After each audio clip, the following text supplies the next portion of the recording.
Painkiller already, 596, our 1001 podcast, here with the new undisputed Painkiller already boxing champion of the world, Harley Taylor. This episode of PKA brought to you by Lucy and Blue Chew.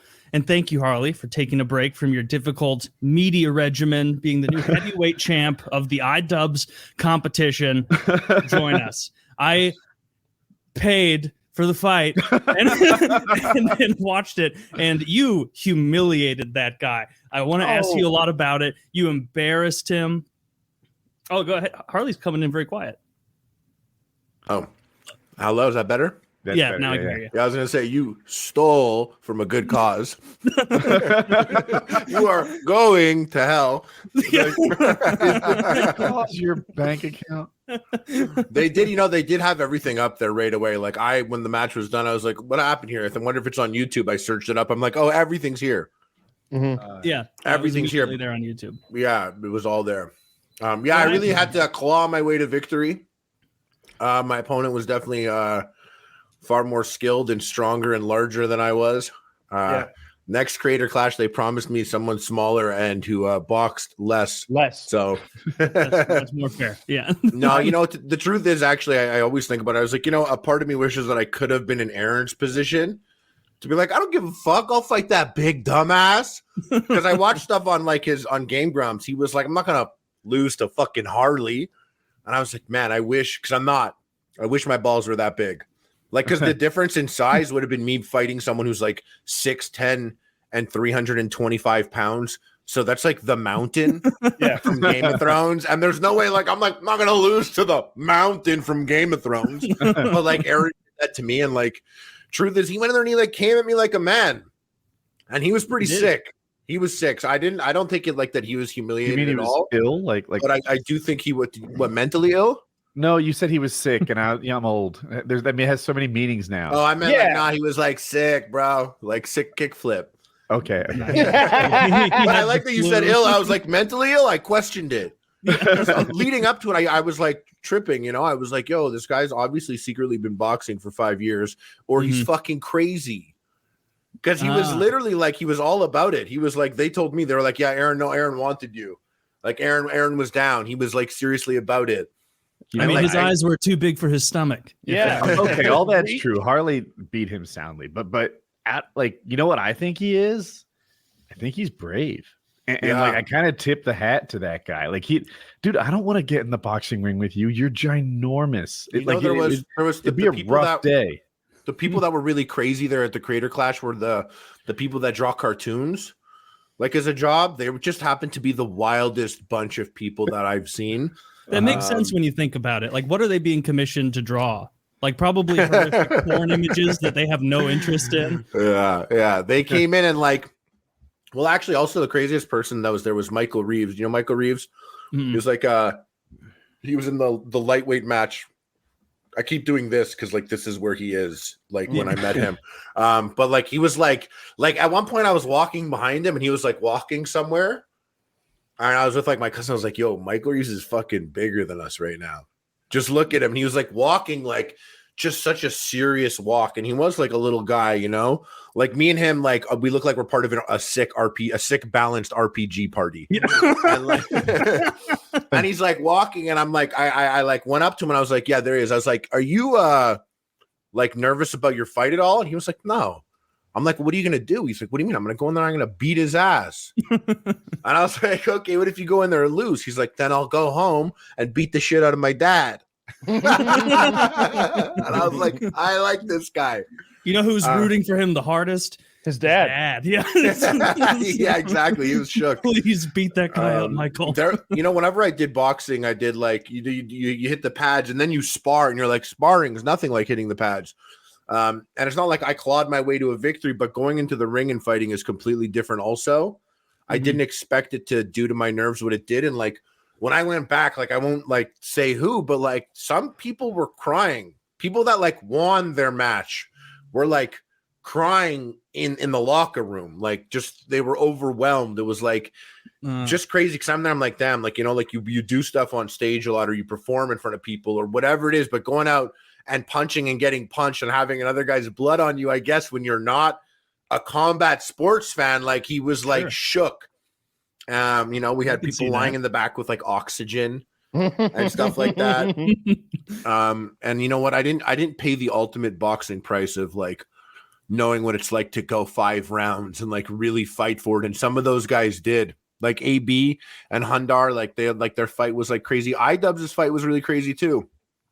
That guy iDubbz fought. I didn't know anything about Dr. Mike, but yeah, because you're not like a hot girl. Yeah, I'm not a hot girl. Girls. That's his demo. Hot girls. That dude's ripped. He's fit. He's a doctor, so he's smart. And he's the guy that does all the sports injury videos, right? Dr. Mike. I think I've seen him a lot. Oh, he touched gloves with iDubbz and then popped him right away. Yeah, I saw that. That was great. actually really liked that a lot. I thought that was really cool. People were like mad about that. I'm like, that's great. I feel like he taught him a lesson there.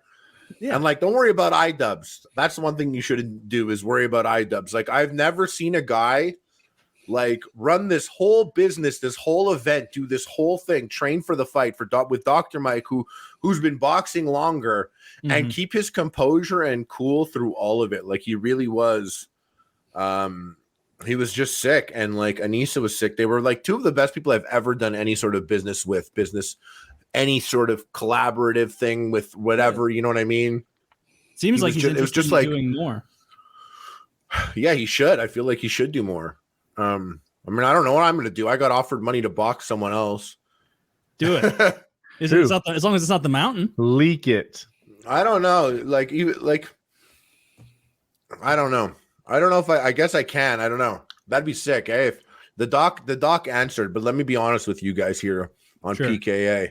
You know, like I'll be honest with my boys here. I strategically chose someone who was high up on the ladder that I really felt in my heart would not respond. What did he say? And if he's not available, Mike Tyson, I'm looking at you. I'm coming for you, Hunter Biden. Mike Tyson's a little Doc dangerous. was just I'm kind of gonna like, go with Muhammad Ali. Doc was kind of like, what? Never. Come on. Why would I? But funnier than that. Okay. Yeah, it was great though. Well, he's like he would be a hard day in the ring. Doctor, more like Duckter. Disrespect because he's ducking. Yeah, people were like, "Oh no way, you're so much bigger." I'm like, he's 6'8", so that means he's automatically like, and if he's as lean as he always looks, like he's automatically like 230. He's got to be. Too. He played. Yeah. I think he played D1 basketball. Is Penn State sound right? Or that instantly makes you a major real problem. That's a huge problem. Dude. Oh, if he played D1 basketball, he's an athlete. He's gonna fuck you up. Yeah, for sure. Even Austin McBroom, he was a D1 athlete and he fucked up Bryce Hall in their boxing match. But I saw that coming also. It's like you can't compete with like a D1 athlete in any sport and then come in and be like, well, I'm gonna learn how to punch this month. No. I was going to Sam Hyde's house for 2 weeks. Yeah, exactly. It's not even like I smoked a cigar with Sam. I'm good. I can box anyone. It's not even like I could hide behind the jab with Doc. He's 6'8". Like he's just yeah. I did notice that. Like I was full disclosure though, I'll fuck him up. Full disclosure, I'll fuck if he's watching, I'll fuck you up, bro.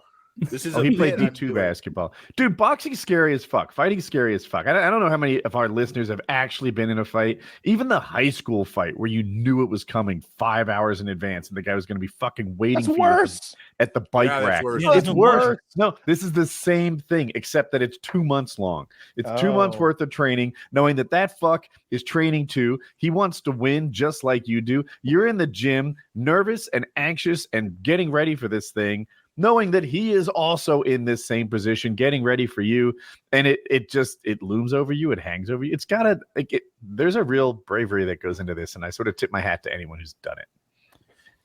Except Diego Sanchez, who's the people that do it. The people that do it for a job, also, like I'm just like, it's your livelihood and someone's trying to take it and you go in there with like that much more savagery than YouTubers do, or we're like, it's for a good cause, or I'm getting a bag. Like boxers go in there and they're like, this is my way out. So 2 guys fighting with that as their motivation is really crazy to me. And like, I didn't even scratch the surface. I want to jump in. There's a Taylor, help me. A hockey enforcer. I think he played for the Canadians, maybe the Habs, who the fuck knows. And there was a movie done on him. I'll know his name if you tell it to me. I don't know. You don't know? Oh, anyway, there was a documentary done on him, and he talked about what it's like. He's like, I'm an enforcer. That team has an enforcer who's worthy of me. There's going to be, 25,000 people there tonight expecting us to face off. And he's like, I get the same vibes, the same butterflies that you did in 10th grade when you knew that you were going to have to face off against some guy. Like it messes with your head, and it happens so much. It impacts your mental state. And it was like, fuck, really? I thought this was as casual for you as a 1040 was for me in my accounting days. Like I thought this was no big deal. Apparently, even if you're a real fighter, fights are scary.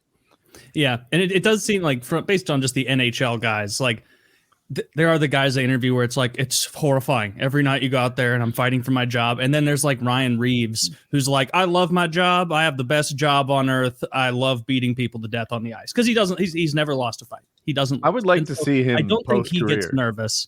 Post-career, he's eaten so few shots to the head, frankly. Like he was the first NHL player to go in the NHL and be like, I'm an enforcer. I also am an amateur boxer in the off season. And he brought that to the NHL. Yeah. Yeah. No, I would like to see him post career when he can tell his truth.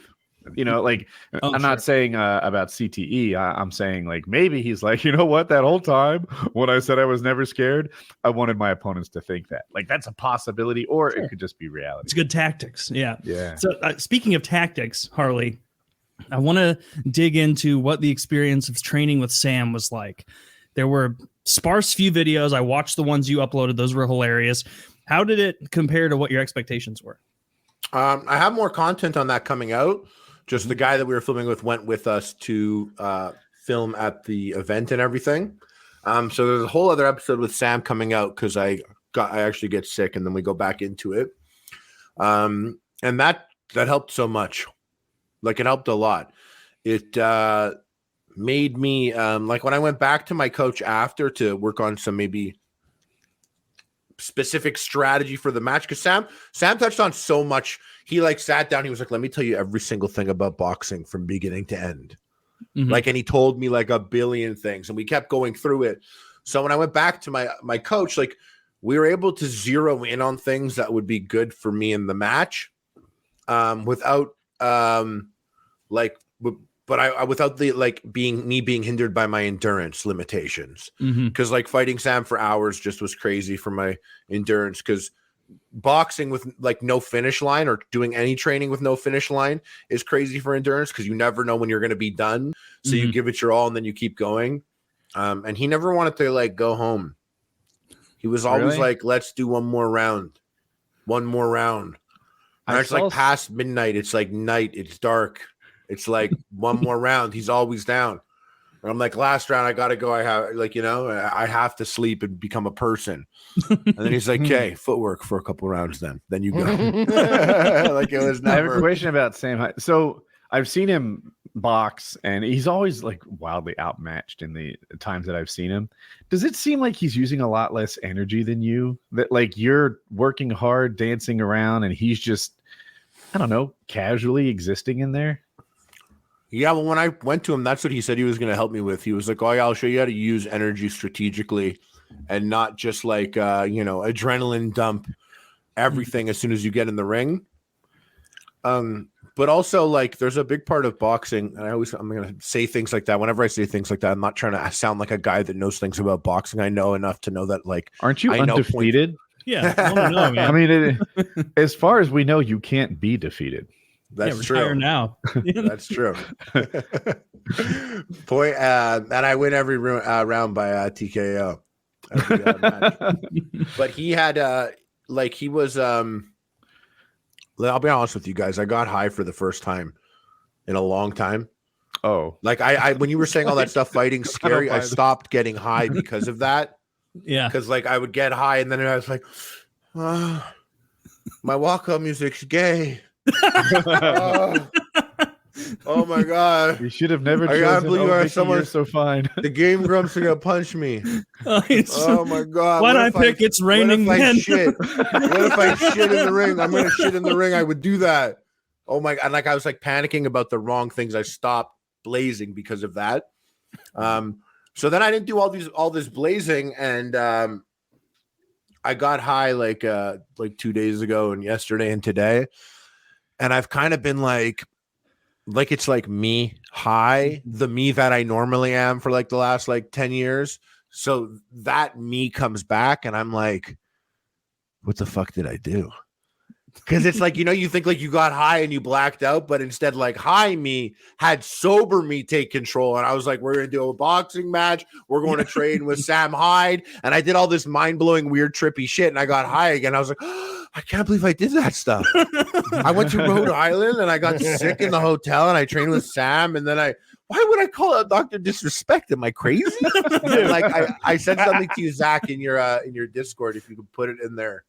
I don't know if you could share the image or whatever, but I saw this, like I was really high and I saw this thumbnail and I was like, if you showed that to me 8 months ago, I would think that's a variant of me from another timeline. I'd be like, oh, wrong universe. I'm not that Harley. That's bizarre. I don't know who that is. I don't know what he's doing. Look at that bicep, that deltoid, and the vascularity. Get some Harley. Yeah, bro. Get me on trend, Kyle. Get me on trend so I can fuck men. I mean, I'm pretty sure you can fuck. Now you're strong enough to fuck a man. Yeah, that's women, whoever's on the bus. I mean, you could absolutely get on some sort of replacement dose of something if you wanted to. I want a boost. I don't want to replace. I want a maximization. Replace so that you can get back to the levels you were when you were 18. Oh, okay. Or the levels that you would have been at 18 if you were like a super Viking man. Yes, not your levels at 18. The best levels I was like that mild any 18-year-old has man. had thus far in human history. Yeah. You basically become a space marine. It's great. Something like I going back to the video watching, like I watched Sam's video of you guys and I watched yours, and I'm excited that you have more coming out. Like something I thought was neat, because I've been a fan of Sam and his content for a long time, is you never get like a full real view of him in his videos. By design, it's for humor's sake, of course. The videos you guys did together with like the fixation on the boxing, I feel like that was the most real version of Sam I've ever seen on a video. Like he was sincerely and genuinely like, Harley, you're gonna want to do this, do that, don't do this, try that. Like it was just a different version of him that I'd never seen. It was really interesting. Yeah, me too. At least for a prolonged period of time. Maybe you get like a glimpse or a moment, or he says something, or he gives a piece of like information, or on his podcast, he'll like talk at length about some interesting things, like hustle culture or whatever. But then like, this was like really different. I think this was like the most, I don't know, it was like hanging out with him. Mm-hmm. Like, I think that's what his people would get. And I take it he's not casual about his approach to his content like a lot of YouTubers are. I saw him eat a burger once in his car and like review something, and he was like making fun of like how YouTubers do that, or whatever. And in my head, I was watching, I was like, damn, if he only knew how badly people would love to see Sam Hyde go and eat a burger in a car and talk about it. Yeah, like it doesn't always have to be a thing. And like I was just like, they love him, Those videos, I know exactly the ones you're talking about. It's like he signed up for every single loot crate for 1 month and then is going like 110 miles an hour in his truck down the highway, opening them and breaking everything that came in the box. Like, look at this. This isn't crap. This isn't trash. And it's like he's flying down the highway. It's like it's so I like what I'm most impressed by someone like Sam Hyde is his Wack pack that he's attracted. That group of guys that are like there in the background. Like it's difficult to pull that group together. Okay. That's because I feel like it's a special group. There's like the 5'5" guy with the really hairy belly shooting an AK and jiggling everywhere. And it's like, you know what? I bet he's a great video editor, though. He's probably got some hidden talent I've had people like that around me, maybe a couple. My good buddy Amir, who cooks on Epic Mealtime, and my buddy Let Me Know, who was on Epic Mealtime, they're both of the same sort that you're talking about. And I like to call these unique items or legendary items. Like if you're not a high enough level, you won't be able to wield their company. No. And you might think those are NPCs. Those are the companions. Those are your companions. Yeah. But like if you think of like not that they are an item, but like if you're not a high enough level to to be in the presence of this weapon. You might be like, that weapon sucks. And it's like, no, if you have a boost in this in particular, it's a weird weapon, but it could, in the right situations, it's going to be insane. And like, yeah, like, you know, Big Flame, Jet Neptune, like these guys that I met. Neptune is such like these guys that I met, like, I'm like, I got home. Wait. Is his name Jet Neptune? Yeah. Okay. But I went and I like got in the car with my buddy Brian, who was there filming, and I was like, can you believe that Sam has Lemmy Nose? And like Lemmy Nose, my buddy. And like when you think about it, a Lemmy Nose in many ways is a lot like a Jet Neptune. And like these are like similar that, items. like that it's just like you're lucky if you ever got to meet this person and got to know them and hang out with them. And when they came down to the fight, I was really, really excited about that. Because I hung out with those dudes a whole bunch at the office. Oh, they actually were able to go? That's nice. Oh, we lost your audio. You lost your audio. Did you? Is it back? Yeah, it's back now. Yeah. Okay, so relax then. Touche. Here I was worried about you having no audio on a podcast. No, now he's frozen. So it might be gone. Huh. He froze so well, though. Crazy. I don't know what's there. I'm back now. For a second, I thought he was fucking with me. you would think that I'm just fucking around. Who is you said Jet Neptune? Who's the guy, like the young, like early 20s looking white guy who just inexplicably has like a full gold grill, like top and bottom? I feel like that's a couple of them. Jet Neptune's like the bald one. He's got shaved head. With I think he has a grill, and he wears like what's that company name, like Sniper Gang pants, which is just like a crazy article of clothing to wear.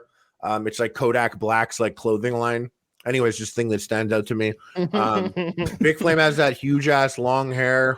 The big this is what I'm thinking of. Jet Neptune. Yeah. Okay. Were you at what point were you finally comfortable being around Sam and being glad that you were there? And knowing that it wasn't all an elaborate prank on you from Sam. Never. Yeah. Like there had to be. Because never 100% sure. Because like in your head, you've got to be like, you know, this stuff he's teaching me, it makes sense. But what if he's like teaching me how to lose? Like what if he's making it so I fall he's got over? An under the table deal with a game grump. You don't know about. Or maybe it's just all an elaborate joke of some kind. He did like really early on. He like, I saw things or he showed me things and he was like, yeah, don't put that in. And so instantly I'm like, okay, well, I fully filmed that. He's not like taking my footage and deleting it. Or he was just like, you know, don't put that in. And I was like, oh, look at that. Sam Hyde trusting a Jewish man. The ultimate. Seems like every content creator has a mask for their audience. That's hilarious. Yeah, but I think what's really crazy about him, so funny just talking about him, is that like I think about this, like his audience is so like it's weird to say because I've watched his stuff way before this. I watched Sam Hyde. You watched Sam Hyde, but like he has like a group of people that like are just like that, like, and no disrespect to you guys, like they're fucking weird, bro. Like they're weird, and it's not like why am I disrespected in this? Like, it's like listen, it's like the audience is like I like The Rock. I like The Rock. I liked him in wrestling. I like him in his movies. I like him when he's just working out and when he, you know, shows us the pancake he eats. And shit. Like, but when The Rock does something, I don't like lose my shit over it. Like when The Rock does a thing, I'm not in his comment section like, that's The Rock. Love The Rock. Do you smell what The Rock is cooking? That's it. That's the man. Going over to like Kevin Hart's page and be like, yo, you bitch, your movie's only popped off because The Rock was in it. You better recognize that. You better give huge shout outs to The Rock. Because he ever did anything with you and you're lucky. Rock probably doesn't even like you. That's like stuff I get from like Sam fans. And I'm like, bro, can you relax? Like you want to like you're like too much about Sam. And like I won't say that like I like, you know, I love Star Wars. You know wow, what Harley, I mean? just sharing our DMs in public like this. I'm a fanatic about things. Look at the things I'm a fanatic about. But like being a fanatic about another man is interesting. It's fascinating to me. And the fact that he's got like so many dudes that are like, they brigade for him so hard, even in ways when he's not asking or telling or anything. And sometimes I'm just like, I feel like they need to relax a bit. Like sometimes they're like, I feel like that's a bad, like, I'm not speaking for him or anything. And like, I've never mentioned this to him, but like in my head, sometimes I'm kind of like, I feel like his audience are a bit of a bad look for him. Like he's good at what he says and he's funny at what he says. And then they try and do his funniness, but it comes off like fucking weird. And he's got like so many of his fans trying to be funny like him. And it's like, it's not landing. Imagine you invited a dude to a party and he came to the party, but then like he came with like 40 dudes that were like kind of also like him, wanting to be like him, but really bad versions of him. And they were doing his thing. And you're like, well, I don't know. I want you, but I don't want all these guys. Sometimes I worry about those guys, you know? Sure. But then again, what were some of the messages you were getting? Like what were they mad at you for? Well, I thought it was funny that like I would get like after the match, people like, Sam won that match for you. Why didn't you suck his dick in the ring, you fucking Jew? Like I got, and I was like, there's a lot of directions. I didn't thank either. I didn't thank my other so what coach. Did you say? Know, I will suck his dick, and then we'll see. Then we'll see how you feel. You'll be jealous. It's not you.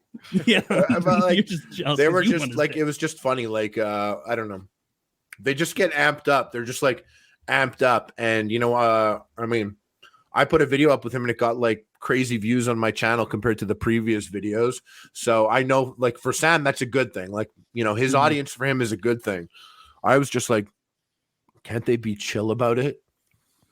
I'm like, imagine like when like, instead of saying like, you know, he's like a mass shooter, when people are like, yo, like, cause sometimes people are like, who's Sam? And they're like, he's a mass shooter.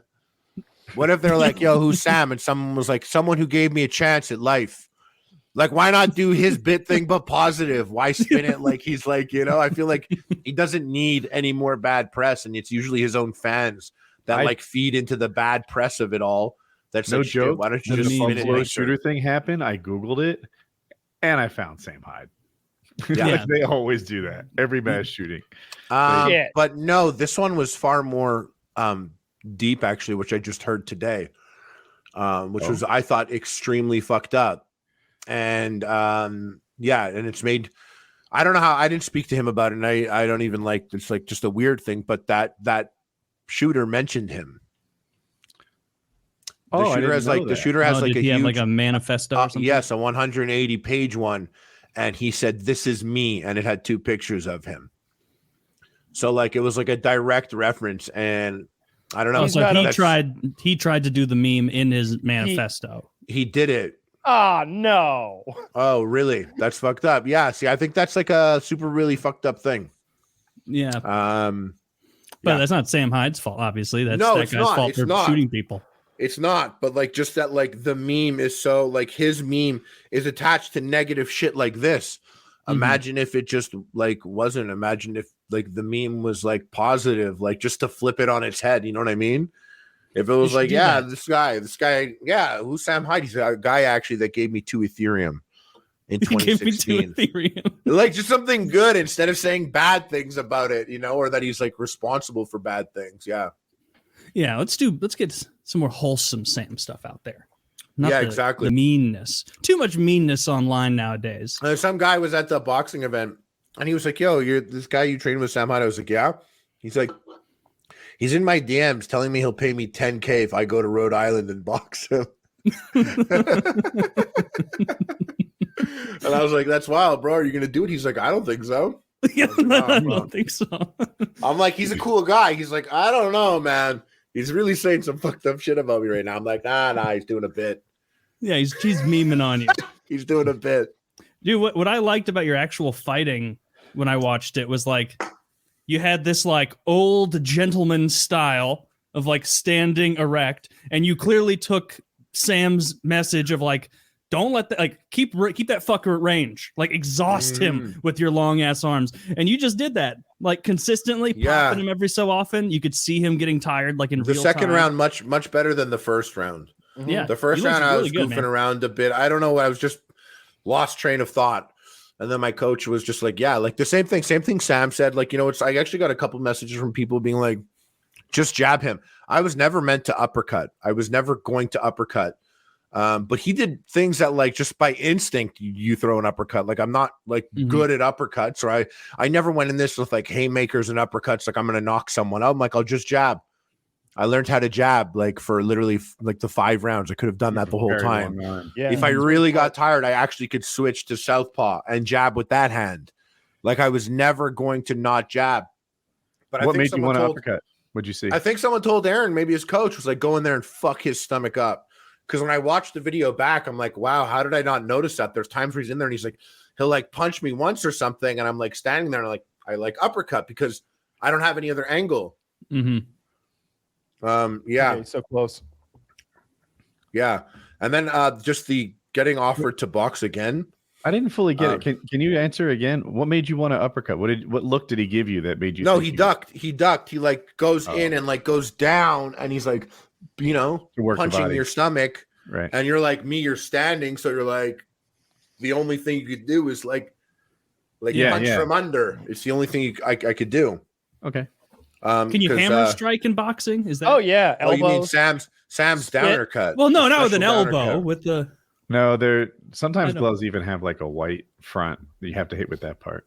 Oh, okay. I don't know. Conor McGregor was actually getting some. I remember him doing some like hammer strikes on remember when he did the boxing match with Floyd? Yeah. He was doing some like on the back of Floyd's head and stuff. But he kept doing it. It's great. No, I really enjoyed watching your match. I didn't know what it was going to be.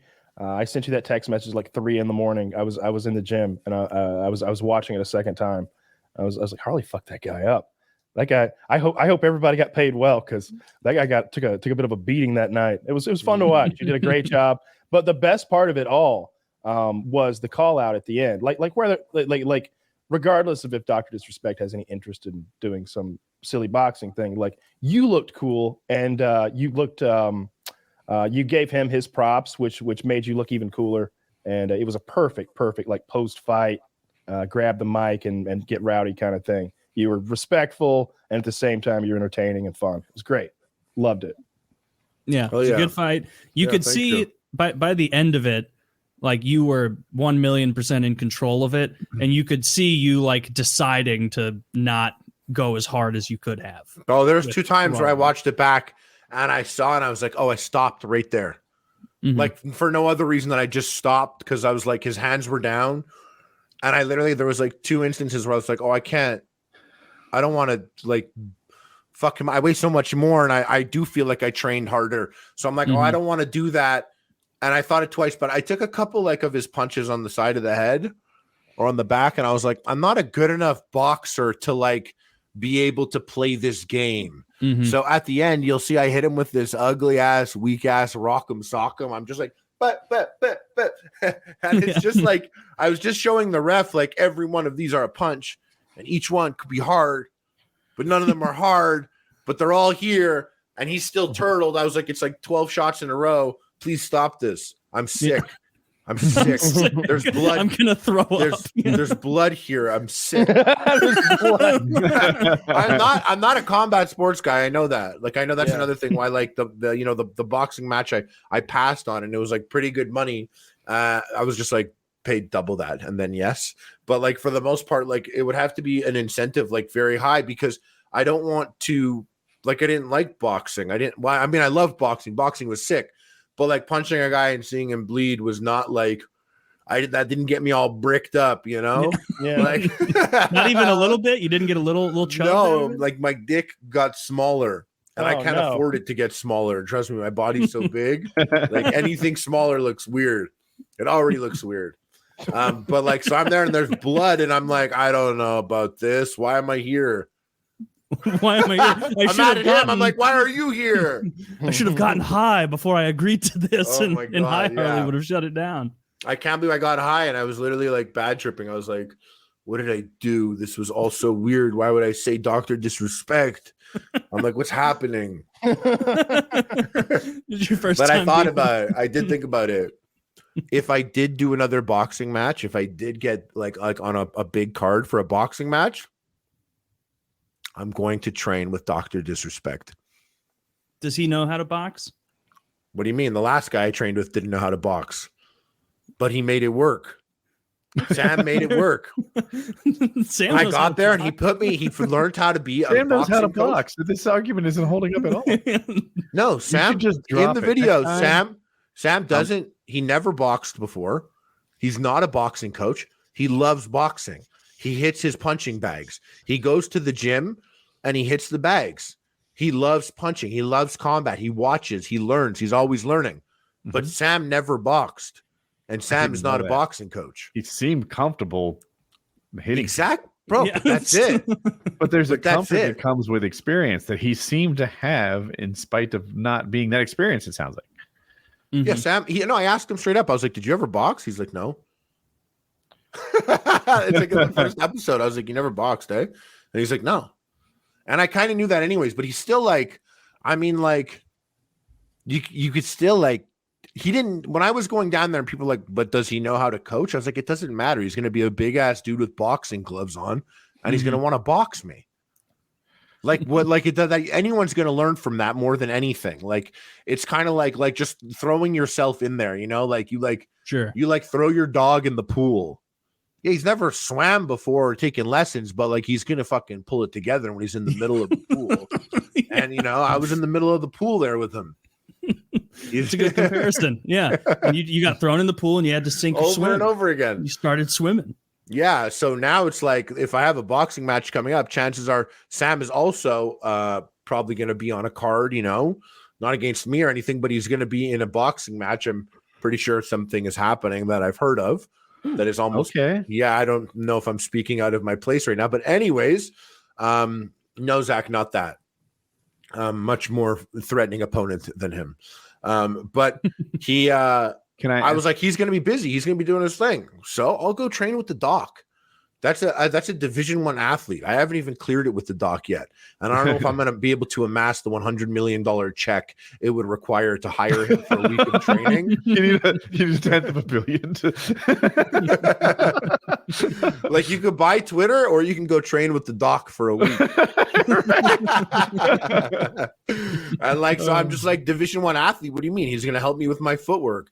He's going to like make me fucking, I'm making it up in my head, but like, I mean, Sam did it. I got there. Sam was boxing me in a parking lot. That's now crazy. I just like imagine Dr. Disrespect. Maybe he's got me in like the fucking, in the stadium, like with like rope ladders, like spread out on the ground and got some foot drills for me or doing something all the like that. stair climbing shit. Yeah, It's called exactly. Stadiums, Of when course. you go up and down. Yeah. Yeah, maybe I'm like maybe he's like just cruising with his Lambo, like like I know it 15 was kilometers an hour and I'm jogging behind him. That's funny. This is all I know it was a fantasy heavyweight right now, bout, we'll but see. did you get any like body recomposition out of the training? Like put a lot of heart and soul into it? Yeah, I lost like 35 pounds. Good God. Very nice. Yeah, I'm definitely like different now. I'm still a fat me, but I'm Not like, as fat. Not as fat as I was. No, that's for sure. But I'm also like stronger and I have better cardio than I did when I was at my best. Mhm. Like I'm like 270 now, and my best was probably like 235, like a couple years back when I was obsessed with weight training and stuff. But when I was 235, I wasn't strong or like I couldn't run long distance. I was just going to the gym and just lifting weights. I just stood there and lift weights, and then I'd like Mhm. went on Tinder. Like there was no like function to it. There was nothing to do. I didn't like do anything. But now like with boxing, it's different. Yeah. You guys should box. I'm calling out Finster right now. I will. I'm not really calling. Actually, that'd be too embarrassing. What if he's just like lightning hands? Like it's He said just he was short. Oh no, he's not short. I need a shorter guy. Let's He's be a- real. Let's be real. 5'9". Let's put together the card. We should do that. Who's that girl with The Tourette's? PKA card. the Well, girl Kyle with wouldn't get in the Tourette's. ring with anyone. Kyle Yeah, wouldn't get in the ring with anyone. No one. Well, he tried to fight if you Diego put together a Sanchez, but he got PKA ran. card and like Boogie and Wings boxed on it on the undercard, and like Kyle was main event, like come on, what do you mean? I mean, Boogie and Wings, that would be a good match. Everyone that would take over all of social media. Everyone would be chatting about that. That would be memeable forever. Yes, I take Wings in that matchup for sure. I think Wings is Kyle's age, so he's like 35, 36. I think Boogie's like in his mid-late 40s. And also Boogie's heavier. So I think this would be Wings to lose if they matched up. I hear you, and that's not a bad thought process. I almost think it's courage based. Like which one is willing to who complains also in the match and wants to just escape it. And is just I was watching Harley fight, and he kept his eyes open the whole fight. Like you look like a fighter in there. You know, you're right for pointing that out, because, and I hate pointing things out in boxing because I don't know shit about boxing, but that took a long time for me to do what you're saying. That was a big issue. And at the very beginning, after I punched Aaron once or twice, I fainted. And he closed his eyes and turned his head, and instantly I was like, as you do. Yeah. I was like, he's like a month and a half or 2 months behind me in training. Yeah. Because like 2 months ago, that's how close we were. 2 months ago, I did that. And like my coach would do that, and like then he'd slap me in the face. Yeah. Like we would do that. He would like go to do that, and I would do that, you know, even like when I came back from training with Sam, like I would do this, you flinch. And it's so crazy you pointed out, because I don't know if you noticed, nobody used feints the entire time at the Creator Clash except me. No one used them. I was like shocked, because I thought like if you go home and you think about boxing, you're like, well, I can punch my left hand. Yeah, while you tell this story, a feint for the listeners is when you kind of like, you know, half punch, like pretend you're going to punch, and it gives you a vibe as to what the reaction is going to be, right? So if I were to really throw a jab, you know, he's going to go like that, but I can go like that and get a tell. Be like, aha, this is his reaction to my feint.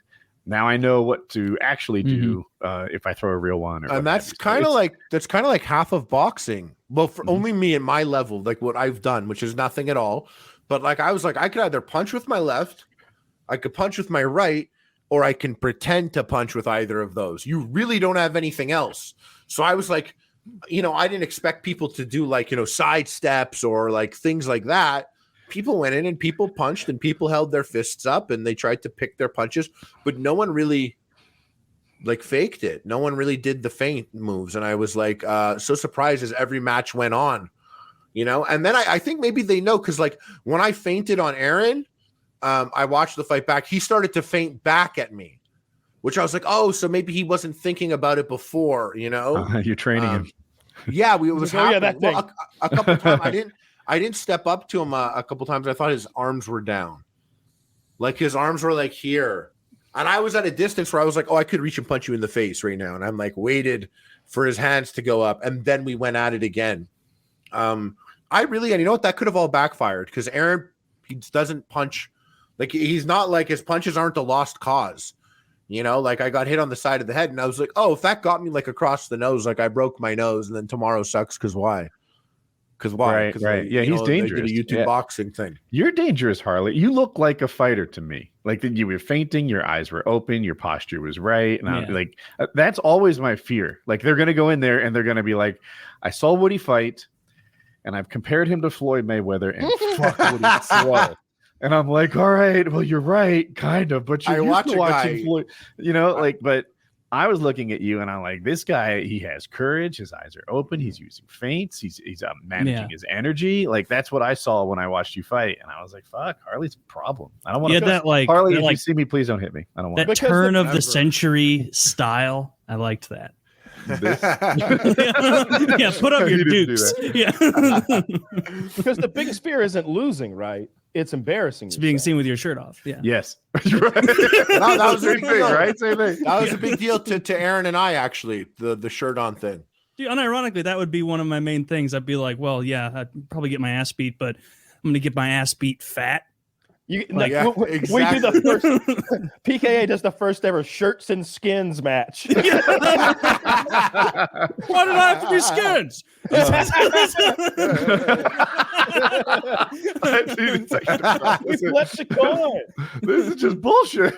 This is trash. Kyle's wearing a triple XL Carhartt shirt for no reason. Yeah, no, Harley, you were anything but embarrassing. Like you Exactly. Yeah, you did great, man. Great. Thank Yeah, you. that's I was what worried. That's what I was getting at. Yeah, you represented yourself really well.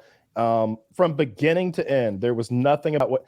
Again, my fear would be embarrassment. It's like because I'm a fan of combat sports. I've seen so many walkouts.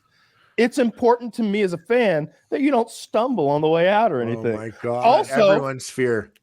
Or that you don't look scared. Like they start that camera back like an inch out of their dressing room. You got to get your game face on before you even Yeah. open the fucking door. You gotta be If mean they got- mugging ready. There's a million people looking at you through that fucking lens, like weighing and measuring you, and their fandom is dependent upon like how hard they think you look. Maybe I know when I see somebody come out and they look like a bitch, I'm like, I'm a fan of the other guy. That guy looks scared, like he looks so scared. They're like, well, it's little Mikey's first time ever. Have you heard the stories of GSP?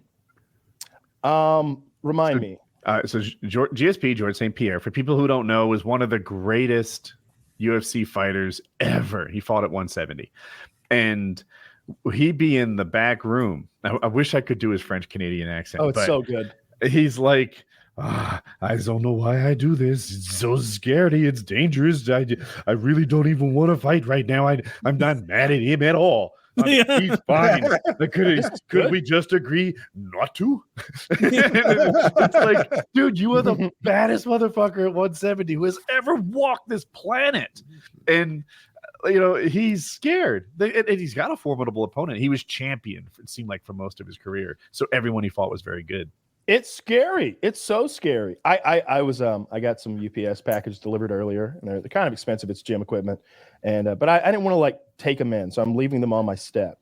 And but I heard something outside, and my head. I was like napping on the couch like 3 hours before the show, and I heard some rustling outside. In my head, in my half dream state, there were porch bandits rifling through my cup, and I got up with the intention of fighting. And I like ran to the door and like whipped it up, and I'm like, "It's time to fight for my gear." It's the wind, of course. Lunatic. but like I'm in that doorway, like You're all trend up. You're just I'd already like ripped my clothing off, there was nobody there, but I was so scared. I can't imagine like the buildup would be the worst part to me because I think I'd get a fucking ulcer.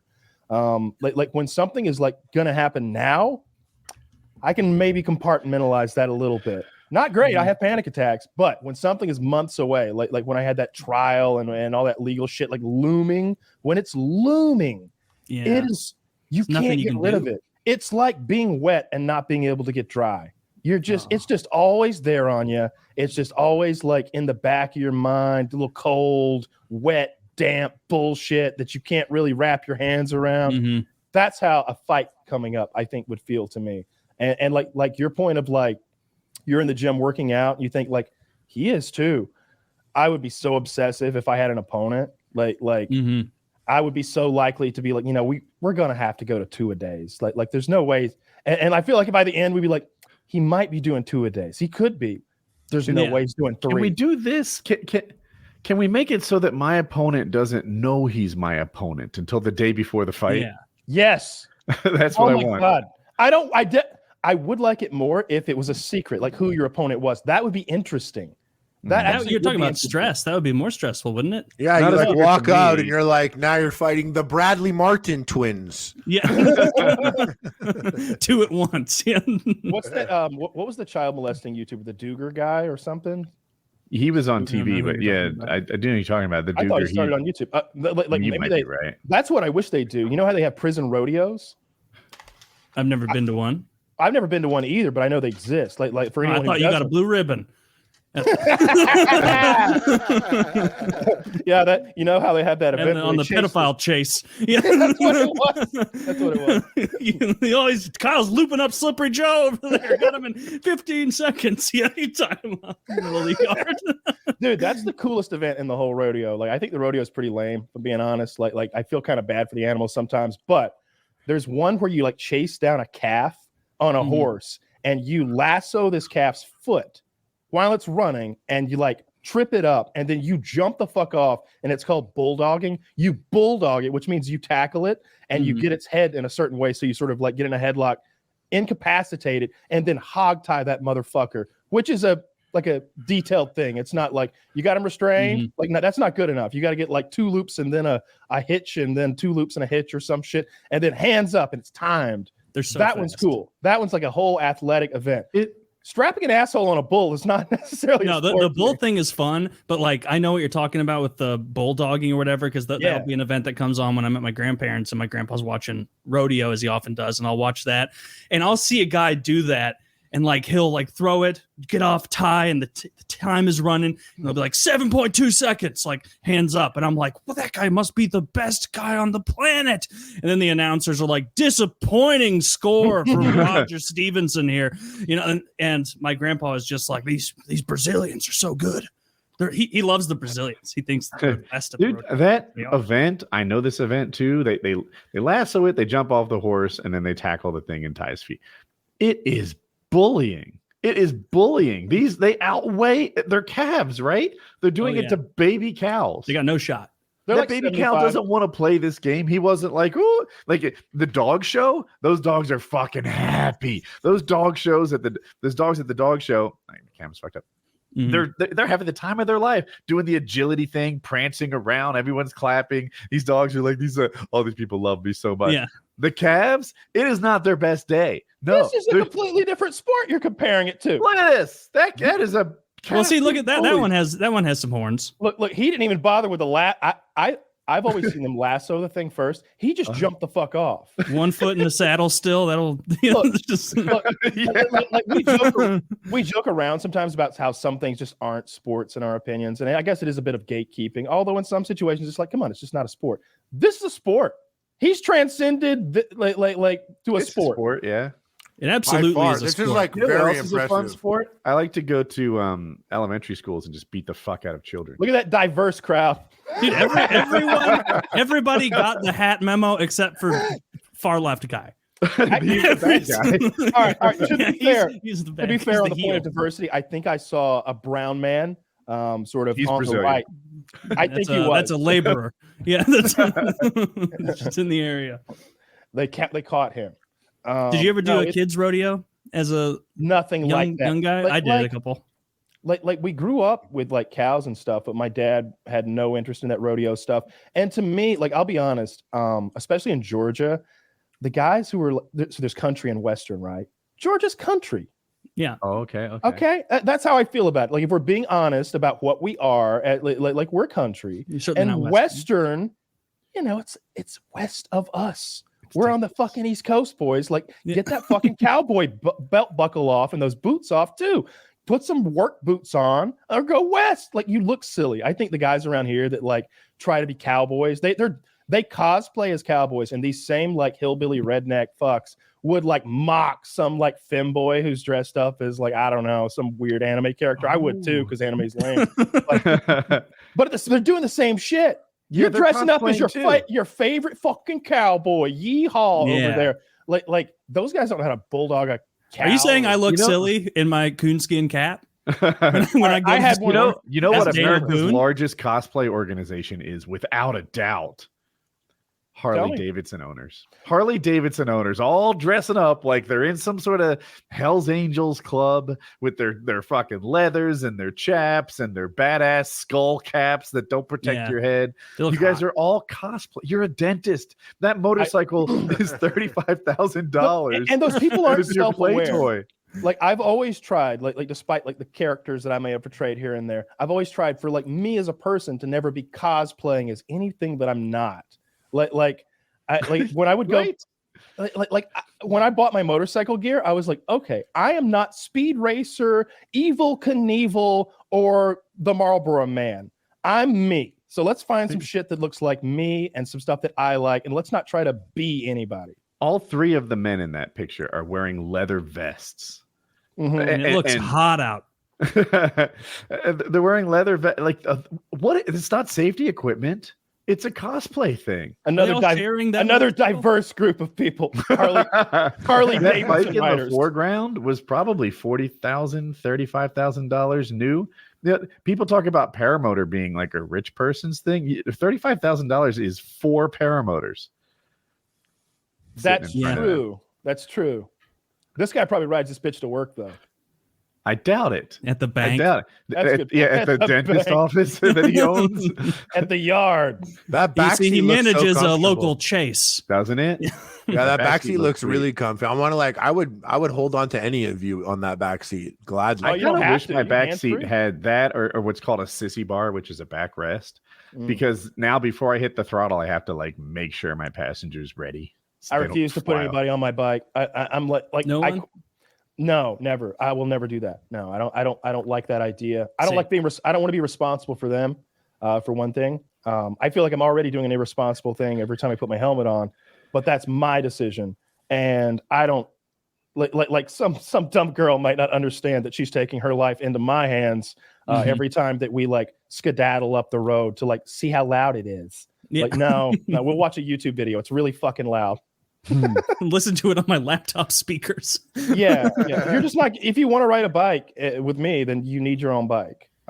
That's just how it's going to go. I feel less safe. I feel like I'm pretty good in a pinch. Like when it's like, we have to make a decision in the next 1.5 seconds that matters. I'm pretty good at that, but not everybody is. And I could see a girl freaking out in a situation like where there's, I don't know, decisions to be made and fucking maybe we have a wreck when we weren't gonna have a wreck. If she just leaned, she hasn't played as much Tarkov as you have, so she doesn't have those lightning fast reflexes and quick. Oh, my reflexes are slow. It's the decisions that I make after I come to them. I feel like she hasn't played as much Warhammer as you have, so she doesn't have those. That's what it is. It's the RTS skills. That's what it is. It's the. Well, it seems like you're in like a scarier situation if your reflexes are slow and your thinking time is fast. You're gonna know calculated how I'm gonna fuck up. You're gonna calculate how badly you'll be injured right before. I said it wasn't safe to be my passenger from the beginning. That was out of my mouth. No, we did that reflex test, and I think my like reflex time was like 1.9 like milliseconds or something like that, like 190 milliseconds or something like that, which was not ideal. I'm not convinced the reflexes are like as critical as people make it out to be.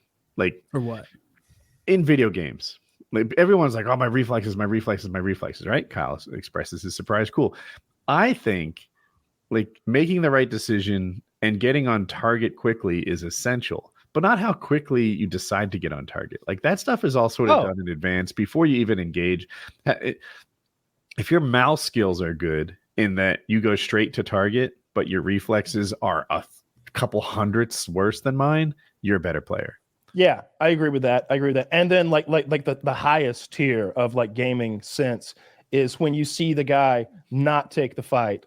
Like he's in a situation where he has multiple enemies who are not together and he's like playing the field like some sort of Neo and out of the Matrix shit. It's like, wait, his decision was to jump out the window, throw a grenade back into it, melee a different window, and then aim straight up. Yeah, he killed them all. It's like, yeah, he's just got better game sense. Landmark's like that. He's got incredible game sense. He's done it so many times. He's been in that same hallway.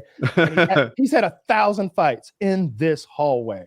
And, you know who? I'm sorry. It shows. Willers jumps out at me in that regard too. He is all. It's like, wait a minute, you can do that?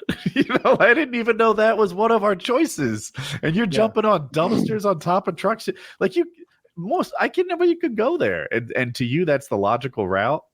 I love people who are like masters of their craft, whatever it is. Like it doesn't really matter. Like I could watch somebody roll cigars for a while on YouTube. I like videos like that. But then when whatever it is, I like those Japanese guys with the long katana like knife.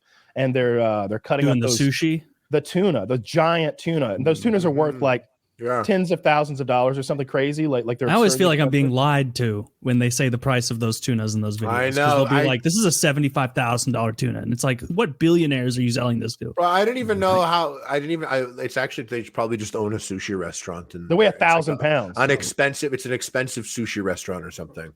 Well, at least I know a guy here in my city who I'm like buddies with that does that. I've like seen him do that on his channel, and it has like 600 views. And I'm always like, damn, more people should have seen this. This is crazy. He just has like a really fancy sushi restaurant. But yeah, that stuff's wild. It's like how it's made style stuff. Like, I don't care how marbles are made, but I watched a 4-minute video on it to be like, how are they getting them all so uniform? Oh, they have like a series of little pillars that they roll down, and in different sizes they drop off, and they have to keep it at a precise temperature so that little bits of glass don't make it oblong in the rolling process. And it was like, it was just neat. That kind of stuff is awesome. I watch a ton of those videos, and one of the pieces of machinery I see in like many like manufacturing processes, it's this thing where at one point the material falls in front of a screen, and that screen detects the bad ones, and with a burst of air it separates them from like the good stuff.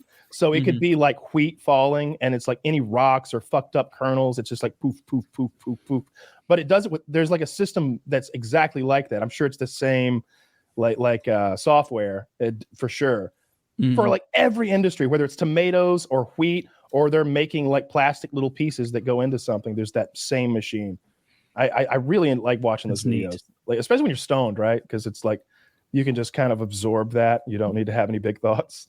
I mean, like if I watch that kind of stuff when I'm stoned, all I really think is like, man, I'm so lucky there are so many smart people that figure stuff like this out, because like there's no do you guys ever think like that? I think like, man, if the world were 7 billion of me, we don't have cell phones. We don't have a lot. We're sucking each other's dicks all the time. It's just gay sex and comedy clubs. Yeah, just comedy clubs and gay sex, and everybody's just pumped. Just years of camping. There's that universe has 3,000 different kinds of sausage in it. 4x4 powerlifting racks are the standard. Every team is the St. Louis Blues because it doesn't really matter, because I'm the player on every team. So very low levels of competition. This is some sort of pocket universe now. This doesn't even make sense. They're not literal copies of you. Oh, well, I don't know. Not literal ones. Well, but I think you would be the best of us in the olden times. I think you are the most hardy. Think that. Well, I mean, Harley actually would be like. But I think that Harley would too many. I require too many calories to operate throughout the day. I feel like I starve out after one bad winter. Harley's like 7 feet tall. He would have been pitchforked. No, he would have subjugated. I think that like back then, like somebody like Harley could have subjugated like a nice pocket. He could have been like a local earl or something. Yes, just by size. Yeah, if you were in like some Germanic area or something like that, you'd have totally had like a fiefdom below you. There'd be like multiple tribes of people under the claw of. They'd call you like something hard as fuck, like the beard of the North or some shit. The beard. You know? It'd be like you'd be the guy. You'd have like a cool way of killing people. You'd execute them by like gouging their eyes out or something. And I'd turn around and be like, I hate it every time. There's blood everywhere. This is disgusting. My name is Harley Peppenberg. My homeland. It will take 6 seasons, and we will never get closer. Fuck that show. I have a topic. Did you guys see Jordan Peterson quit Twitter? Yeah. So this is what happened. He tweeted about I think it's the Sports like Illustrated swimsuit model. Yeah, Zach. I know Zach had to put his kid down on his back.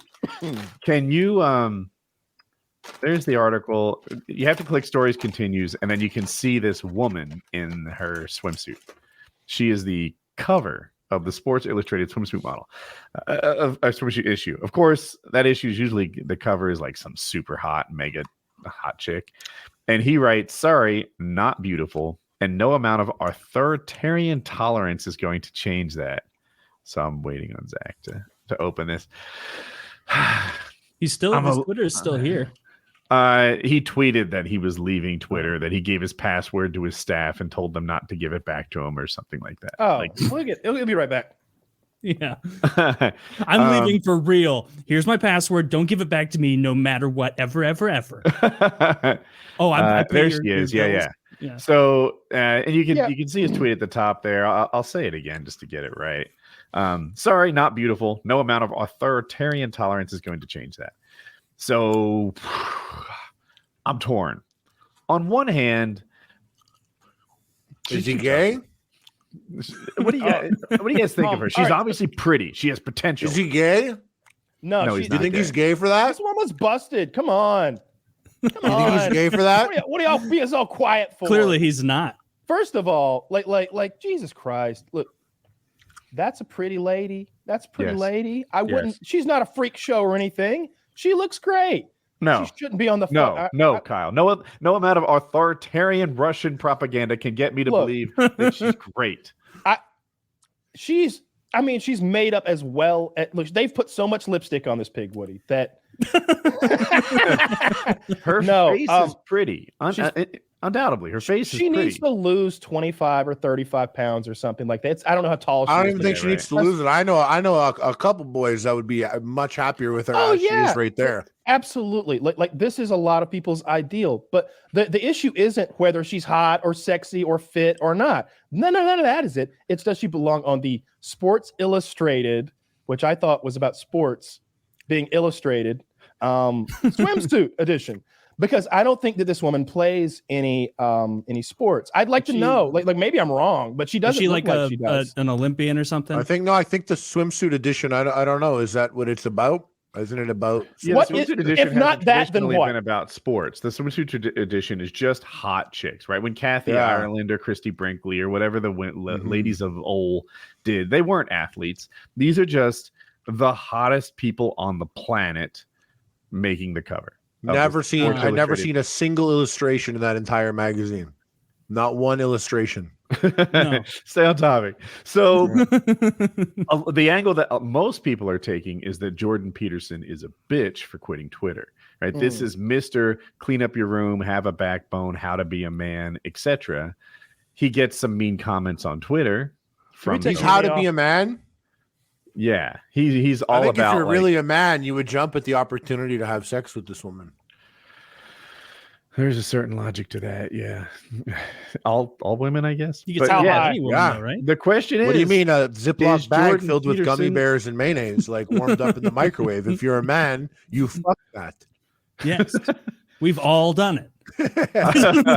I feel like that would burn your dick. It'd be terrible. Depends how long you microwave it. I don't Yeah. want. I don't This want. guy- molten this guy hot knows. Gummy. I microwave it for Or 8 maybe- minutes on high. Only if you're lucky, Woody. That's what you're going. A little burn's good. Wow. That Yeah. that was this last year. No, what is that? That's Is this Elon the Musk's same mother. one? That's Elon Yeah. Musk's mother. Have sex with her too. Why didn't All right, Jordan Peterson say anything about her? Why didn't you say anything about her? Because Yeah, she's- he was being because, about- he was being because she's a nice. professional model and she's fit.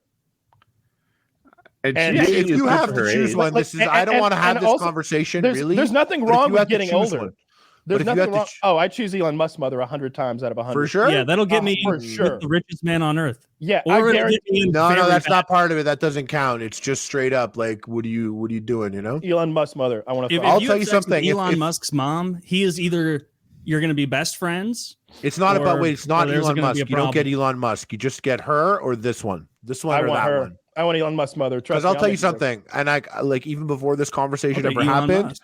if I'm going over to a sexual website and I'm browsing, 9 out of 10 times I'm ending up in a genre that looks more like this Jordan Peterson girl than looks like Elon's mom. Like you're sooner gonna see me with like some thick exotic girl than you will catch me with like An like a elderly much woman. older, an elderly woman. Like And that's fair. I'm not trying I think most I'm not people trying are to like break that. a hip out here. You No, know no, what no, I no. mean? And that's funny. And again, though, the question wasn't who's hot or who's desirable. It's whether we want people who are probably technically morbidly obese on the cover of Sports Illustrated swimsuit edition. No, they should probably just go for like But- tippity top. Who do you think has a better heart? fitness. Who do you think has more heart pumps? If we're going to talk about their health, like, you Oh, I think bet her Elon's heart- mom has more heart pumps left than this girl here. This With girl's Musk heart's probably. money, This she's girl's gonna heart's- be. There's gonna be like fucking no robotic hearts. slave Robotic hearts space for hearts her. don't count. Like whatever she's got right now. Like this girl looks like she's got 50 years of heart pumps left. I want a doubt that second other heart. girl does. My issue is not this stuff, how hot the chicks are. It's whether Jordan Peterson is a bitch. We're gonna for get leaving we're Twitter. gonna get to his bitch ass. You're really on the Jordan thing. We're gonna get to his bitch Like, ass. this is the guy who wrote the 12 rules for life, right? I'm looking at his rules right now. Set your house in perfect order before you criticize the world. That's rule number 6. Is he following his own rules? I feel like Jordan Peterson, Mr. like fucking keep your dick clean, make your room, make your bed, etc. It doesn't have his own house in order before he criticizes the rest of the world. I think maybe he's taking a mental health break, and that's probably part of his advice, right? Because I know he's done that before. But I don't know anything about Jordan Peterson, really. You know, we talked to him that time, and that was like I've watched 6-7 years ago. 6-7 years ago, Yeah. and then like I've watched maybe 10 minutes of his content since then. I don't care if that chunky girl's on the map on the cover of that magazine, I guess. But at the same, because I'm not gonna buy the magazine anyway. I wouldn't buy the magazine if they had fucking the hottest girl in the world fucking naked on. Yeah, there. it's a magazine. What year do they think it is? DP'd. Who's buying fucking magazines anymore? I'll tell you who. That's the loser here. Pedophiles and truck drivers, and those two little bubbles overlap greatly. You think so? Just another unwarranted shot at the truck drivers of America. You do nothing for us. You do not. You certainly We aren't the don't most need important you. job in the country. No, You're going to be replaced with a microchip. see, I can say that because truck drivers have a good sense of humor. They do. Yeah. Those were the funniest call-ins for the O&A show. Oh, The of course. weird ass truckers. Yeah. Those guys, truckers are awesome. It's a cool group of people. There's a lot of badass lady truckers. I've seen granny truckers that can fucking move that thing around. Like I'd be so Did intimidated. you want to fuck them? Oh, in the ass. The granny truckers. They should be on Sports Look, Illustrated. here's the thing about those granny truckers that you don't know, Harley. Talk to me. They've been sitting on that pancake for 1,800 miles. It's flat as a flitter. Okay, you've never deep dicked a woman until you fucked an old granny trucker. Okay, fresh off an overnight red eye across these United States. It's greasy and dusty at the same time. It's like when you wet cornstarch and it creates that sort of weird amorphous solid. It's like fucking that. Except it like moans in 1940s. That's what a trucker woman's ass is like. It's like fucking a non-Newtonian fluid. Yes, that's what I was going for. A non-Newtonian fluid. That's you what fuck it hard enough and it'll shatter. Yeah, your dick will. Yeah. Your dick will. Your dick will. You just it's like fucking concrete at that point. Yeah, truckers of America. Yeah, we have lots of trucker listeners. I know we do. We really do. I love those guys. The way you were saying about Jordan Peterson, though, like, you don't get to do that. No, and anytime someone says they're leaving the internet, but they don't delete their accounts, it's like you're just taking a break. You know, they're like those people who are going to leave America when Trump got elected, right? Like I can't believe those people don't get called out on the daily. Like to say something so audacious and then not back it up when you could. Like because they're usually like celebrities. It's like celebrities worth 30 million, like Lena Dunham being like, I'm moving to Canada if he wins. And it's like, no, you're not. You can go be rich anywhere on earth. Like this is not going to impact you. You're going to be worth a lot of money no matter what. What's weird is this on the Jordan Peterson thing is like, I feel like she's a better looking person than he is. Who, the lady in the Sports Illustrated? Yeah. Like I don't think he's like a good looking enough person to say that. Like he shouldn't be the one to come out and someone's look. And that always bothered me, like some heavy nerdy gross guys being like, Megan Fox is so ugly. Right? That's and you're like it's so weird. It's like, shut up. Like there's no way, like, you know? Well, her thumbs are so fucked up. It's like I've never understood that. I've never understood the thing about like they always went after Megan Fox's thumbs when she's clearly like dead on the inside, and that's the real problem. I don't care if she's got like 5 thumbs on each hand. Now she's drinking Machine Gun Kelly's blood, right? Yeah, Isn't that what they do? Yeah, she got all that crazy plastic surgery, and she's still like the hottest chick you've ever fucked. But you know, she drinks blood from the rapper. Well, I don't know what he's doing these days. He was doing punk for a while, right? I could not tell you what Machine Gun Kelly. Man, I really try to avoid anything. I'll tell you this: like, have you ever seen an episode of the Kardashians, Taylor? No, like, me either. Woody, have you? Never. Harley, what? Have you ever seen a full episode of the Kardashians? Enough of episodes, but not like I don't think I made it through beginning to end of one. I've only seen like maybe like 5-second bites or something, or like images. Yeah, or I've been in proximity of someone watching, and I was like playing an Xbox game at the same time or something. That part of like pop culture, I just stay away from that whole. It's just a reality show, right? Like yeah, like The Hill from I saw early like 2000s. Kardashian highlight, and some random person called in or something like that, or was talking to him, and she was like in the process of getting divorced, and it was complicated, and all the Kardashian girls were like, no judgment here. It's okay. And I was like, I like them. They're not judging. Which NBA player are you angling for? Yes. You know what I separated from, and I really didn't take any part in? It was like this whole era on Instagram and social media of like people doing weird, fucked up shit. It was like 2017, 2018, 2019, like people running into stores and knocking things over and stealing shit, or like doing like weird stunts all in like Instagram videos. Like, that milk like, shit. Yeah, they did just like no cause problems. Yeah, it was like remember Boonk Gang? Remember that guy? No, I don't remember Boonk. It was like this dude. He has like tattoos all over his face. He'd be like Boonk Gang, and he'd like run into Tim Hortons and like throw everything on the floor and like push shit over and like run out. It was like on Instagram video, and that was his thing. Yeah, totally. That's what like it was like a time of like asshole social media.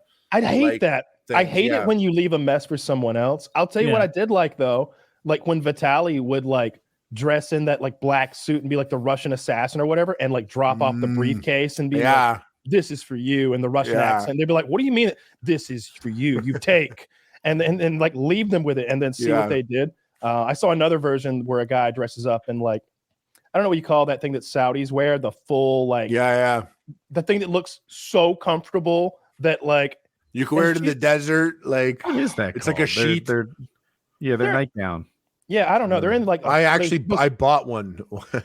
Oh, please tell me it was like a dress that came to you. Yeah, it was like it was like a bit for epic meal time. No, those look super comfy though. What is it called?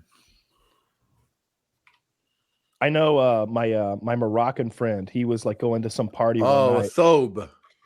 And he had this wild get up with like these, it was all emerald green and embroidered, and it was like form fitting. He was a fit guy.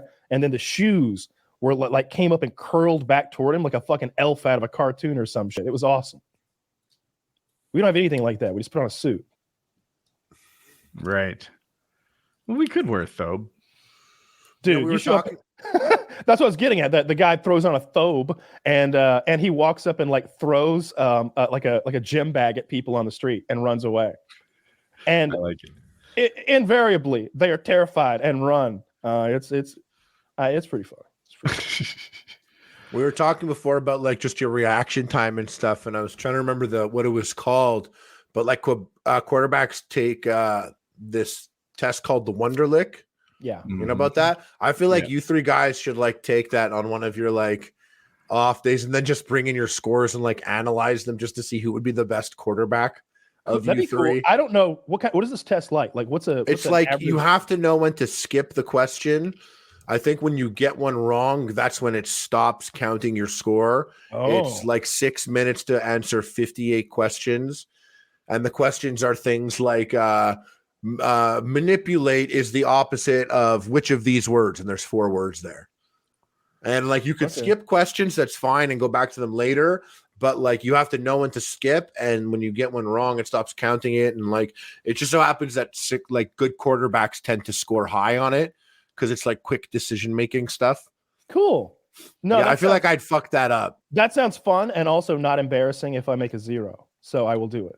Yeah, there's also some professional. I think there's some professional quarterbacks that scored notoriously low and still were successful. So yeah, absolutely. So fuck this test. You know, I'm on the Wonderlick test right now. I was kind of curious. Are the following 2 words similar, contradictory, or unrelated? Aghast, unsurprised. Contradictory. Contradictory. If you leave a tip of 15% on a $33 meal, what is the total cost for the night? Oh, I can't do that without. This is multiple choice. I'll just skip it. It would be easier if you could see it. ROYGBIV stands for red, orange, yellow, green, blue, indigo, violet.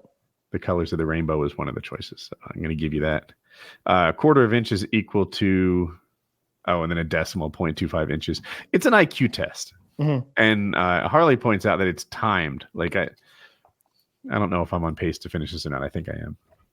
But yeah, so there's I'm told that you can get too high a Wonderlic score. Like they don't like certain positions to be they like them to be a little more obedient.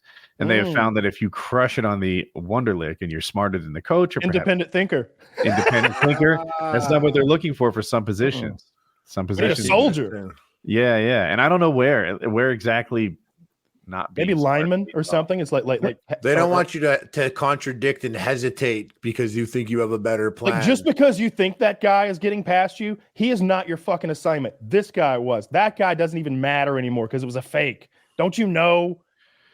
Yeah, I hear you. I don't know. Up. I think lineman's actually a complicated position, and it's good to be smart. I think they're all complicated. Right? I was so bad at football; it was embarrassing. I can't believe.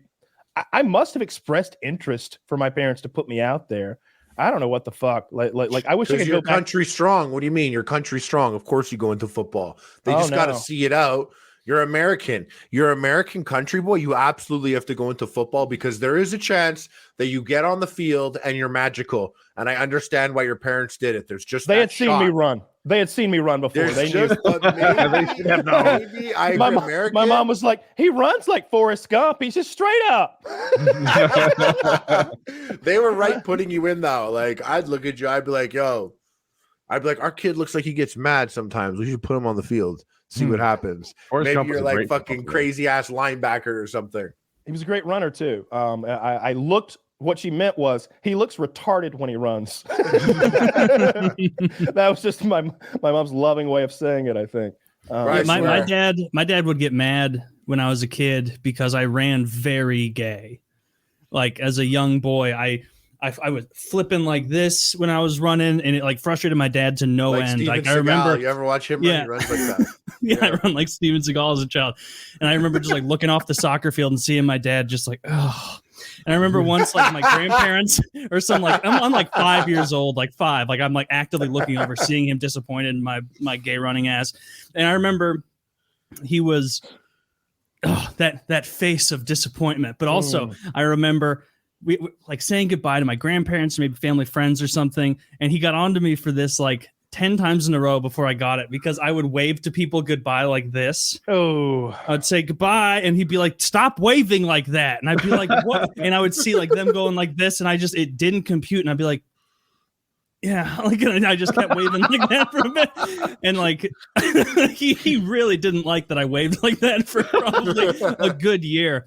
Good year of my life. I mean, I could, yeah. I wouldn't like that either. It felt right at the time. You need to learn how to do things like that from an early age. You know, like that. What you don't want to be now is I do. Look, there's so no, I still do that. I'll double it up. Split it, people. Fingers apart. Every time you meet Taylor for the first time in a few years, he's like, ah!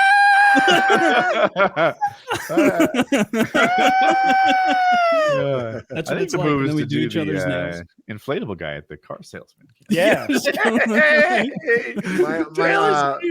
My brother-in-law gets. He'll be like, Taylor, stop it! I'm like, what? Like, I don't know what I'm doing wrong. my brother-in-law gets mad at my nephew because, like, of the things he watches like things on Netflix, like Female Justice League. So it's just the Justice League, but like they're just girls, I guess. Lazy. And like he gets mad. He's like, why are you watching that? The Justice League is men. Wonder Woman's the only one. Like, I don't understand why you watch that one. And he doesn't watch He-Man. He watches She-Ra. Yeah. And that drives my brother-in-law crazy. He like gets so mad at that. And I'm like, I think you're getting too mad. I was like, I would. How old is the kid? Like 30. 7. I hope he's fucking 6, with dad. I hope he has a 7, 7-year-old friend who's like, watch my dad flip the fuck Oh, out. honestly, I was like, part of them is probably just like, what's his gay problem? pornography? Like, what's his problem? He probably likes getting the like reaction out of you. But then like he'll bring me something like Beauty and the Beast, like Costco, like this Beauty and the Beast book, and she'll be like, check it out. I'm like, oh, sick. And then I look over my brother-in-law, and he's like, and I'm like, Dude, bro, Beauty what's and the going on? Beast- I love Disney shit growing up. Like, no, I Beauty and did the not Beast like is Beauty and the bullshit. Beast. That was Beauty not and the one of my Beast. go-tos. Beauty and the Beast is fucking bullshit. It was look, we owned the whole thing. We had all the decorative VHSs. I'm sure a lot of people did. Mhm. Everyone in the middle class did. We had Beauty and the Beast, and that was one we watched a lot. I was thinking about Beauty and the Beast last week. We were talking about this. Like, wait a minute. Gaston is the bad guy? First of all, Gaston has his own fucking song, and it's clear that he's the best at every fucking thing that there can be. That is No spelled out one in the fights song. like Gaston. No one drinks like Gaston. It's like on and on. Like it's like 3 minutes of no one can do anything. And he's showing you he can do it. Like he's like overhead pressing 6 men while he drinks like 8 liters of like beer. And it's that old Gaston was a timey. winner. They kidnap his girl. No. A beast man in a castle A fucking monster.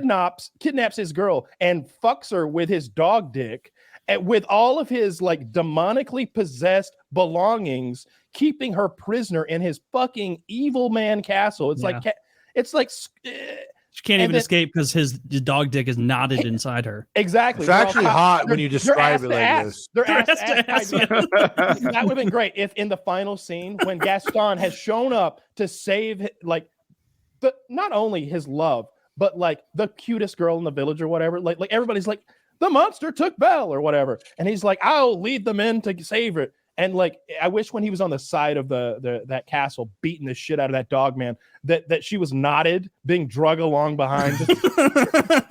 Yeah, if you think about it, she didn't love the beast. She just had Stockholm syndrome. Yeah. Absolutely. A 10-foot tall monster with fangs shows up and it's got you tied to a bed basically, and it's like, I love you. You have to You're go, like, I yeah, me love too. you too. Yeah. Like there's I no want to other see option. the fucking goat baby that comes out of her. I hope it ruins her. That now that you say it, the beast should have died. The the beast end. should have died, and Gaston should have been like the lesson I should have was been up- trust he should- your he should- senses. she should have been dying too from the knot, and because it got like ripped out when the beast fell off the castle Yeah, and yeah. like pulled her in. She's all prolapsed and blown out down there, Mhm. and then like he should have been like, I should have always loved you. I should have he should his tears should be what heal her. And they should fall right on her prolapsed. No one fucking- heals like Gaston. No one heals like Gaston. When she's blown out. And his tears should fall on her blown out, like denotted vagina, and Yeah. it should Seal back slowly up. seal back up. You know, like in the scene of the Lion King after they kill It's the bad so much lion, like that. and it rains, and then like the whole savannah like grows back, and it's all fresh Yeah. and shit. All the animals mysteriously come back. The antelope to be eaten by They weren't different lions, dead. I guess. They had just actually like that is the a good hyenas. point. The antelope should have counted their blessings at that. That was Yeah, those were killers being taken off the streets in the antelope community. yeah. I that's a bullshit fucking cartoon. It is bad. I don't know what the messaging is there. Like choose the gross guy who holds you prisoner over the douchey jock. Like who's writing this cartoon? A fucking monster. Me. Sitting there, a guy covered in hair with fangs is sitting there Yeah. banging it out on his typewriter. Bell's Yeah. a cunt. I didn't like that one. I didn't look into it that far. As a kid, I just didn't like the songs, I think. Oh, they're Jungle great. Book was my go-to of Jungle those Book was old sick. Disney movies. Yeah, that was great. Baloo was my man. Mm-mm. I loved also him. loved Jungle Book, and for me, it was this song, the one Yeah. about Bare basically not necessities? caring. Come Bare on, sing. necessities. Bare Yeah. Got them necessities. bad necessities. Oh, dude, Robin Hood was great also. They might have That fought was like- mine. Yeah, people slept on Robin Hood because it was a bit before our time, just a little bit before. So you kind of like you got to the Wait, the cartoon with the effeminate King Richard? No. The animated version with the foxes. fox. Yeah, Oh, Robin okay. Hood's a fox. And Maid Marian's a sexy ass fox. You want to Oh, put it in yeah. her, like what do fox vaginas look like? She was the first one that came through with that like Pixar mom body, but like a fox. Yeah, she's Yeah. filling that old. She's Yeah. filling that dress out. I saw that. Yeah. Dude, the guy who drew The Incredibles is a fucking pervert. That guy's cool. That so over the line, that lady's ass. I really feel like you're blaming him for in what's her Elastigirl's decisions, right? Elastigirl could look like anything, and she chose that fat bottom girl. That's fair. Okay, I do like that because it is realistic. She would be walking around. She'd be eating whatever she wanted. Yeah, all the time. She could be skinny, like a 18-year-old, right? She could just strategically choke an age. She could be she could be fat. She could look like the current swimsuit illustrated model. That's the ass she picked. Yeah, that's a lot of ass. I just imagine like the animator being like, "Get a load of what I'm submitting." and then being like, "It's approved." Come on, Mark, you've got to make it smaller. They're gonna. I had an encounter with a girl at my gym that looks like that. He's like, I had an encounter with a girl at my gym. I had an encounter with a girl at my gym that looks like that, and like I literally almost fell backwards. I like almost just fell on the spot, like on the ground, like and just fell like on my head. I would have died because it's like. Was she doing some big squats? No, she just put her plate on my machine. Like I was like sitting on a back thing, and she put the plate on it, thinking that like that's where the plates like rest, but it was actually on the machine. And I was like, "Oh, that can't go there." Like and she was like, "Oh, my bad." She like took it off, and I was like, like when I took it, what was happening? I was like, I was had a mini stroke. I was at dinner last night, and I was sitting kind of I was in this little corner booth thing, and there were windows in front of me, and the sun was coming through the windows. That's relevant. And this lady goes to sit down at the table next to us, and she's really pretty, and she's wearing like this like I don't know, she's wearing a dress. And when she sits down, the sunlight beams through her dress, and I can see her vagina lips through her dress.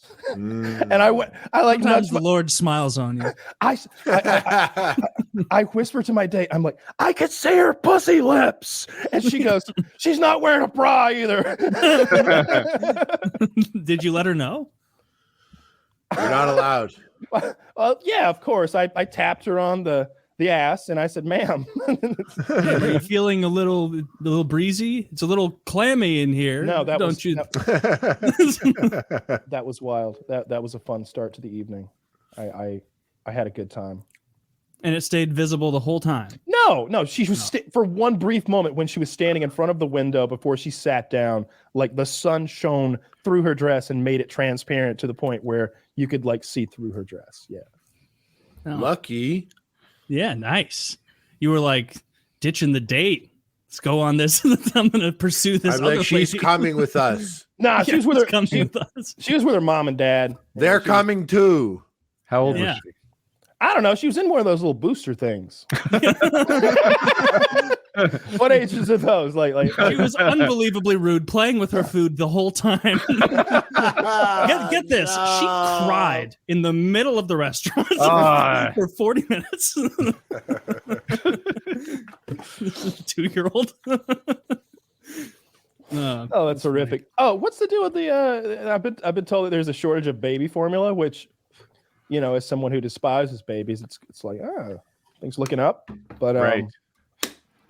What is baby formula? Like fucking corn syrup and sawdust? It's so funny. Like, a shortage of baby formula, and also like no abortion, so more babies incoming at the exact same time.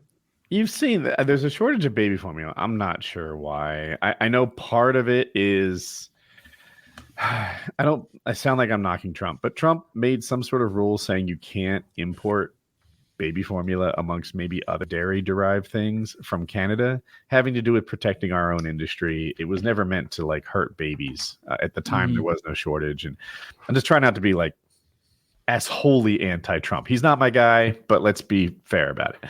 So, but that is one of the problems that whatever 4 years later has come to roost, that we can't import shit from Canada like we used to. Cool.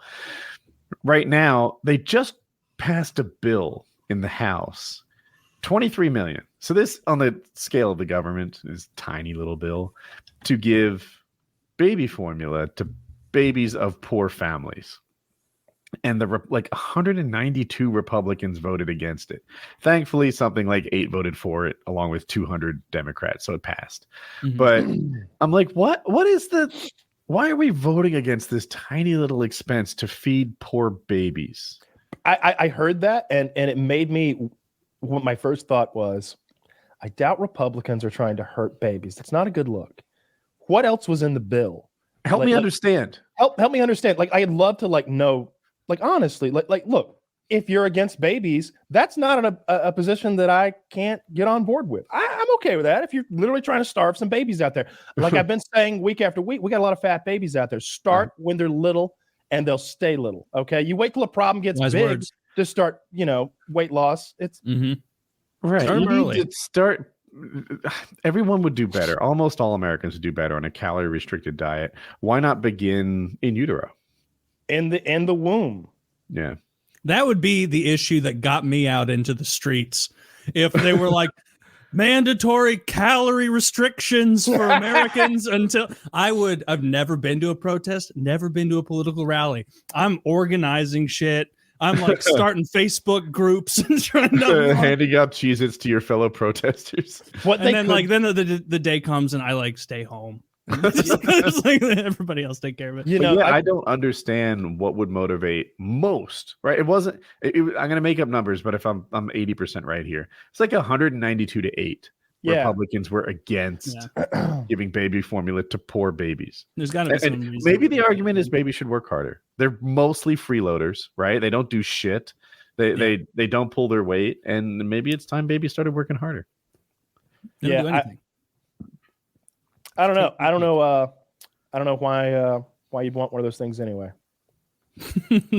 A baby? Yeah. I think you should have to have a dog first before you get Would any dog do, or do you need to have like at least the size of an infant? You have to have an 8-pound dog or bigger. You can't get one of those bullshit dogs. Taylor, how much does your dog weigh? The little one's 12 pounds. Yeah, and the big one's 17 pounds. So I barely made the cut. No, you got it. Yeah. I really think that baby approved. I think that until you're like maybe like 25, you should have to get a baby license. Like if a 25-year-old couple want to have a baby, cool, go get after it. But if you're younger than that, there should be a fine, or maybe they take away like whatever tax savings you were going to have from having that baby. That's how you would enforce this. You'd be like, oh, you had one of those illegal babies. Okay, well, no, that's not. You don't get any tax savings from having that baby. No, absolutely not. That's not a dependent. That's a crime. And guess what? As a deterrent, we send that baby to the littlest Guantanamo Bay you ever did see. Bitmo. Yeah. Guantanamo baby. And it's just for children. Baby. Yeah. That sounds like a really funny early 2000s movie. Yeah. Like Jamie Kennedy does the voice for the baby or something. Dude, that's like a Berenstein Bear thing where like I could almost imagine that entire movie. Like like I've seen it. That guy, Jamie Kennedy, what the hell happened to him? I remember he was in Malibu's Most Wanted. I watched like 2002, and that 2002. Was it. Yeah. Yeah. That was I had my driver's license, and I was like, I can go to the movies whenever I want. And so I like went a ton. Like anytime I would any friend, any girl who wanted to go to a movie, I was like, do you want to go to the movies? I loved it. Cause like that and video games were like trickled into my like existence before I had that driver's license. That's why I don't understand like people now who don't have cars and driver's licenses. I get like the overall how difficult it is to get a car, but like cars are like $300 if you just want transportation. You can go get a $300 fucking car and work on it and put it back together in your yard and like have some way to fucking putt around. I would have to. If I had never gotten a car, I don't know. I'd be over there dead right now. Yeah. Which wouldn't be terrible, but it wouldn't. Are there many adults? Either. Are there many adults you know that don't have licenses? So many. Really? I don't know. I know adult professionals who like make 6 figures who don't have a fucking driver's license. So they have like a state issued ID for when they fly, not even a driver's license. I don't ask questions like that. I actually consider it a red flag. They don't have a car. Like when it's I'm a dating, huge red flag. Yeah, yes. a girl that doesn't have her license is like major red flag instantly. Major. Yeah, because weird. because it's likely been at our age, it's likely been taken from them, right? Or they just didn't make that happen, and it's such a super important, easy thing to do that you really need to get done, and they never got it done. Yeah. Oh yeah. I never understood the kids in my grade. It's like, how sophomore year high school, that's when you get your license. Like the day I turned 16, it was a Sunday. So that Monday I skipped school and I went and got my license. I was so excited. And then just like, I took the day off. So I just like drove around aimlessly. Like I could just stop and buy sodas now. I could just go get Dr. Peppers. And I want to tell you, I had friends who like, they just didn't. They'd be like, oh no, I'm just not going to do that. Like there was a guy not compute. Yeah. It's just super short story. I'm sorry, Kyle. There was a girl who got her driver's license in my high school, in my grade, and as she was pulling out of the DMV into traffic, she got her first ticket. she had her license for like 30 seconds. I went to school with a guy all the way from elementary through high school. We graduated at the same time, and I didn't realize it until maybe a few years out of high school that he had faked not being retarded his whole life. He had somehow flown under the radar as a person who was like, he shouldn't have been in the same classes with everyone else. Oh, he was retarded and he faked not being. Then he's not retarded. No. Yeah, everyone just thought he was weird. Everyone thought he was silly and funny, and that was his sense of humor. But then it came time when everyone got their driver's licenses, and he couldn't his read. Said play school. No, he couldn't read. He couldn't read, and no one had ever noticed that he was 16. We were in high school. No one knew that Rick couldn't read. The teachers are retarded. Geez. Yeah, the teachers know he can't read. They're pushing him on through the system. But we spoke about that when I was learning to become a teacher. The like American school system ended up following like the same motto as the U.S. Marines, which was leave no man behind. So they actually don't let you fail. You keep going forward. So like that's literally that person's like a victim of that system, that they're like showing up to school in the 10th grade and they're like, I still never really grasped the 3rd grade. Yeah. I don't remember anyone failing throughout my like bit through school. And it was always because I always like rode that line between failure myself because I wanted to do as little as possible. That's my style. And so like I would be calculating like the most difficult part about school was calculating how low I could score on something. Yeah, all the time. I should have shown them those notes, and they'd be like, you know what, bonus. How about 5 points bonus on that midterm? This is impressive. Then you're like, oh, I got to redo the math. I got that 5 points. I lost my train of thought, but yeah, like the whole time, just riding by as low and easy. No one ever failed. You were saying? Oh, no one ever failed, including me, because it was my biggest fear. Like I think I've mentioned before. I think I technically did miss too many days. I don't think they should have given me my diploma. It literally came down to my dad being like, it came down to a teacher being intimidated by my dad a little bit and fixing some paperwork and saying that I was there enough days. I'd only missed it by half a day. Like you could miss like 5 days of each class. To a normal person, they think I can miss 5 days of school. But to me, I'm like, oh, we can mix and match. We could leave early some days. We could come in late some days. I've just got to keep track. And I think what had happened, because I'm going off his paperwork, I just opened his like thing of attendance and go through and count. And like, I can miss a whole nother day. So I just didn't show up. And like we miscounted. And like got paperwork that said, you don't get no diploma. And but like, I know this guy, and like the real world, we shoot together, and I go to the gun club, and I'm like, Mr. So-and-so failed me. And everybody's like, you failed Lamar's boy? Not anymore. And I want to lose friends over it. And literally like, first of all, my dad wouldn't give a shit. My mom would be the one upset. My dad would be like, good one. Guess you're going to summer school to make up half a day of shop. That would have been his reaction. But this guy named Bart York, who's this comical Southern guy with a stutter, was like, Lamar Myers, whoop a man's ass over something like this. and Bart knows what he's doing. Something like this. Like Bart knows that my dad's not going to whoop anybody's ass. Like certainly not my school teacher. But Mr. So-and-so is starting to like buy into it. And when my dad pulls up, He beats me to my dad's truck. And he's like in the window, hey, we're going to fix this whole thing with Kyle's grades and everything. My dad didn't even know. He doesn't care. He doesn't care. Like it was great though. He fixed it, thank God, and I got my diploma, I guess.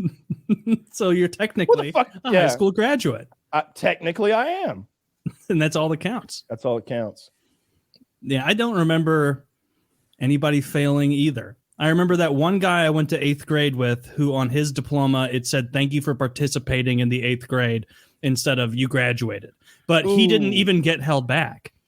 So like the next year, thank you I was for like, participating in the it was after insane. it was after 8th grade graduation, and I remember I've said it before, and I was talking to him, and he was like, he hated school so much, and like he aggressively was bad at school, and so like we were all chatting afterward. He was like, guys, look at this, it's hilarious, and we're like, dude, Jack, it says that you just participated in 8th grade. He's like, I know, dude. And then like he just like left laughing. And then the first day of freshman year, because we were going to the same high school, he showed up. And you know, that's just the way it went. Like he finished high school with us. I'll give you one better than that. I skipped 6th and 7th grade with no protocol whatsoever. I didn't take 6th or 7th grade. What did you do? I worked with my dad. I worked with my dad and hunted and learned to shoot things at long range. So you just that is 6th and 7th grade where you live. Oh yeah, Kyle does not know how to multiply fractions. He just wasn't in school. You know, like let's ask 6th and 7th grade things. Yeah, I can teach you 6th and 7th grade in a month. By the way, if you ever want it. 1 month. How about this? 6th and 7th grade questions for Kyle. Kyle, what is the capital of Michigan? Oh no, Michigan? It's not Detroit, I guess. Is it? I'm pretty sure I know. I should pick this state. No, I don't know my capitals. I don't know my capitals. See, I really that's don't. 6th grade. I knew them at one point because I remember going through them, but I don't know the capital of Michigan. Is it Lansing or something? Yes, it is. Oh, look at that! You didn't fucking need 6th grade. Yeah. No, when I got back, no 6th or 7th grade, and I got back to start 8th grade, and they're like, "Oh, you just have to take this test." It was just math. You were gone Nothing for else. 2 years from like other children and stuff in the woods hunting with your dad. Yeah, it explains so much. Yeah, like no socialization. I was a real fucked up dog getting thrown back into the pack. Yeah, how was that like? How was that? Oh, that's like better than 6th and 7th grade. I feel like kids should do that instead. Oh, it's my favorite time. So they give me this test, and I had been taking like practice tests and stuff to like, you know, get prepped for like this big test we're going to take, because that's going to determine how they place me in the 8th grade. And while I don't need to be in any advanced classes, I don't want to be in any like remedial classes either. You know, I don't want that. So I tried a good bit on the practice test that my mom got me. When I got there, it was the practice test. And I had to make a conscious decision not to ace fucking algebra and geometry. Like that's leave. a smart decision at your age, by the way. I was like, I think I can get like a high 90 on this, because I've drawn that fucking cube or whatever so many times now. Like I've done it 3 times before this exact test. I literally decided, like, if I ace this shit, they're gonna put me in. Like I barely know this shit. Just so we're all clear, like you've memorized it, but you don't understand why those equations get to where they go. Geometry, I didn't understand graphing because it hadn't been explained to me properly. Which is, who knows whose fault that might have been. I think it was that teacher in 8th grade. Actually, probably skipping 2 years and hanging in the woods. That could have done it. But yeah, but I can calculate the ballistic coefficiency of a fucking rifle round in a heartbeat, you know. So that's what really matters. Yeah, well, we all can, you know. Yeah, I'm gonna really need that skill going forward. No, I like that I did that. I think that did make me a different kind of person, because I was hanging out with adults all day, right? Like I was not hanging out with kids at all. I was hanging out with like my dad's friends and associates. And there were times when I was like 13 and like running a crew of like Mexican guys, like me on a tractor and them like shoveling stuff into it as I tell them what to do. And meanwhile, I feel like my compatriots over at Franklin County Middle School were probably like fucking finger painting or some shit in art class. I don't know. an aspect of jealousy? Because I imagine if I had to go to school and then some guy showed up 8th grade day one, and it's like, you just skipped the last 2 years? Are you kidding me? Like, were people like, what the hell? Like, that was awesome. What was that like? I would have been so fascinated. Someone just skipping 2 years of school and showing up. I have no memory of like big parts of that time. I'm not really sure what the reaction was for me coming back, or if there was one. Blackout drunk fixing cars with my dad. No. I remember all that really well, but like I don't remember what going back to school was even like. I know they put me on Adderall pretty quick, so it couldn't have gone too well. I think that's a sign. But I don't really remember a lot of that too well. It couldn't have gone well. Like popping back after being gone for 2 years, like having no friends, and like I think everybody had gotten on like AOL, and like I didn't even know what the fuck that was. And it was hard. You didn't have AIM? You weren't messaging? It was hard to get like integrated into the system. I've been out for 2 years skinning deer. Yeah. You were institutionalized. I showed up wearing my moccasins that I'd made, and I thought they were so cool. That's hilarious. You made your own moccasins, and you showed up like this is going to endear me to the kids. Yeah, that's a thing that really happened. Yeah. I was like, Haley thinks that's real. I totally believe that. No, I love that you doubled down. Last week we were both on the same fell for something train. I think it was. I was like, you didn't know that was a joke. I didn't make no fucking moccasins. I just like shooting deer. I had a big bag of jerky, maybe. I had moccasins when I was that age, and I would wear them around in the woods when I was like hunting cowboys and Indians. It probably would have been something that lame. I was always bad at usernames. I didn't know what to put. It goes back to that like not wanting to be a phony thing, right? Like when you pick your motorcycle gear or your paintball gear or whatever, it's like, I don't think you're the Mohawk man, dude. Do you really need the Mohawk on your helmet? Dude, maybe that's not you. That happens as I age. Like there are things that I think are cool, but don't feel cool enough to wear. I'm 49. Those sneakers that I love so much. Like at 19, I wore fucking track shoes at school. I didn't run. I thought they were neat. And I think I pulled them off because I was like athletic and shit. And I can wear track shoes. Now, me shows up with track shoes. What am I, cosplaying as a young person? Like that's bullshit. You can't just wear whatever you want. You have to thread the needle. The reason dads dress like dads is because they're not allowed to dress like high school kids without looking like freaks. So they just get stuck in that lane, and I try to thread the needle somewhat. I mean, more so recently. Don't judge me from like 2012 when I had mandals, but I try to thread the needle of like looking good and staying fit-ish and I guess dressing appropriately without dressing like a child. Yeah. I really don't like the idea of being seen as a poser or someone who's trying to be something else. That was one thing I didn't like. Like I didn't give a shit if people thought I was a Russian or a communist or like Spetsnaz or whatever they wanted to call me. But I really didn't like it when they were like, he wants to be an army man and he can't. And I'm like, that is not what I want. I would hate to be an army man. If I want to be an army man, I'd be an army man, but I don't want to fucking simplify and salute all of you and thank you for your service and suck your army dicks, like all that. But no, that is not what I want. I made a conscious decision not to do that. I am shooting fucking pumpkins for a reason. Maybe you missed the first 4 jokes I told until we got to the point where I shot the pumpkin, you dumb. But no, I do not want to be an army man, and I'm not trying to look like an army man. And if I'm wearing something, I'm being paid to wear it. I didn't choose it. Dude, like the way that your hairstyle at the time when you started FPSRussia perfectly aligned with what an Eastern European would look like if he just showed up. Yeah, always. Like, people are always like, is he really Russian? It's like, yeah, bro, look at his hair. Yeah, look at his hair. Of course. Yeah, some Croatian. I will throw those stones. Dude, this happened to me like 2 days ago. I'm walking by a barber shop. It's clearly a black barber. They have all there's a sign like on the outside of the building, and they're shaving all these intricate designs like spirals and I don't know, fucking starships and space scenes into people's heads. And I thought to myself quickly, if they could do that, they could probably do my hair easy. These are really talented barbers. No, Woody. Twice burned and still going back to that well. He cannot resist that honeypot of black barbers. By the way, Harley, if you haven't noticed, Woody got squared up again by a black man. Oh, I didn't notice that.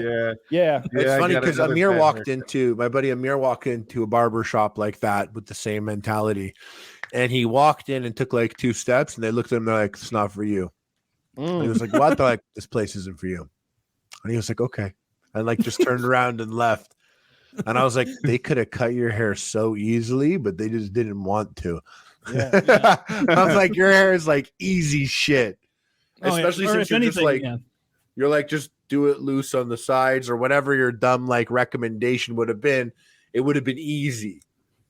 Like, I feel like the people they were used to, they go there, they like cut the front also and like down the side. Like, hey, you just needed a little trim up in the back, and they were like, "Nah, bro, get out of here."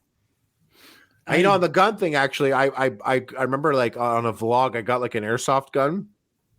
And like for fun, and I took it and I held it and like I shot it a couple times. And then I remember being high and going to the comment section, and I see a comment and they're like, "Look at this fucking idiot. Like, that's not how you hold the gun, bro. Like, you have to hold the gun like this." And I'm like, "Sure, okay, I don't know." And then I go to the next comment and they're like, "Look at this idiot holding an airsoft gun like it's a real gun. Like he thinks it's real." And then I was like, "Oh, wait a second. You guys aren't giving me anything here. I can't even exist now without pissing someone off, clearly." Yeah. Because I got you both mad and you're both like, for different reasons. See, that's ideal though. Like that's how you like work the algorithm and you get that sort of like interaction in the comment box that's not toxic as fuck. Like at least we're not talking about like political ideals. We're talking about where our fingers go on a gun now. I liked like drumming that up, and like I would hold. That's why I didn't use fucking ear protection for so long, is because like they would write articles about how I didn't. I would have loved to put some earplugs in, but they kept complaining on their stupid website and their stupid articles about me not doing it. And I was like, I'm never going to do it then. Fuck them. I shot a minigun with no fucking ear protection. Go back and watch that video. Well, you know what that felt like? You can do your ear thing, right? It doesn't matter what you do with your ear thing. It felt like there were 2 dildos in each eardrum. Well, now I know why you did it. It feels kind of good, actually. It's kind of nice. I did it twice more off camera. No, it's you piss people off like that about little things, and it's good. It's nowadays though, like I don't know, people are just so angry all the time. Oh my god, all the time, everything. I don't know. Everybody's so angry all the time. Yeah, it's almost like wholesome when you see certain arguments now, where it's like, "Oh, look at these 2 guys at each other's throats." When's the last time Maple Leafs Tampa series? That's so much more wholesome than people like wanting to kill each other. When's the last time you actually got angry about something in real life? Probably been a while. I try not to. I wanted to get my ladder. I'll do mine so you guys can think. I wanted to. I've got a light bulb I need to change. It's really high, and but I remembered. I own not 1, but 2 very expensive ladders. They're these ladders that can like go into like any position like this, or even straight out to like build a scaffold, and they extend way up. And I have a pair of them. I don't know, $400 each maybe. And I called my dad yesterday, and I was like, "Hey, I'm gonna come by and grab my ladders." And he was like, "Oh, those were stolen." And he's like, "You know who got them?" I was like, "Those cocksuckers," because there were these 2 brothers that worked for me for a while who like money would go missing. I would keep like cash under like the visor of my truck to pay people with, and like little bits of money would go missing. And I remember they were always like, "It's the older brother, not the little one. Don't blame him." And I'd be like, "All right, if they come back, I'm gonna fuck them up. They're done. No more of them." I was like, "And if you have them over here and you don't fuck them up, I'm gonna fuck you up. Like fuck them up when you see them on site." And that went on for years. And then, like, I think very recently, like a month ago, they got caught.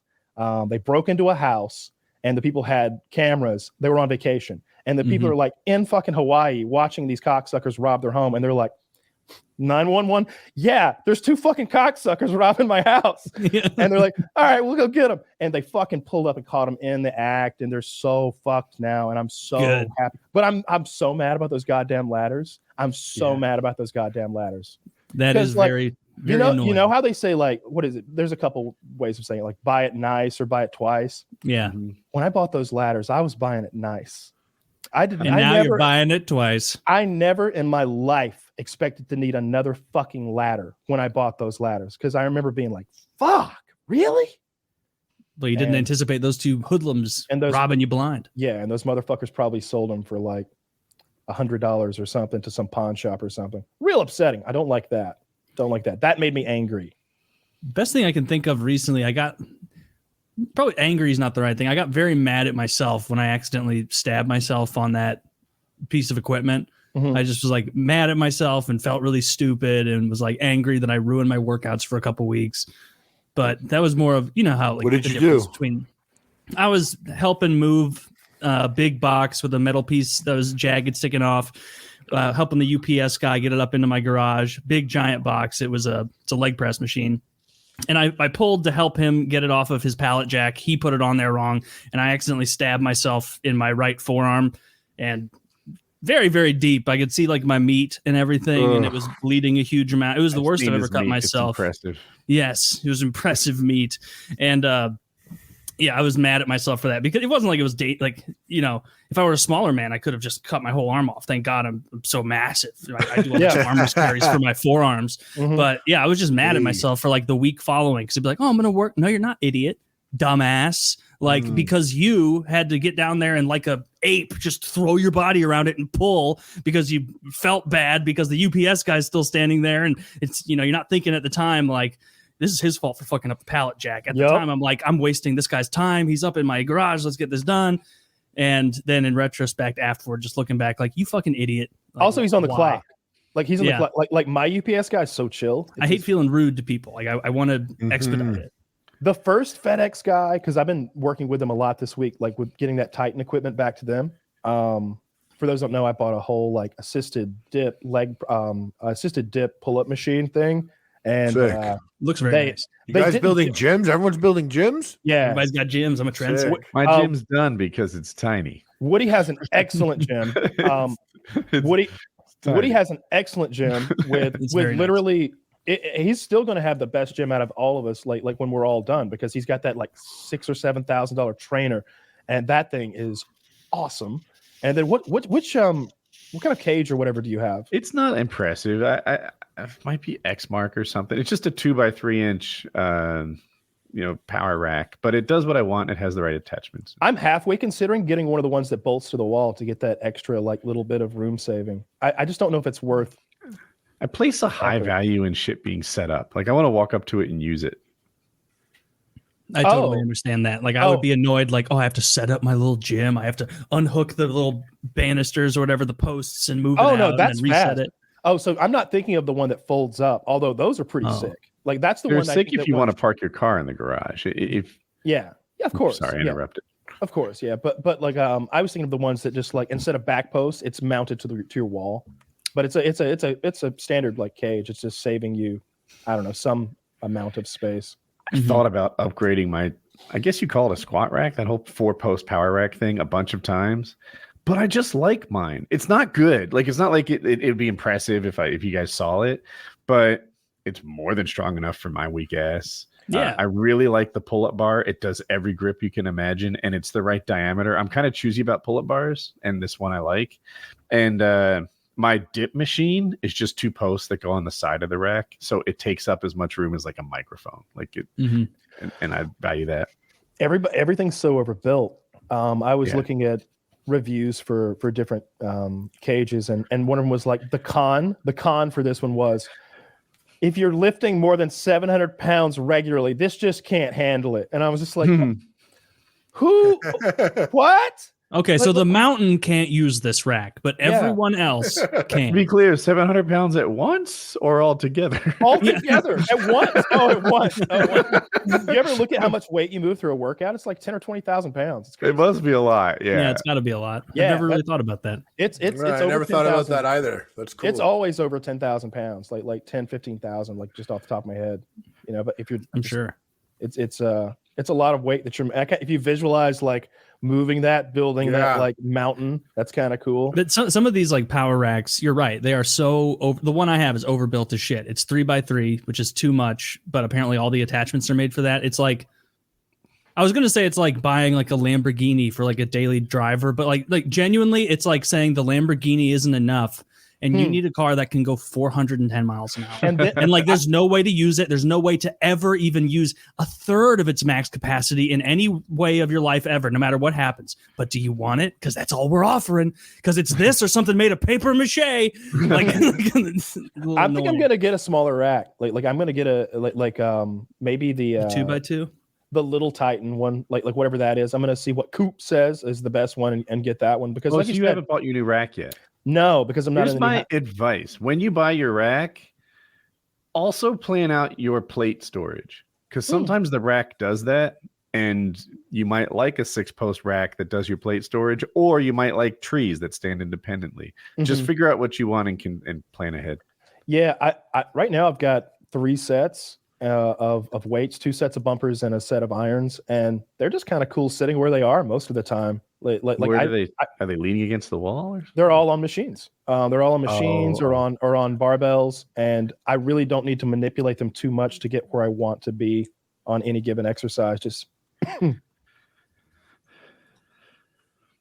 so, but yeah, I would like some storage because I'm probably going to buy even more plates at some point. I really want some 55s because I think they look cool. And you're gonna look cool in your home gym. Yeah. I do some of the gayest warm-up exercises. I look ready to be penetrated. I do all like fours. I do those. I'll do that like home gym. Also, I'll go like on all fours on my hands and knees, and I'll do that like dog pissing exercise that you'll see like hot chicks do.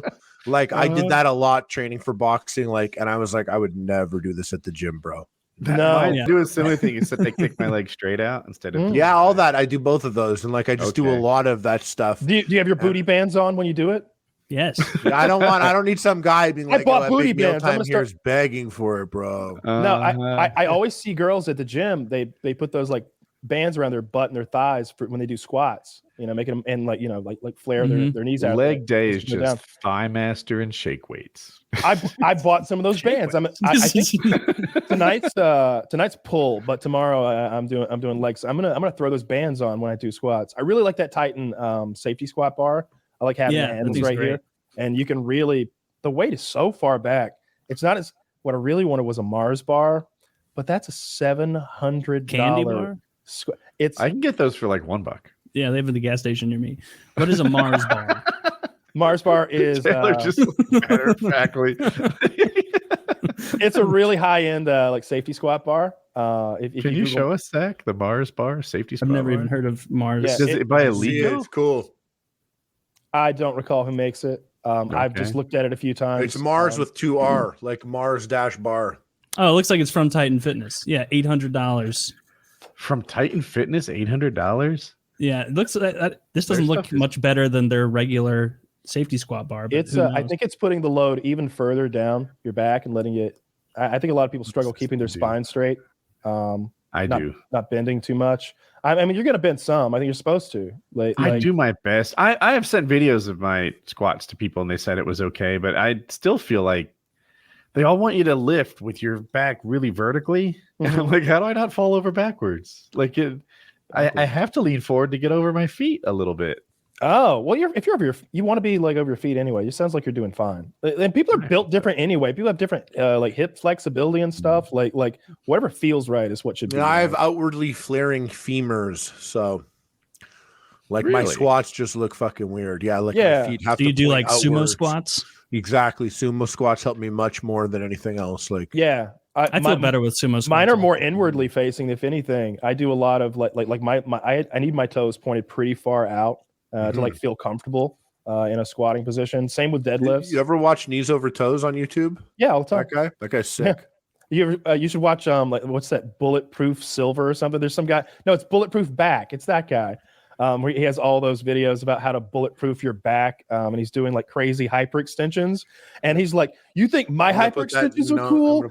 This is Brett.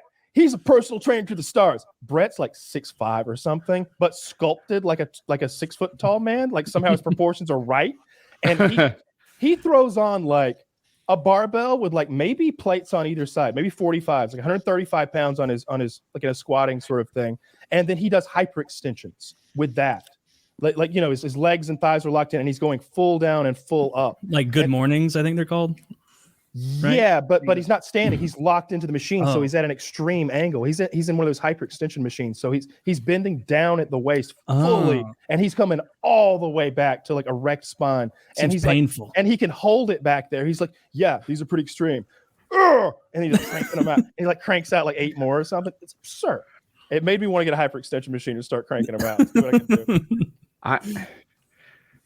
I might have room for one more machine. I definitely 2 when I would ruin my gym. 1 is a maybe. What's the one machine that you really want to add? And then we got to do advertisements. Okay. I don't know. Lat pull down is a thing I can't do very well right now because it really needs the seat and the leg lockdown. I have machines that I can pull down on with a cable, but without the proper seat, it sucks. Pec deck. Like I've got the cable that gets you pretty close, but an actual pec deck that you pull with your elbows is pretty sweet. I don't have that. I've thought about the leg machine where there's something where you do extensions and curls, and then the same machine can do both. It's a nice efficient use of space. $700. That one comes to mind. Those are the 3 that are the most tempting for me. We're on the exact same page then. I think I have one of those. I like it a lot. Because the things I like, I really like the pec deck. I don't like the thing I just bought for like $300. It's okay, but it's not great. I really want a good smooth pec deck with the rear delt thing, and I think it's just going to be an expensive piece of equipment. That Titan one I have works great. I don't like the rear delt as much. I like the fly one, very much. It was like 500. Maybe that's how I initially injured myself. Like last year was doing rear delt stuff. So I mostly do stuff with dumbbells now for rear delts, and I feel like that's so much safer than a machine sort of like locking you into a. I don't know. It's a for weird some movement. reason, like the lock in on the chest fly side, it feels very natural and very good, and the lock in on the rear delt feels very weird, and so I my joint's not like hooked up right for like that. It's like positioned for pulling instead of pushing, and it doesn't want to do it just right, and it kind of hurts. I know my shoulders aren't supposed to pop as I'm doing it. Mine pop too. Yeah, but then if I do face pulls or something else, I don't get that. So. Yeah, I love face pulls. All right, you should do ads. Yes, a couple of wonderful sponsors tonight. This episode of PKA is brought to you by Lucy. Lucy Nicotine is a company founded by Caltech scientists and former smokers looking for a better and cleaner nicotine alternative. Finally, tobacco alternatives that don't suck. Researched and developed for 3 years to be made for people, not patients. Lucy has created a nicotine gum with 4 milligrams of nicotine that comes in 3 flavors: wintergreen, cinnamon, and pomegranate. Cinnamon's the way to go. We've said that before. Lucy also has a lozenge with 4 milligrams of nicotine in cherry ice flavor. Each and every flavor actually tastes great, and it's convenient and discreet. Their products can be enjoyed anywhere, on flights, at work, on the go, or even in the gym. It's 2021. Get rid of your cigarettes, unplug your vape, throw out your dip, and get some Lucy nicotine gum or lozenges. This is the real deal. A subscription to Lucy comes directly to your door each month. It's so simple, and you don't have to leave your house because Lucy has delivery down. Painkiller Already listeners, go to lucy.co, and use promo code PKA to get 20% off all products in your first order, including gum or lozenges. And we have to give this disclaimer. Warning, this product contains nicotine derived from tobacco. Nicotine is an addictive chemical. So head over to lucy.co and be sure to use that promo code PKA at checkout for 20% off all products in your first order. Lucy.co. You heard it here, boys. It's 2021. Get rid of your dips and your whatever else they said to get rid of. all the versions, all the things. All the get versions, and it's definitely 2021. Suppositories. And go to, yes, it's definitely 2021. And that's definitely not because I had to pull up an old read. It's 2022. Sorry. Lucy, I actually didn't even pick up on that. And then when I made fun of it, no one was on my team with this. I didn't know what I didn't even pick up on it. I filled out a form 2 days ago at the doctor, and I didn't know what year it was. Okay. This episode of PKA also brought to you by Blue Chew. Spring has finally come, so let's help you do the same. That's right. This episode is sponsored by Blue Chew. Guys, confidence can take you far in life. It can also help in the bedroom, especially when it comes time to step up to the plate. That's where Blue Chew comes in. Blue Chew is a unique online service that delivers the same active ingredients as Viagra and Cialis, but in chewable tablets and at a fraction of the cost. You can take them anytime, day or night, so you can plan ahead or be ready whenever an opportunity arises.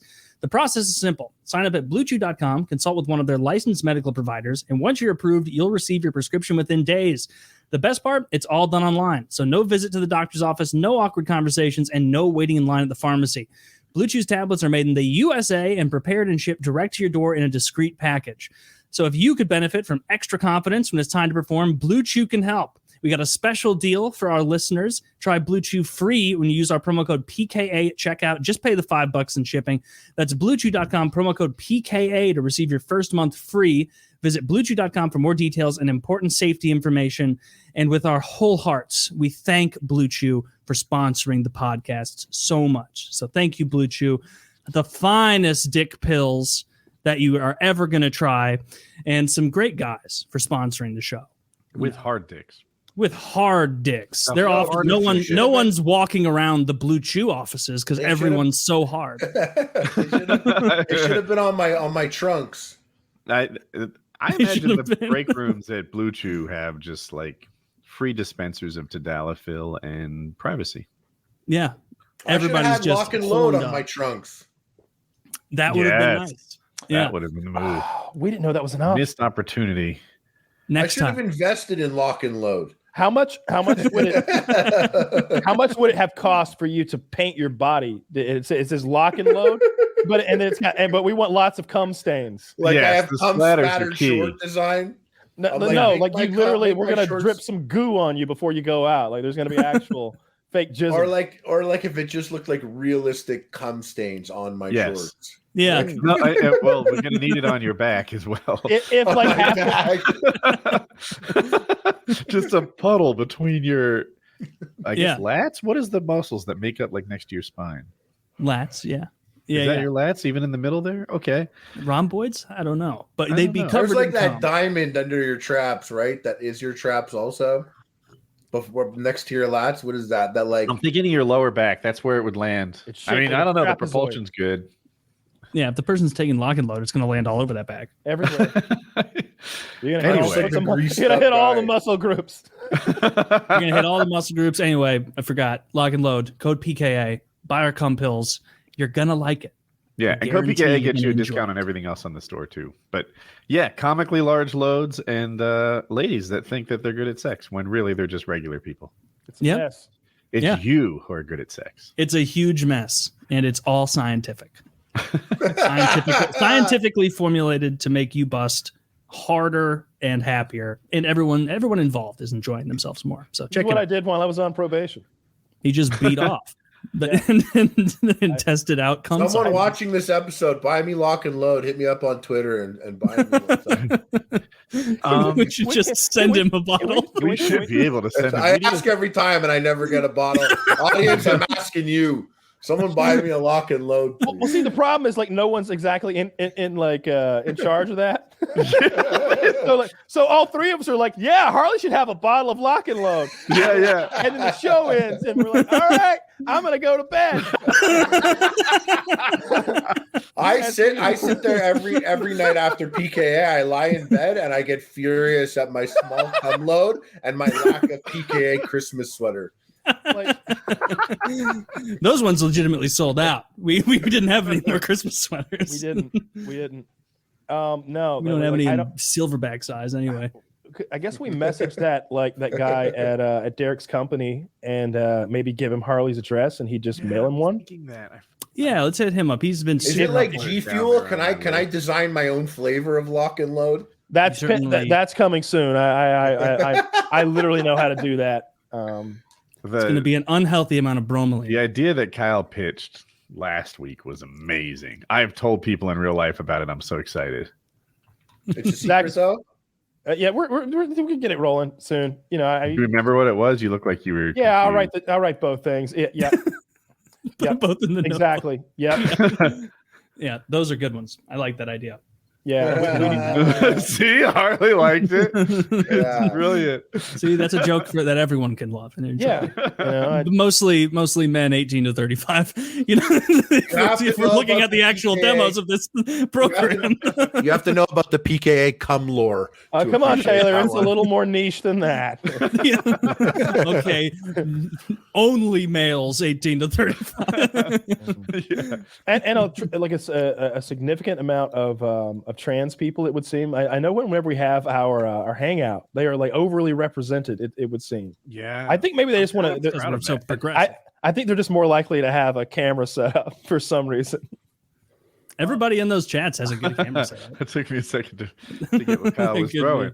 Yeah, almost. Well, not everybody has a camera. Like I just disable the thing so that I can't see the boxes that are just somebody's like avatar or whatever if they don't have the camera. So I don't even Right. see them anymore. Mm. But usually like 20 out of the 25 have cameras, I would say. It's always a good time.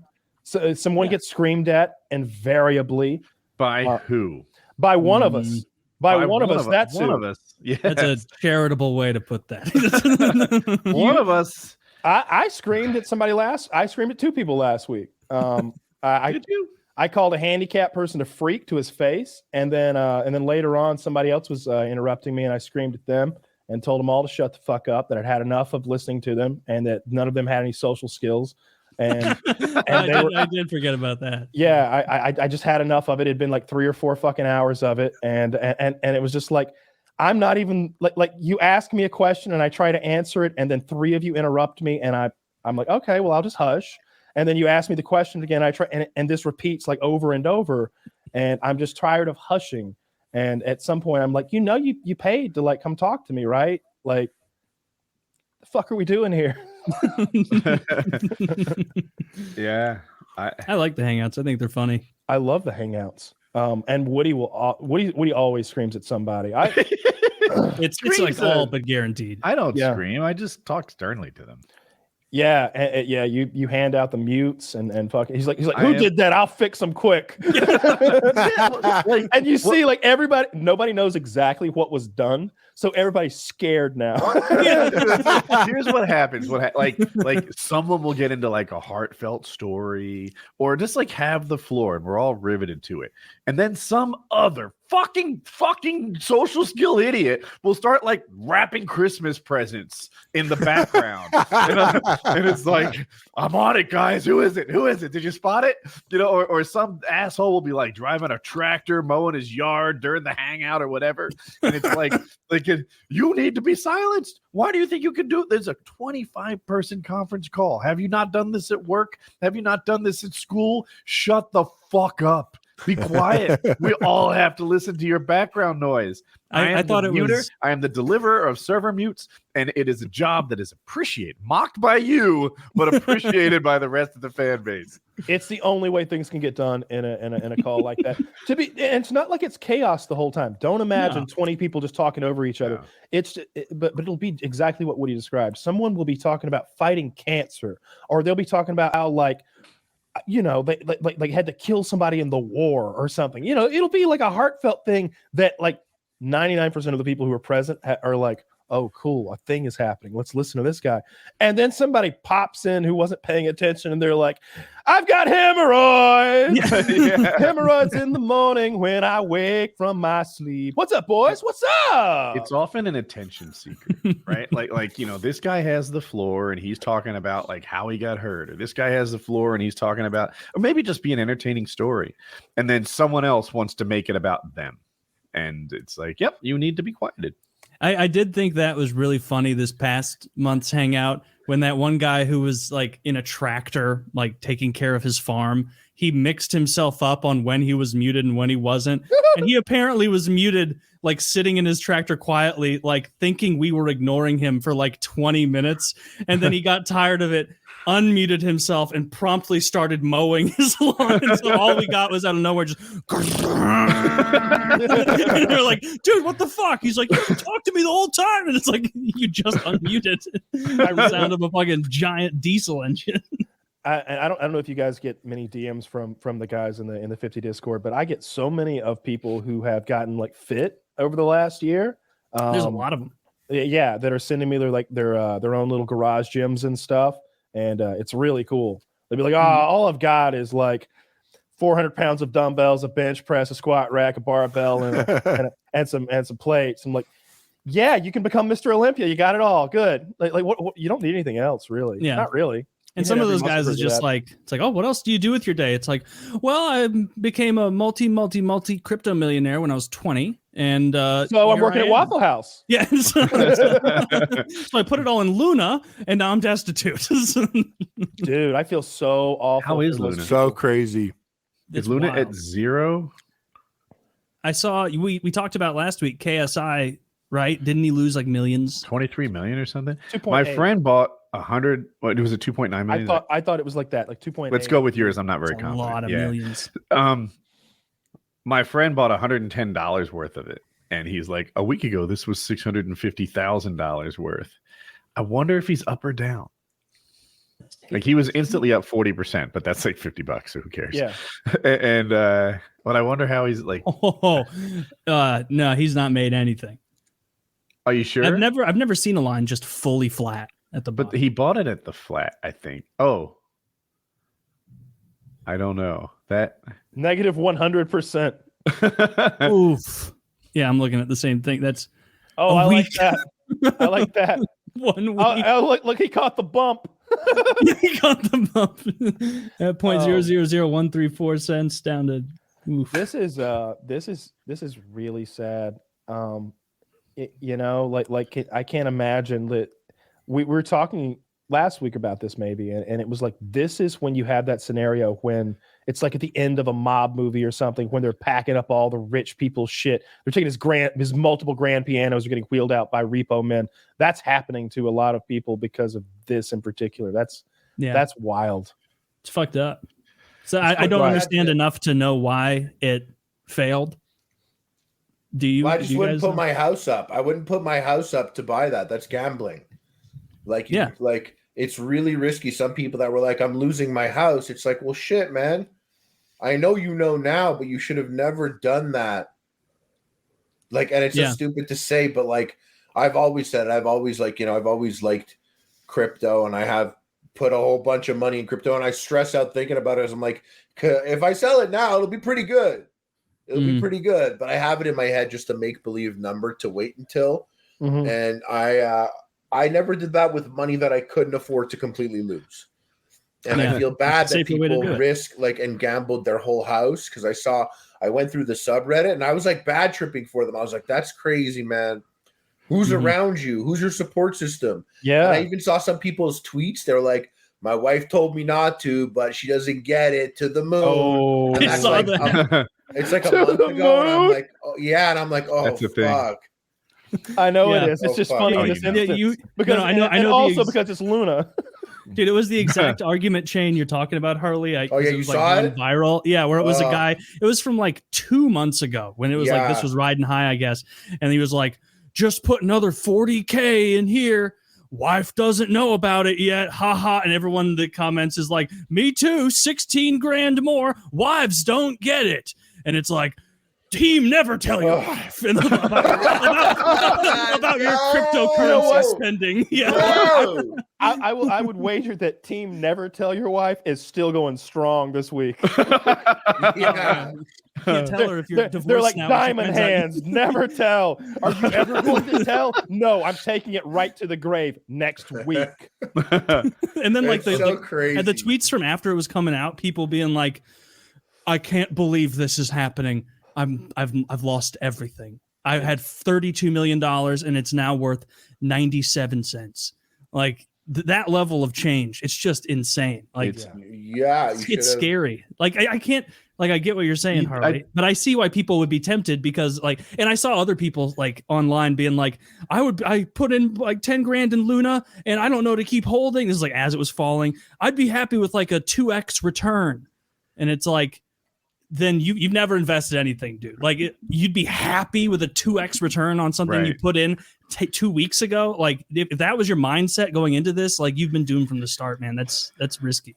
People go. No, I feel like a crypto idiot, right? I'm convinced they're all going to do this. They're all worthless, non-money, not backed by anything. only have value because someone else will pay more. And it's easy to say that right now during the dip.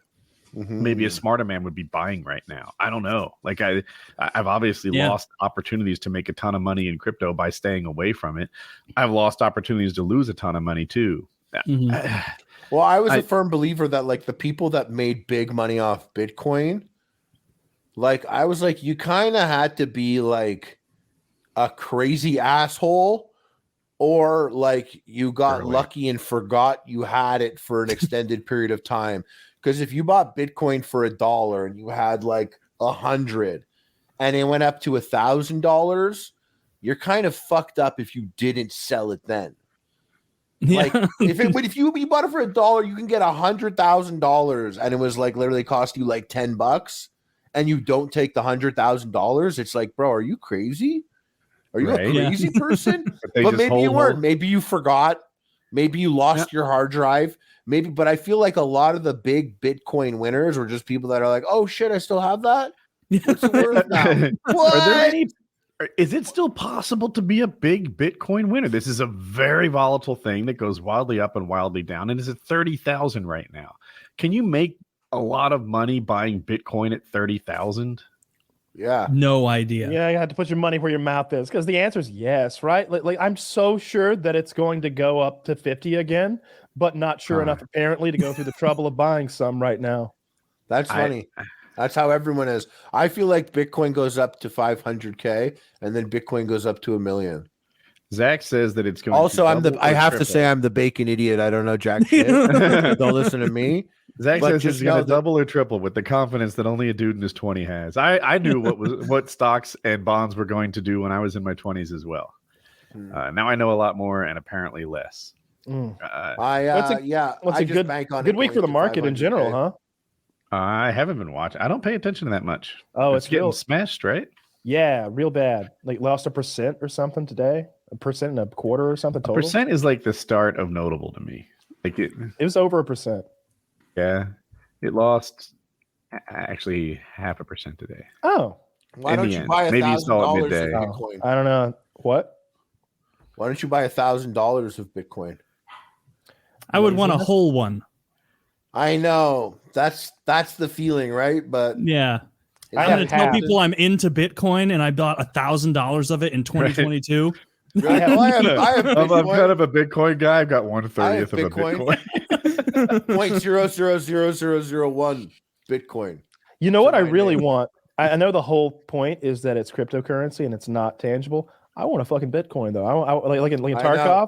I want a fucking gold medallion that has like whatever that number is fucking engraved on it. Yeah. Like whatever the number you need to like access it. Like I want that. That would be so sick. It would be cool. With the Bitcoin symbol on it and make it like a gold ounce. So it's worth. Put it on a chain if you ever box, like Logan Paul did with the Pokemon card. Yeah. You come out with your Bitcoins. Put an acrylic. Literal Bitcoins on your necklace. What was the story with the Pokemon card? Like $250,000 with like a rare, like a perfect Charizard that was like worth $2.5 million or something. Really more expensive than any other piece of jewelry. That's kind of I like that in a mocking way, right? Because typically we're like big chains and shit. Mm-hmm. Yeah, but he comes also out with a Pokemon card that's worth more. He also loves Pokemon though.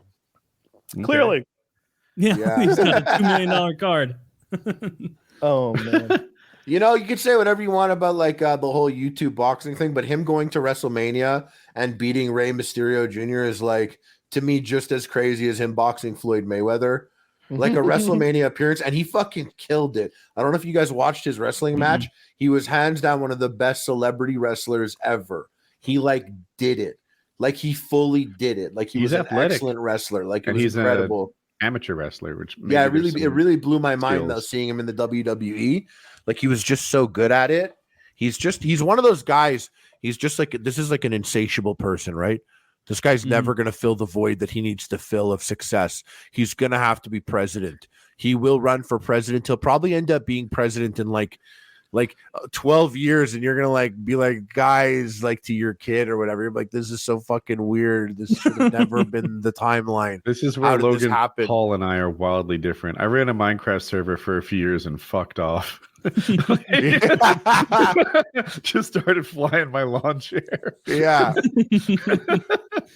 Just That's all so but funny. checked Yeah. out of I see that society. too. I feel that with a lot of creators, you know, like I see like FouseyTube. Mhm. I see him out there and he's like doing all these things and like trying. I'm like, bro, can't you just be happy having done it? Like sometimes I'm like streaming to like fucking like 100 people at like 3 a.m. stoned off my ass, and someone's like, "What happened? Epic meal time, bro? You got to do that again." I'm like, "What? I got to do it again? What are you talking Harley, about? why didn't you think of that?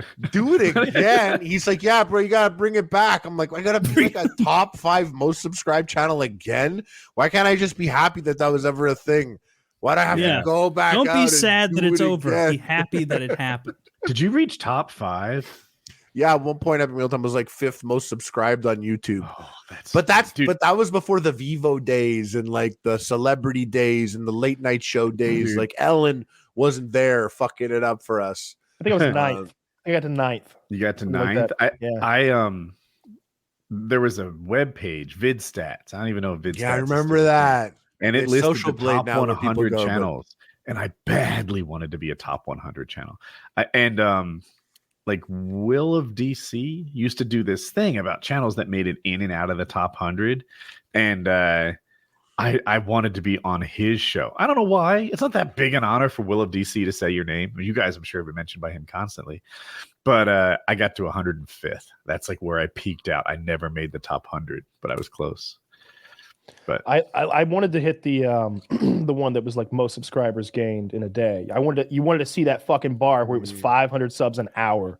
Fucking boom, boom, boom, boom, boom. We had the craziest sub day ever. We went all over the internet for hours being like, where did this come from? It was like 27,000 subs in a day or something. And we were like, where did that come from?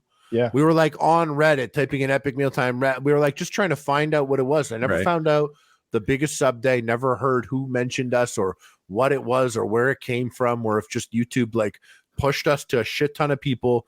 No idea, but it was really weird. Never the algorithm solved would be that one. so weird. Like it could have like just locked you onto the homepage of like Bolivia for like 36 hours or something. And Yeah. now like every Bolivian is like, I guess we're into bacon now. I don't know. Yeah, it was I had like 2 good days in a row, and the day combined for like 30 grand or something like that. It was a lot of subs by my standards. And what happened was Modern Warfare 2 dropped, and I bought the game early and had a bunch of videos. Like I had one of the first chopper gunners. I was like the first guy on YouTube to park a chopper gunner on Nuketown and just like wreck people. And I got it out of a care package that Wings of Redemption gave me. And You owe everything you have to that, man. Everything to him. Oh, Black Ops 1. Zach is right. I made a mistake. It was Black Ops 1. I bought that game. Dude, people were mocking me. I paid $500 to get Black Ops 1 early. And they're like, the fucking idiot and this and that. And I'm like, you guys just don't understand investing in your own business, you fucking jackasses. And meanwhile, I'm picking up like 30,000 subs in the next 2 days. Would you pay $500 for that back in 2011? You would pay. Companies pay way more than that. Way more than that. Look what CNN paid for 100,000. Yeah, right. And then the next video was like my Shucks You. I did this musical thing about noob tubes, and that went bonkers too. Both of them like million view videos, and it was mostly because I had some good timing, and thanks Wings. Yeah, I remember that you had such a good like rollout of videos. It was like every 4 hours or something. Yeah, you had it, and you had the stuff that like people wanted to see. That was the first year they'd added like some bullshit third game mode where you were like, I don't know, some sort of 2D arcade nonsense. And I showed you how to get there. Show you how to get there too. And like and that video, 300,000 or 400,000 views. Like I advised everyone to run Ghost, and it was good advice. I had been playing the game for 10 days or something, and I hey, you want to know what class is going to help you start early in this thing? Here you go. Yeah, you crushed that. Yeah, that was always important. Like having that content to like roll out and getting it as fast as possible. That's one of the reasons why like the better players often had such an advantage, because they can get a gameplay so quickly that might take me 2 days of grinding and being frustrated to even approach. But yeah. You knocked that out of the park. I remember think that I was very the well. guy that figured out if you run the radar in colorblind mode, it shows you where stealth bombers are coming from. Yeah, maybe so. Yeah. And yeah, like that was the kind of shit I had on my channel, and it helped big people. info. Yeah. And the community was so small back then that like it was easy to like get word of mouth out that Woody's got good videos though. And like, and you just had like the whole community watching your stuff. Yeah, that was great. Yeah, it was fun. It beats real work. See, that's the sort of thing that if I had owned Machinima, that would have been my priority. Machinima directors are getting this game early. They're gonna like that should have been like what they spent $10 million on that Mortal Kombat bullshit TV show that nobody watched and nobody remembers. If they'd taken that money and like bribed game companies to get 15 of their directors in to play their Call of Duty a week or two early, like they'd be it's so much money they'd make from that. On top of that, Activision should be happy, right? Nowadays, they're a little smarter. At the time, they were like, I don't know, this is kind of our content. We letting YouTubers upload our game. You know, I want to say Nintendo's still assholes like that. I'm not sure, though. But a smart gaming company, now they pay. Like the Shroud gets paid to play a game on release date. Oh, yeah. If I own like the next Call of Duty, I would love it if all the YouTubers uploaded videos of it. Yeah, I mean that's such a clear business path to like making your company a gigantic entity in the whole space too. Like Machinima, what Machinima really needed to do was get into game development. Maybe if they had made their own game and then like, hey guys, you get a $5 CPM when you play our game. Wait a minute, fuck yeah, best game ever. Yeah, every scene editors would be like, everyone really needs to buy this game, and you know, it would have been another like Minecraft type thing. You could manipulate the market however you wanted, and it wouldn't be. It's not dirty. You're just showing, advertising your product. Yeah. They were awful. Just like back in the day when I moved to LA. Like I remember there wasn't like I didn't know what I wanted to do with my time, or like I didn't have like a lot of friends there, like other than like my buddies, and I used to like go to Machinima. Because like they just like, you know, liked me. They wanted me to sign. They wanted Epic Mealtime a part of it, even though I was already with the management. So like I would go to like Machinima and like wander around and like hang out and go to the back where they had all these Xboxes, and like I'd be like playing games. They had like a million games there, and like other YouTubers would like come in that I knew, and I'd be like, what's up? And like hang around, and then eventually someone would come be like, bro, like, do you want us to order you pizzas or something? And I'd be like, yeah, sure, man. And I would just like chill at Machinima, and I went like multiple times and just hung out there because they had like sick gamer chairs and like a sick ass TV and like sick ass games and weird like tchotchkes and shit. And I would like hang out there like a weird lost soul. But like everyone was so happy to be there because it's like a huge YouTube channel. And they're like, yo, Epic Mealtime's here. What's he doing? He's just fucking in the back playing Modern Warfare 2. And I'd like sit there playing like Spec Ops mode. Like I remember like eating edibles, and like some like adult would come over and be like, hey, big guy, you want a pizza? I'd be like, yeah. And then they'd like order pizza, and like I don't know what they did there. I don't know what nothing, man. It was fucking weird. There were so many people not doing anything. There was so much wasted money. It was insane. So much wasted money. Like I only went in there once. Whenever they wanted to, I just told them I didn't want to come back out there. They usually that pizza they ordered me was your pizza. They ordered it. You ordered it for me. Oh, is that what it was? Just by I'm sure there was like some of it had to be your dollars. Oh, you know, like off your success. That may have been why there were so many people not working. It's possible. I never saw. I went in there one time and like toured the place, and it reminded me in The Office when they bring the people from the other branch in, and Michael Scott has these gift bags for them full of like pencils and coupons. Like they gave me this big gift bag full of bullshit. It was like, here's a sticker to put on your Xbox 360, and it was like, thanks, bro. That'll it's like be a weird cool, Transformers T-shirt that's not the right size, and it's like the last Transformers too. It's fucking Dark Planet or some shit. It just a bunch of lame shit in a bag. A squishy, like annoying orange stress ball or something. At Machinima, they hated me. I think what happened. So X-Jaws and I talked, and we were like, we should be getting throwback. We should be getting paid more, right? And we went to Machinima and we negotiated higher rates. Not the highest rates, by the way. I could name a couple people who earned more than me. but I did get a higher rate than I used to, and so did like everyone else. Everybody's rates went up, and they were just criminally underpaying people with their CPM. I go there like 2 months later, and some guy has a picture of Benedict Arnold with my head cut out and put over his on his cube wall. And it's like, I don't know. Did they think I was disloyal to Machinima or something? No, I think that person, like, somehow the bosses fucked him, and like they probably took money out of his pocket rather than like company money to pay you. And they're like, that's on you, bro. You fucked that up. I feel like you could sue them for having your picture on the wall there. Like, we should have asked Hutch about this, because like maybe he would know something. Maybe he would know. Like, was there a meeting where they were like, and then we've got this guy out there talking about everybody needs a little more money. Where where that money's gonna come from, don't you? It's gonna come from our video game and nacho fund. Okay. I wonder. I would love to hear Hutch's take. Like, maybe he'd tell the tale of, because it's a dead company now, right? Like, it's all gone. Yeah, I don't think he has any loyalties to them. I don't know if he has the I bet he's loyal to Mr. Sark, but not to the Debois. So they're the people that own Machinima, for the listeners. Yeah.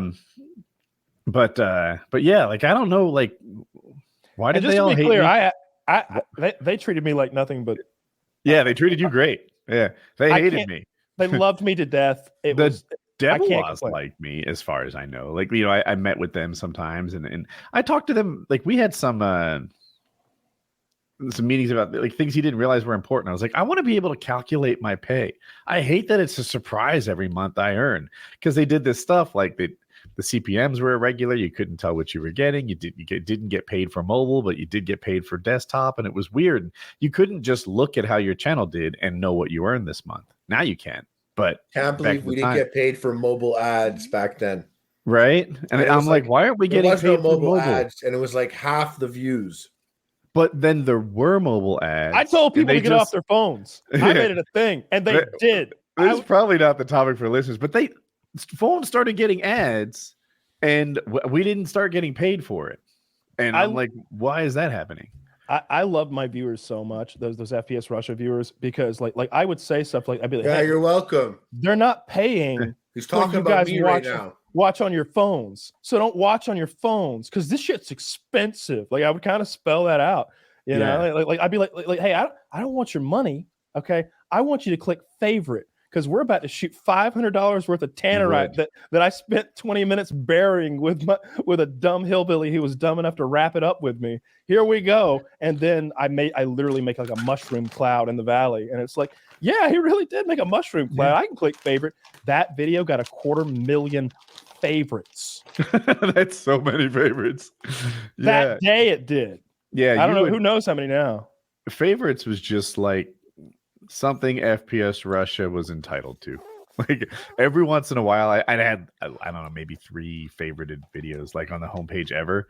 But everyone you made was there. Kyle is almost FPSRussia hit almost 1 billion views. That's a lot. Well, there's multiple channels too. But I would say with the favorites thing, like that was a spot on the homepage, right? Most favorited video that day.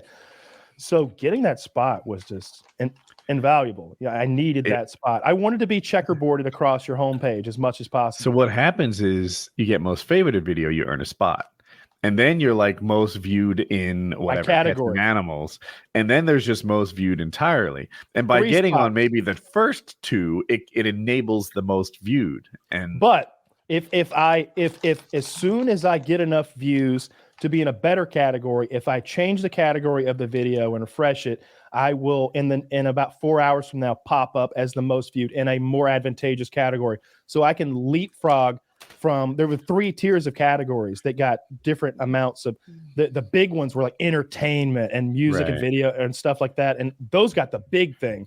But you had these smaller thumbnails that were like pets and animals and stuff. But some of them had a better shuffle rate than others, because they weren't all displayed. Only like 3 of them were displayed. And every time you refresh, you get a different shuffle. So it was more evident. You could leapfrog up that board. Like people in blogs or something would pop up there often. Yeah. Yeah. Or pets and animals was like a real easy one to go after, because nobody was like running pets and animals like a business back then. It was just, some guy videoed his cat that day, and now that video's got 80,000. It was usually views. miscategorizations. Like we had Zach said, bless you. We had who was the black guy that made songs almost every day? He was real big early. He was on this show. He was in a Pepsi commercial. Anyway, Pets and Animals. Rain guy? No. That's Tay Zonde. I forget his name. But in any case, yeah, he came on this show and said like Pets and Animals is my category. Tuesday is my day. And for a time it was. Yeah. I didn't care about the day. If I had content, it was going up. But there was definitely a time or two where I uploaded on my primary and my secondary channel at the same day.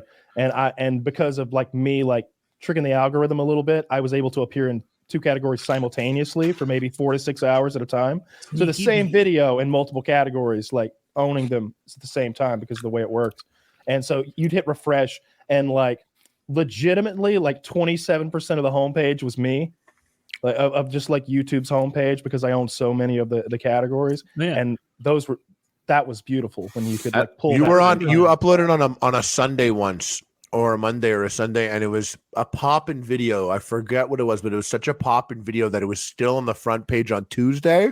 And you were in entertainment. So we were there, and I remember we were all like, okay, that's fine. We'll just upload to comedy this week. Because we uploaded on Tuesday, and it was like close to our day, and you were still there. And we're like, well, that's just pointless. We're not going to go up against that. Like, let's just... your videos, even though like our views were similar, your likes were so much higher. Like people that didn't have YouTube accounts watched us. You had people making YouTube accounts and liking them. Even White Boy, even like White Boy 7th Street had like crazy likes and comments on his videos. And even though our views were more than his, during that time, like, closer to yours, but like the engagement on your channel was too crazy. We're like, we got to upload to comedy. See, during that time, White Boy and I were living together, like collaborating at night, all night long, smoking weed. Like we were on my porch every night, like talking about how to like not game the algorithm, but just like play the game. But he showed video. He showed video within his video of how to like and favorite a video within the video. And I was there, and I remember being like, there's no epic mealtime way for us to do this. How can we tell our audience how to do this? We never told them to do that stuff. And we were like, how can we do that? We're like, we can't. I envied it because like the rules were different and harsher for me, right? If I so much as made money on purpose, I'm a money whore. My comments said money whore so many times. I bet whore is still banned on my comments. Like that's so annoying because that's different now on YouTube. Now you're allowed to make money. People love when their YouTube creators are making money. They're like, they have their own makeup line now. Wow, let's all go buy it. And back then, like, you have your own makeup line. You're supposed to just make videos and shut up. Never make money.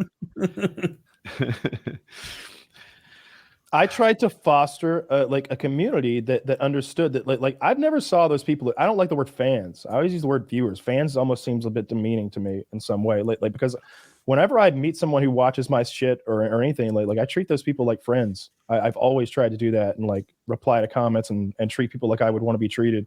I still try to do that as much as I can. I was in traffic, like 3 days ago, and that guy's like alongside me screaming, FPSRussia! He's like screaming as always, have nice day or some shit, like careening down the highway. You know, that was a funny video. I didn't know he was that extreme. He was screaming. We were, you know, I lost him eventually. Some creative drive. Made a video. Oh, go ahead. I was just gonna say, like early on, I was like wanted to be like transparent and clear, like, hey man, this is kind of cool. You guys realize I get to play video games and make these videos, and then I get money if you guys just click buttons. So look, I should have mentioned this when Hutch was here because I bet he'd remember it. I made this Call of Duty video one time. I don't remember if it was in the Russian accent or not. I think maybe it was where I dual commed with myself, so I'm doing both personas and I'm editing it, so we're talking over each other and laughing over each other and stuff. And at the end of the video, I like sort of like tongue in cheek alluded to the fact that I just edited this thing together and it was a little annoying to make. And I said something like, so just give me a favorite. I know what you're thinking. Everybody wants your favorites, but I really want your favorite. Like when this video goes up, I'm going to be looking at the favorites, refreshing over and over. And I'll be honest, it makes me feel really good when that number goes up fast. It's the best part of my day. So Please and thank you. Favorite my video and make my day tomorrow awesome. And look, I know what you're thinking. You make content yourself. Why would you favorite Kyle's video? You don't even like me too much in real life. Didn't I earn it today? Didn't I earn your favorite, sir? And Hutch was like, and God damn it, you did. So I favorited it. He favorited the video, and back then, your favorites get shared. Yeah. So Hutch favoriting my videos, kind of a big deal. I get a bunch of traffic coming in. Yeah, it was good. God. Like I was always clear about that, and none of what I just said is a lie. Like it feels amazing watching that button go up really fast. You know, when I felt like I couldn't be clear. I felt like if I played by the same rules everyone else does, I would lose. I had to make money accidentally, I guess, on YouTube. And White Boy, I was trying to get out. He told his fans to make his channel their homepage. So every time they open their browser, he would get a view on the autoplay. And it's not bad. It's not mean. It's not like I'm not dogging it, but I knew that I couldn't do that. I couldn't ask my fans to do that. I think that's one of my ideas that like we came up with and collaborated on. I mean, he may have came up with it independently, but it would have been a fucking drama alert video about me if I did that right away. So I thought the background needed to look cool, and I wanted the home video to be the one that I needed to like push over an edge. If I thought that like 5 million view videos like got fed better by the algorithm, I was like, this was 4,800,000. Throw it on there for a week, and it hits 5 million. Like you could. He was talking about setting your browser's homepage. And I would tell them to leave it on. I was like, hey, you can go to my playlist. Yeah. But in the morning before you go to school, click that thing and let it play all day while you're at school. I was like, why not? Why not? I mean, look, if you don't want to help me, that's cool. But hey, I'd love it if you click my playlist and let it play all day while you're at school every day. Yeah, I remember you saying that in like regularly in videos in like 2011. Like, hey, don't forget while you're at school, start my playlist. And I was like, damn, that's a good idea. I wish I had told people to do that. I just wanted as many views as I could get, and I wanted to earn them, and I wanted to beg for them and borrow them and steal them, I guess, if I could from somebody else. But like, I never wanted to make shitty content. I didn't want you to when you got here, I wanted you to be like, I got some out of this. I'm glad I got here. Mm-hmm. I don't want to rickroll you. I just want to get you here. It's hard to put butts in seats. I'm glad that they fixed the homepage from what it was in the Wild West of like 2010. Because as someone they fixed it. Like as someone who never sniffed the fucking homepage, just like goofing around on my channel, like just as a YouTube viewer, like I pull up my homepage and it's like, okay, I don't watch any video game stuff unless it's from like a friend of mine, like Woody or Kyle or people I know, and it would be nothing but white boy content up there, nothing but Xbox giveaways. Remember that? Remember how big of a thing that was for like an 8-month thing where they were like, everybody leave a favorite on the video and you'll be entered in a competition to win. Yeah. You don't even know. What? They started giving fucking Xboxes away while I was on vacation in Seattle or Boston. I wasn't able to upload. And I was like, they're going to give away a game system? They don't know who they're We're giving away cars starting next week. We're going to start giving cars away.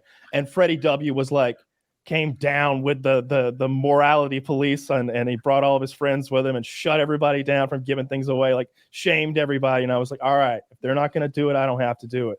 But it was like the nuclear option had been brought on the table. Like you're going to start giving away game systems and what it was is I'm sure Freddie W didn't lost his homepage slot to a White Boy 7th Street quickie or some shit. Yeah. To a junkyard quickie. And meanwhile, he probably had like 150 man hours minimum invested in editing or something in some cool VFX project. So I get why he's salty. But I was just about to come in there and I was like, you can go to a Ford dealership and buy those like cheap cars for $12,000. We're going to give a car away next week.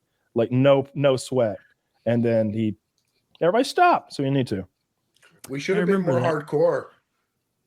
How much more hardcore? Very well, Harley. Well, that's what they do now on YouTube. Like a lot of popular YouTubers just give out cars now. That's Mr. Beast. You could have been Mr. Beast.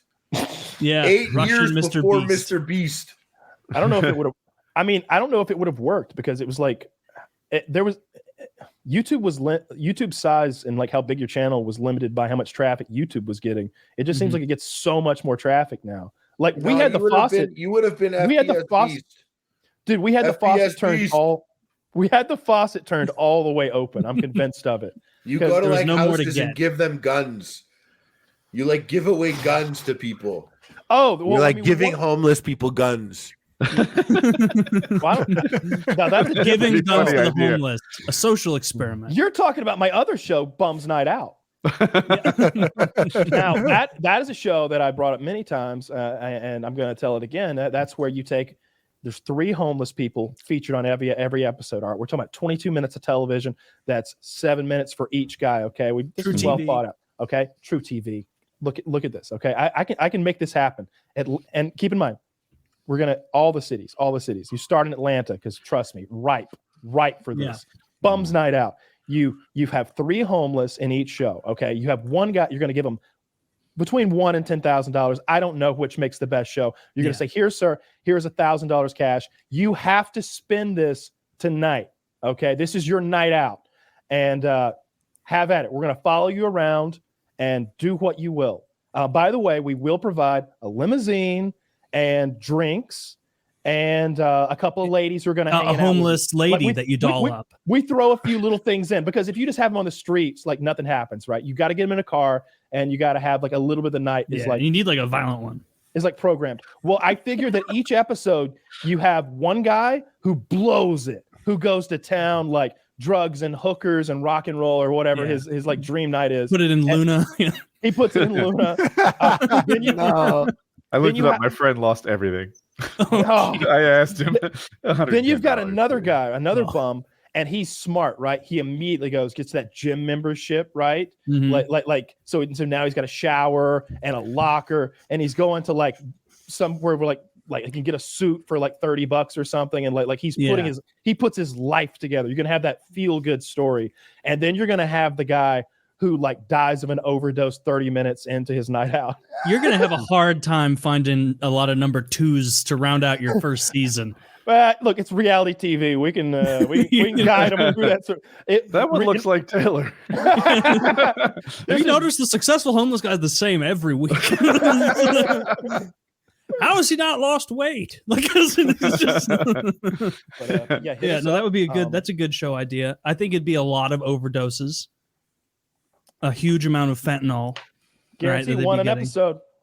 And you have Bums Night Out Atlanta, and then we franchise. Then we've got Bums Night Out in Chicago, just like the Housewives series. How you've got like the Housewives of every fucking the real homeless of Atlanta. Thank you. There you go. That's the like the name of the overarching umbrella of hobo content. Okay, the real hobos of Atlanta. Hobos. Yes, yes. But so you'd have multiple shows featuring them. There, I think there's lots of good things you could do with the homeless. I think that homeless drawn rickshaw service would be really big in this age of like electric scooters and stuff, and everybody's zipping around. Nobody has cars. That's a good idea. This could be mean spirited, but homeless cribs. Like where they show you the box that they get fucked in every night or whatever happens. I love that so much. I love homeless cribs. Yeah, that's a cribs good for the homeless. Cribs, but only people who are actively mentally ill and homeless. I know that you like syringes, so we got a syringe disposal station in the back of your Pontiac. Is it that's a completely different show? That's like Pimp My Boss. Yeah, that's Pimp My Ride. No, that's a totally different show. See, this is all under the umbrella. Okay, we've got a whole network of shows. Can we have one guy to like be the guy? Like you need like one personality to be the host of all of them, I think. So you have some like carryover and familiarity. Sure. And here's the big thing. Once you've got 2 or 3 of these shows established, you can have crossovers, right? You can take the winner of like Bums in Love and throw him on to Bums Night Out. And you know, now that he's got a lady bum, they can have a night out together. Bums Night Out couple edition. How about Bums Night Out TV. Celebrity Edition for like Andy Dick, like for guys where like life is not going well. Oh, you'd have one for like guys who have just like lost all their money in crypto or something like that, and they're new to being a homeless person. Fresh bums. Yes. Fresh Bums Night Out. They're new no money. New no money. They're old no money. Well, the old homeless. In any case, if any of the lesser known networks would like to get in touch with us, and we would be happy to produce. Is Spike TV still a thing? Throw us a bone, Spike TV. I don't No one knows if you're still around. I don't think so. I'm looking at you, True TV. I think you're the. You just lost or, Joe. Or the Outdoor Network. We can frame things however you guys want us to. Wink, wink. Make it the cooking channel. Anything. I think it's a very conservative network. So HGTV, homeless and garden television. Homeless in the garden. Homeless in the garden. It's all about finding and eradicating the homeless living in your garden for like very rich white women. It's like a how-to with like a posh British accent. We could do like big fish out of water stories where we take a homeless guy from Portland and show him what life is like when you're homeless in Seattle, but it's the exact same. it's How about not one fish out of water story. It's like it's a little windier here. Yeah, I guess. Like that's about what if we find a very wealthy family who volunteer to have a homeless man hidden in their home while they're away, and they have like an hour to find him, or he gets the house. Oh no! Or he gets to live there for a month. in the master. I like that better. Yeah.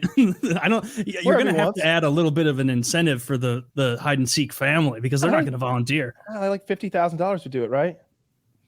Oh yeah, I could find a homeless guy in my house for 50 That's grand. my biggest. That's my biggest fear is that like I'm out one day and like a homeless man jimmies my window and then goes up in the hot ass attic and he's just up there sweating the days away, waiting on me to. But he doesn't know my sleep schedule's fucked, so I'm just always up.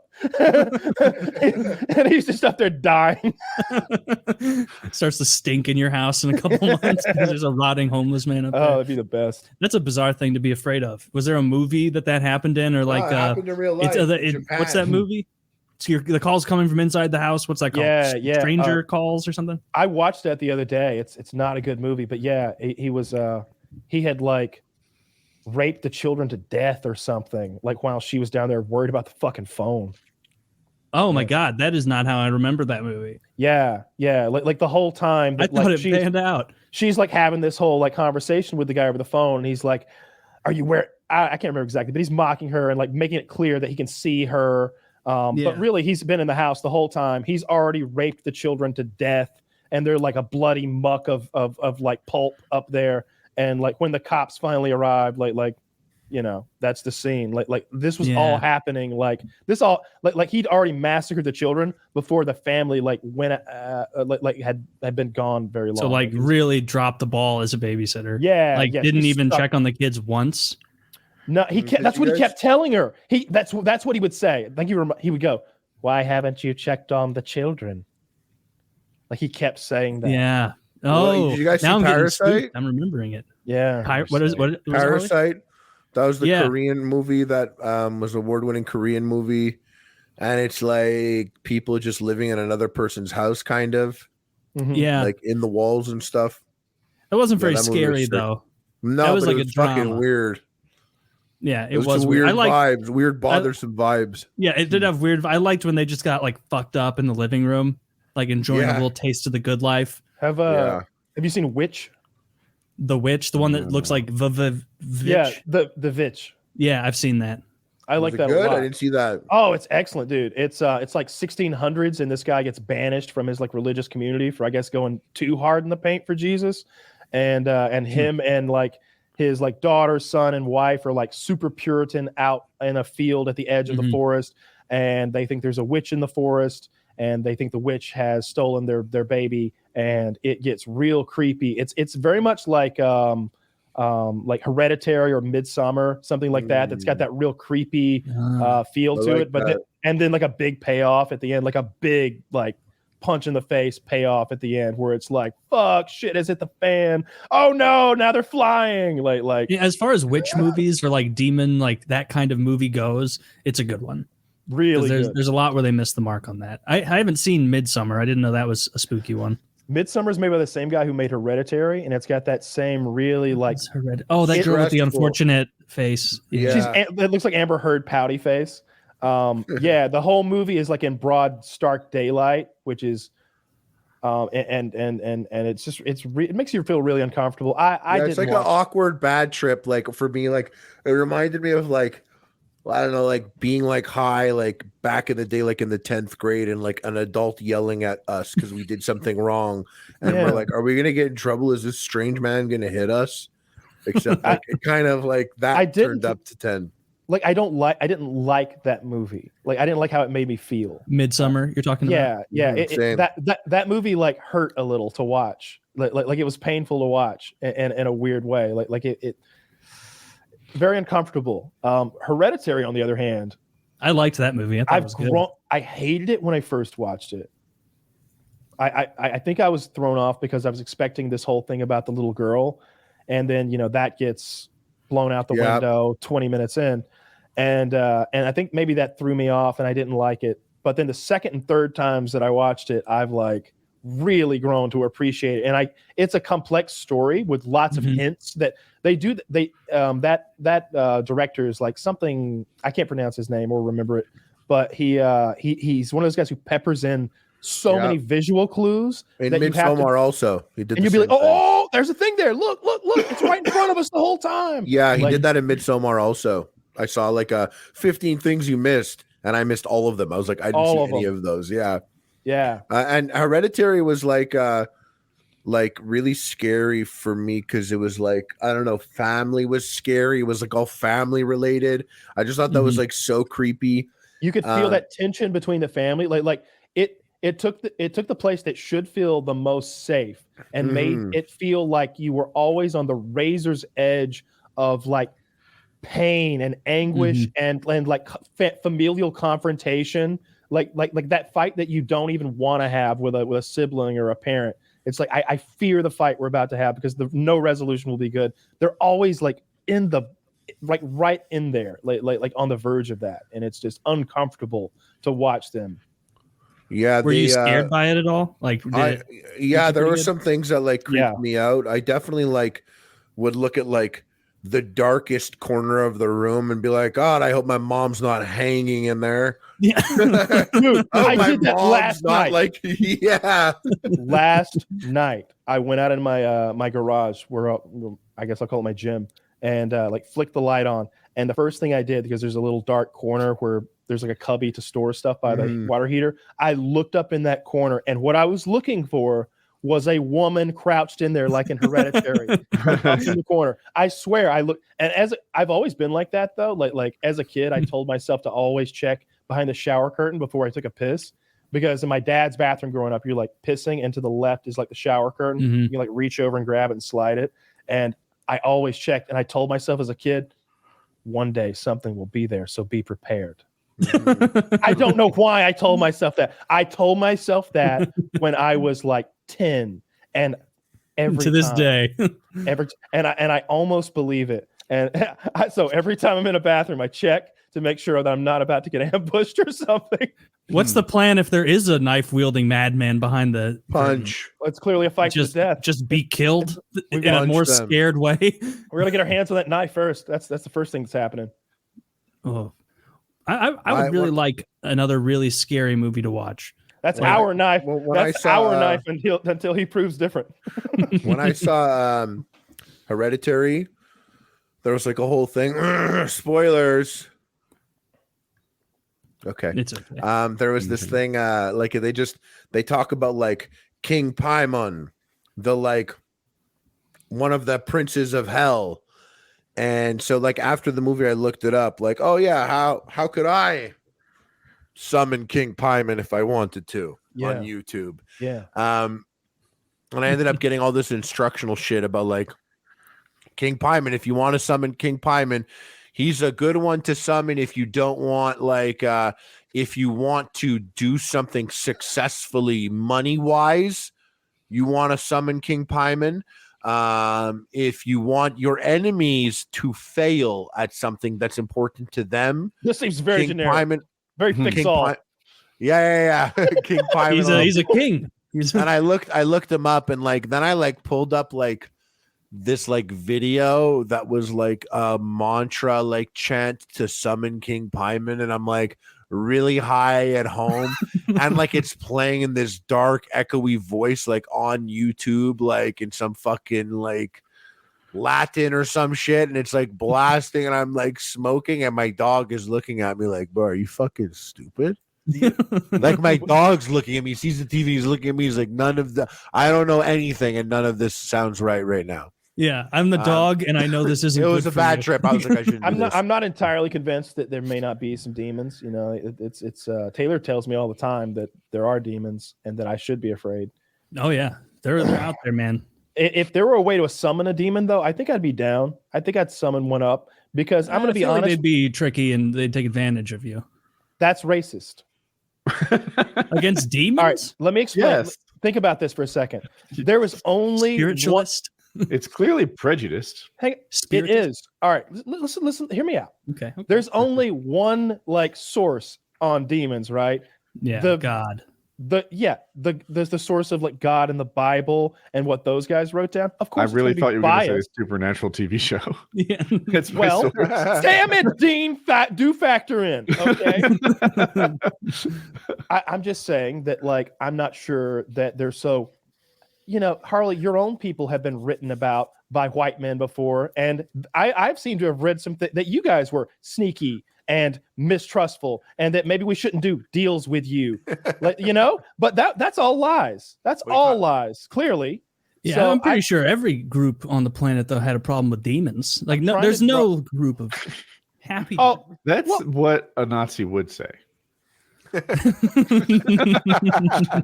Could be. Except he wouldn't call them demons, but all right, I get your code. Yeah. I'm just saying that if I could summon some sort of demon and he was like what would his price be? I want to like. I'll Your bring soul in, tradition. Here's what you do. Here's how you beat a demon. You beat a demon with a Jew. You need a lawyer. You bring your lawyer in, and you get the same lawyer that they get for like those NBA contracts, like all the stipulations, and you make sure we hammer down an agreement. How many babies do you need me to abort, and how much like I don't know, like demon money do I get for it? Right? Dude, you're not gonna win a legal. Where on in the universe are there more attorneys than hell? That will be established. It will be established where the court proceedings for arbitration will take place and how the duly noted representatives will be chosen. That will all be spelled out by my Jew. There's friend. no hell. There's no hell in Judaism. My Jew friend. So you just got like a ton of Jewish lawyers like waiting outside hell. They're like, you need representation. Yeah. You need representation.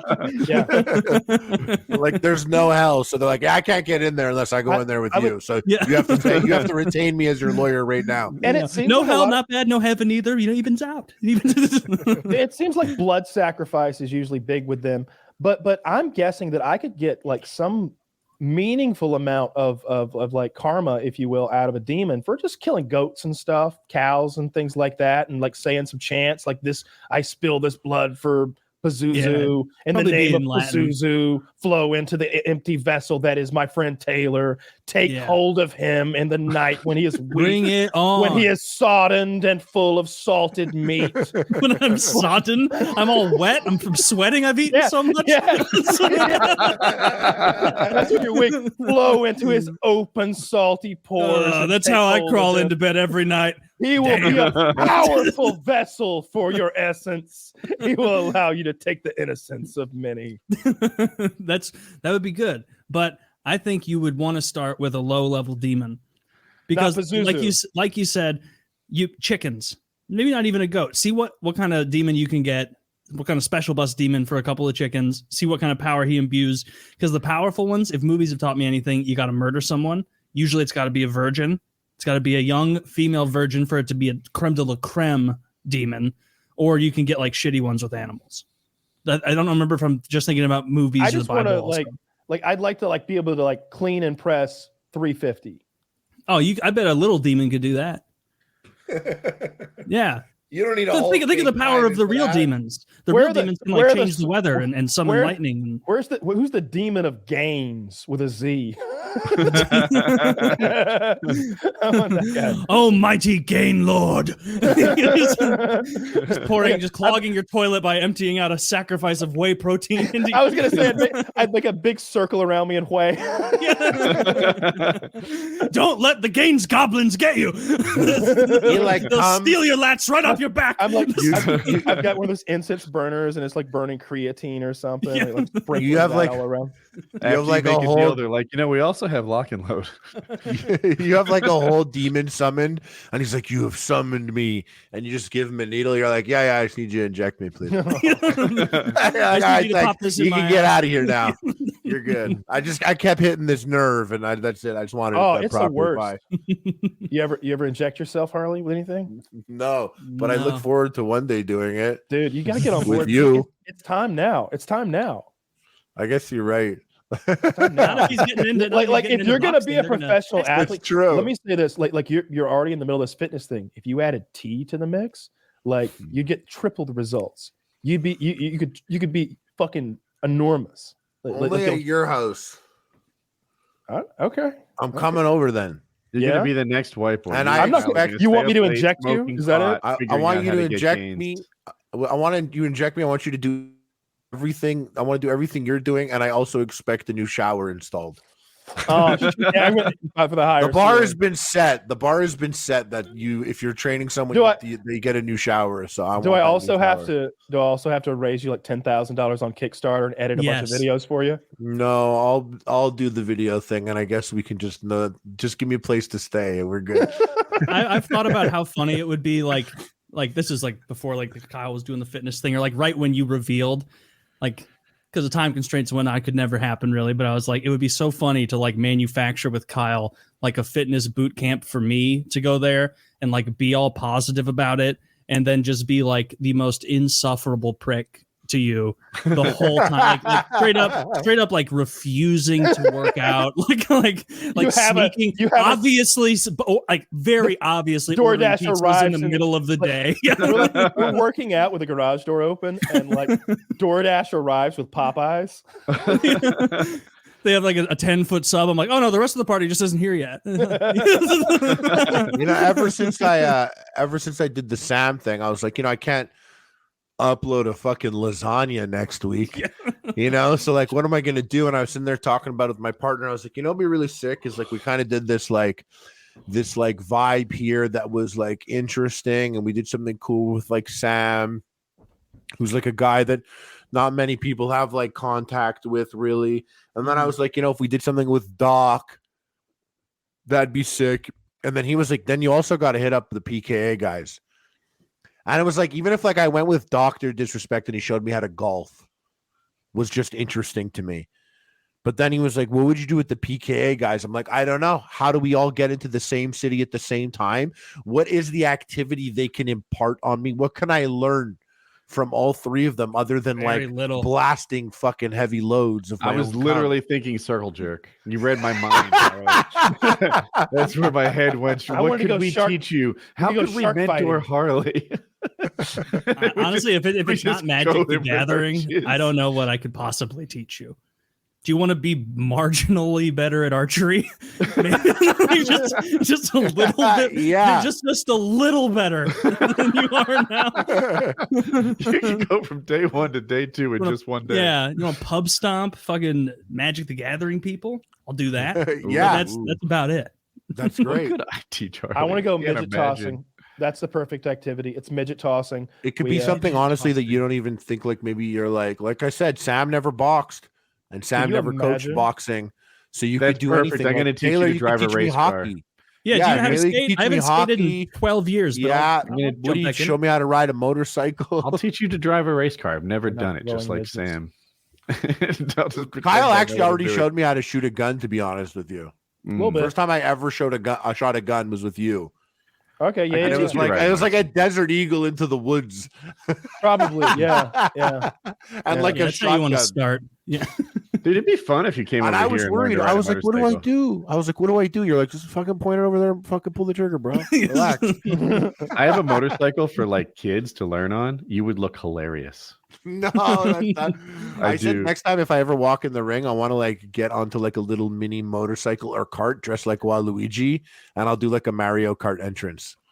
I want to be carried. I want to be like on a throne carried by serfs. Oh, for some reason I was picturing like a huge woman like carrying you like She-Hulk. Like you're like a baby, like being walked to the ring by mommy. No, even better. It's like 6 obese women crawling with a big board on their backs. Yes, and you got like that Xerxes. Jordan Peterson is not exactly. on. I'm standing on it with that Xerxes pose. That's like kind of keeping his balance, and I'm all like, I'm a generous god. looking down with the crazy eyes, with that like weird piercing that goes from his nose to his ear and everything, and all that eyeliner. And then you do the entire monologue in his voice. I will erase the people of Greece from you. People will never know that Sparta ever existed. He's gonna tear out the tongues and the eyes of every scribe. What does he say? That like little delivery from him. I don't know what actor that was. He did a great job in that. Oh, the spittle, like as he was like enraged saying it. That was at the time 300. I really liked that movie. I have not seen it in so long. I remember the second one sucked. Yeah, second one blows. Yeah. The first one's good though. No, like I really like. Yeah, I remember it being good. I maybe the Spartans didn't do all the cool stuff that my 10th grade teacher told me, but which makes me sad. But I still was like super pumped when that movie came out, and I loved it. And I was the perfect age to be really into it. I think it came out in like 2004, 2005. So I was like 17, 18, 19 or so. And I love that shit. I remember I bought that was one of the DVDs that I still own. I still have that DVD. So you can watch it in 480p. Well, so that you can watch in 720. But it had the extra features, which was huge on DVDs back then. So you could see the Spartan workout, and they're like in there like pushing sleds and stuff and doing battle ropes. Do DVDs do 720? I think so. At least. I thought that's what they did it in 720. Maybe I'm wrong. DVDs? Yeah. I don't think so. Isn't I that why we got Blu-rays and HD DVDs? I thought that was go to 720 to 1080. Oh, maybe. It's a really interesting question. I'm so curious now. I don't even know what you guys are talking about, but that's so interesting to me. Zach says 720 by 480. That means 480, right? Fuck. 480p? I don't understand what the order of the numbers means. It makes Does that mean VHS was 360p? It's probably lower than that. Yeah. Well, it's not digital though. It's digital, yeah. Yeah. So like the relative. Google this, Zach. The relative resolution of VHS. Oh. I still don't know. I remember like when you'd get that VHS. He copied the answer that came up. That's what it says. You know, I would always think I was doing the best job when I would turn the tracking knob until there was almost no white lines on the VHS. And I was like, this is how you watch a film. This is how you enjoy a Jungle Book tape that you've watched 600 times. And so the Baloo song doesn't work anymore. I remember that was one of the first times in my whole life I got like raving mad. I was probably like 5 and my younger brother was 3. And without my knowledge, I watched Jungle Book about 2 times a day at the time. And he went in and he flipped up the top of the VHS and he just ripped out all of the tape and just left it there in front of the TV. And like, when you have no assets and you're 5, seeing that destroyed, like there's a brief moment of like, can it be salvaged? And you're like, no. And then it's like, this is gone forever. I'm gonna kill you. Ooh, ooh. Yeah, I'm gonna kill you. That's good.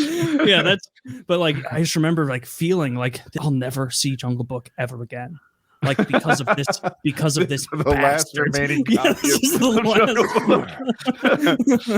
I lucked out to get this. Yeah. We're Jungle Book was a great one. Everything is just in crisp ultra HD and like 8K is right around the corner 5 years from now, maybe. We'll be replacing our shit again at $5,000 a pop and stuff. TVs are so cheap now. The only thing that inflation can't fuck with is the price of an LED or LCD TV, a flat screen TV, let's just say. Because like today I got advertised. It was like 70-inch 4K TV, $250. And it was like they're just giving them away. At this point, they're cheaper than wallpaper. You can just cover the fucking wall. They're absurdly cheap. I'm about to buy another one when I move. I'm going to get an even bigger motherfucker, I guess. That or a nice projector of like the same like price range. You're going to go over the 75? I'm going to get as big as I can get. If that's 90 something, I'll do that. But I am considering a projector. What I want to do is go to like, God, we ran Best Buy in Circuit City right out of business, didn't we? I want to go somewhere and look at one. Best Buy's around. Best Buy's around. Yeah, Yeah, you got I'm not Best sure Buy I'd go still. projector again.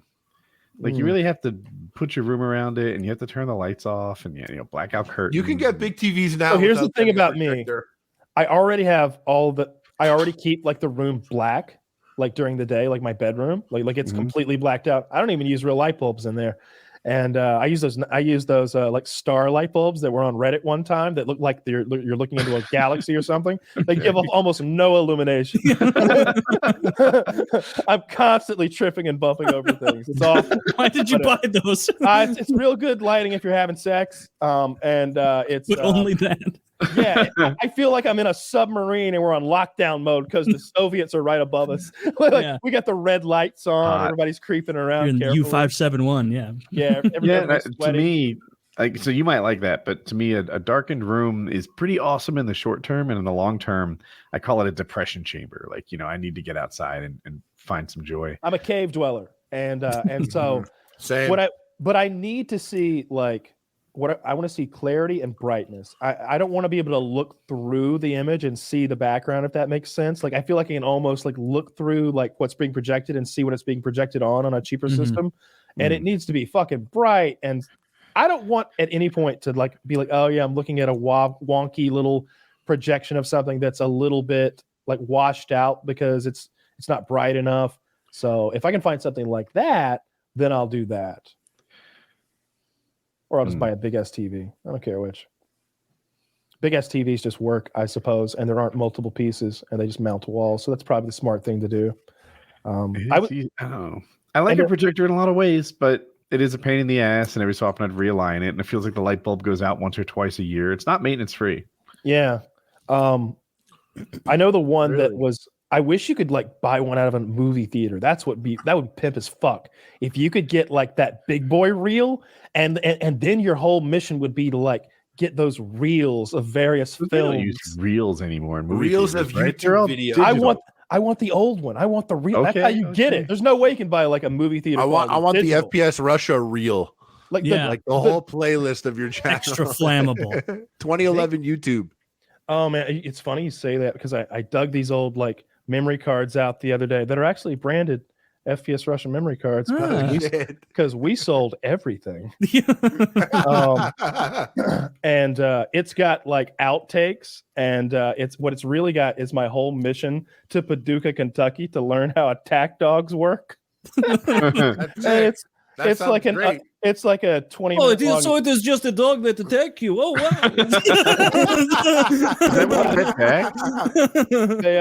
I'm in a bite suit and the dog's fucking me up for like 20 minutes or so, and doing like it's kind of funny because then I have the dog they put fake marijuana on me, and then the dog detects it and starts dragging me away, and I think they joke about arresting me. So it's real funny to look back on. Funny's the word to use, right? Yeah. No, there's that, and or was in fiction imitates, or when life imitates art. It's really funny to see like the videos. You could tell when I'm working with Jeremy rather than Scott, though, because Jeremy's such a dumbass. I'm shooting that bowling ball mortar or something like that, and I'm doing the Russian thing, and he fucks up, and I'm like, you messed it up. You messed it up. Okay, no, don't cut. Keep rolling. You square. And then I go back into the voice and do it again. I'm like, no, I see you. You're wiggling. I'm going back and forth, like fucking with him. I'm like, this is so easy. Just don't move. Why are you zoomed? Into what? It's a whole half of an angry conversation with him because he doesn't respond. He's angry. You need that password so you can upload that. Oh my god, who knows? Return video. Yeah. That's outrageous. Oh, I'm not doing that. I'm deleting that. That was a funny video though. Like what I did was we had that bowling ball mortar, and I think it was right when Amazon was talking about doing like the drone delivery, and I was like, no. We have a competing system where we deliver by Canon, and it's much faster. And I literally take like an Amazon package that's all labeled up and put it in the Canon, but there's a bowling ball loaded into the Canon. So when I shoot it, it just completely fucking explodes. And I'm like, I make some joke about how we don't guarantee the deliveries or something. Those are good videos.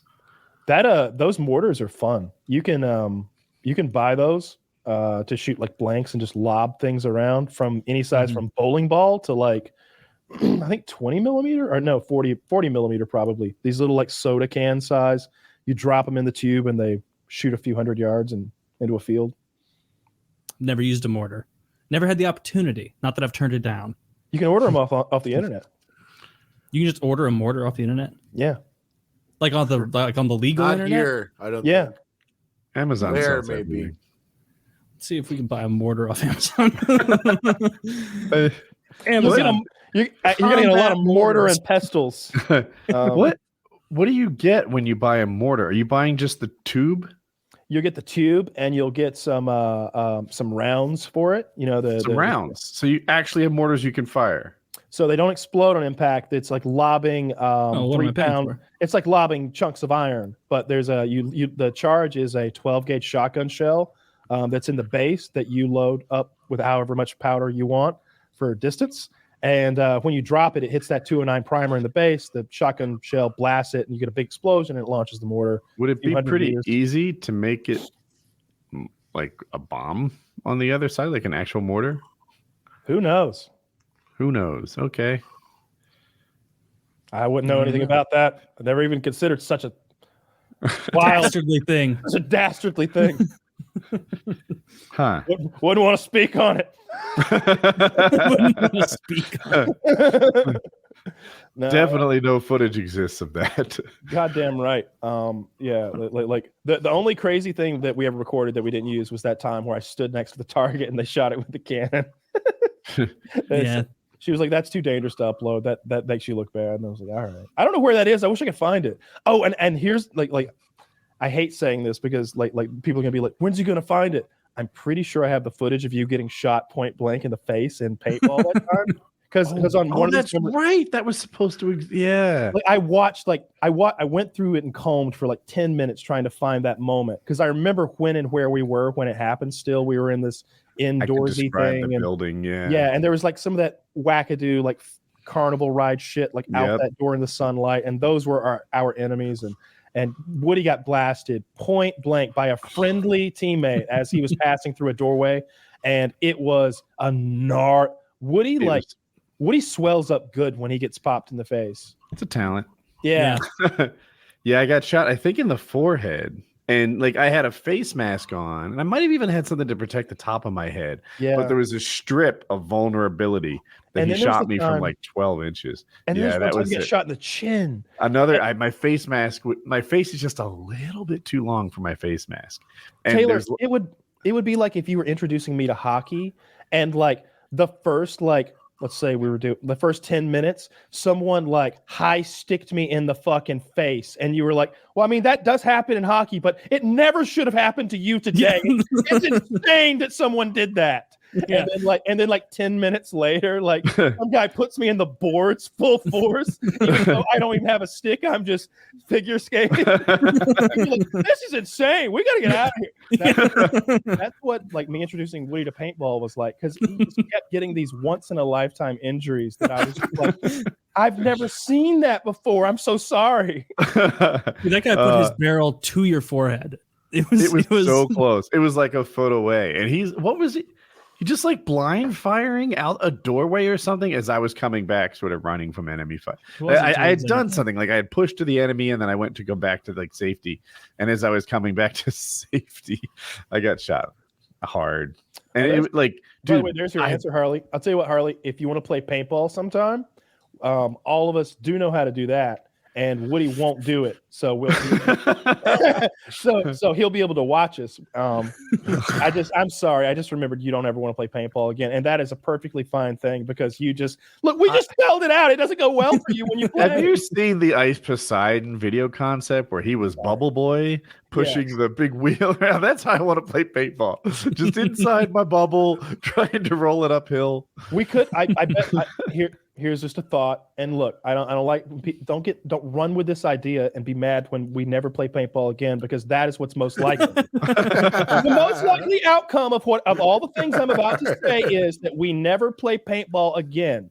Okay, no, and we all forget about it when the show wraps in. So nobody nobody go out and buy your like paintball equipment preemptively to come play with us on what I'm about to discuss. Okay. We could have Wolf, I'm sure, get us into the coolest, most VIP of positions on some paintball field somewhere in the greater United States.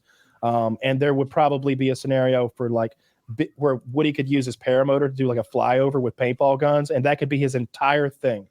Like it would be peppered in the air. No, you cannot shoot at Woody.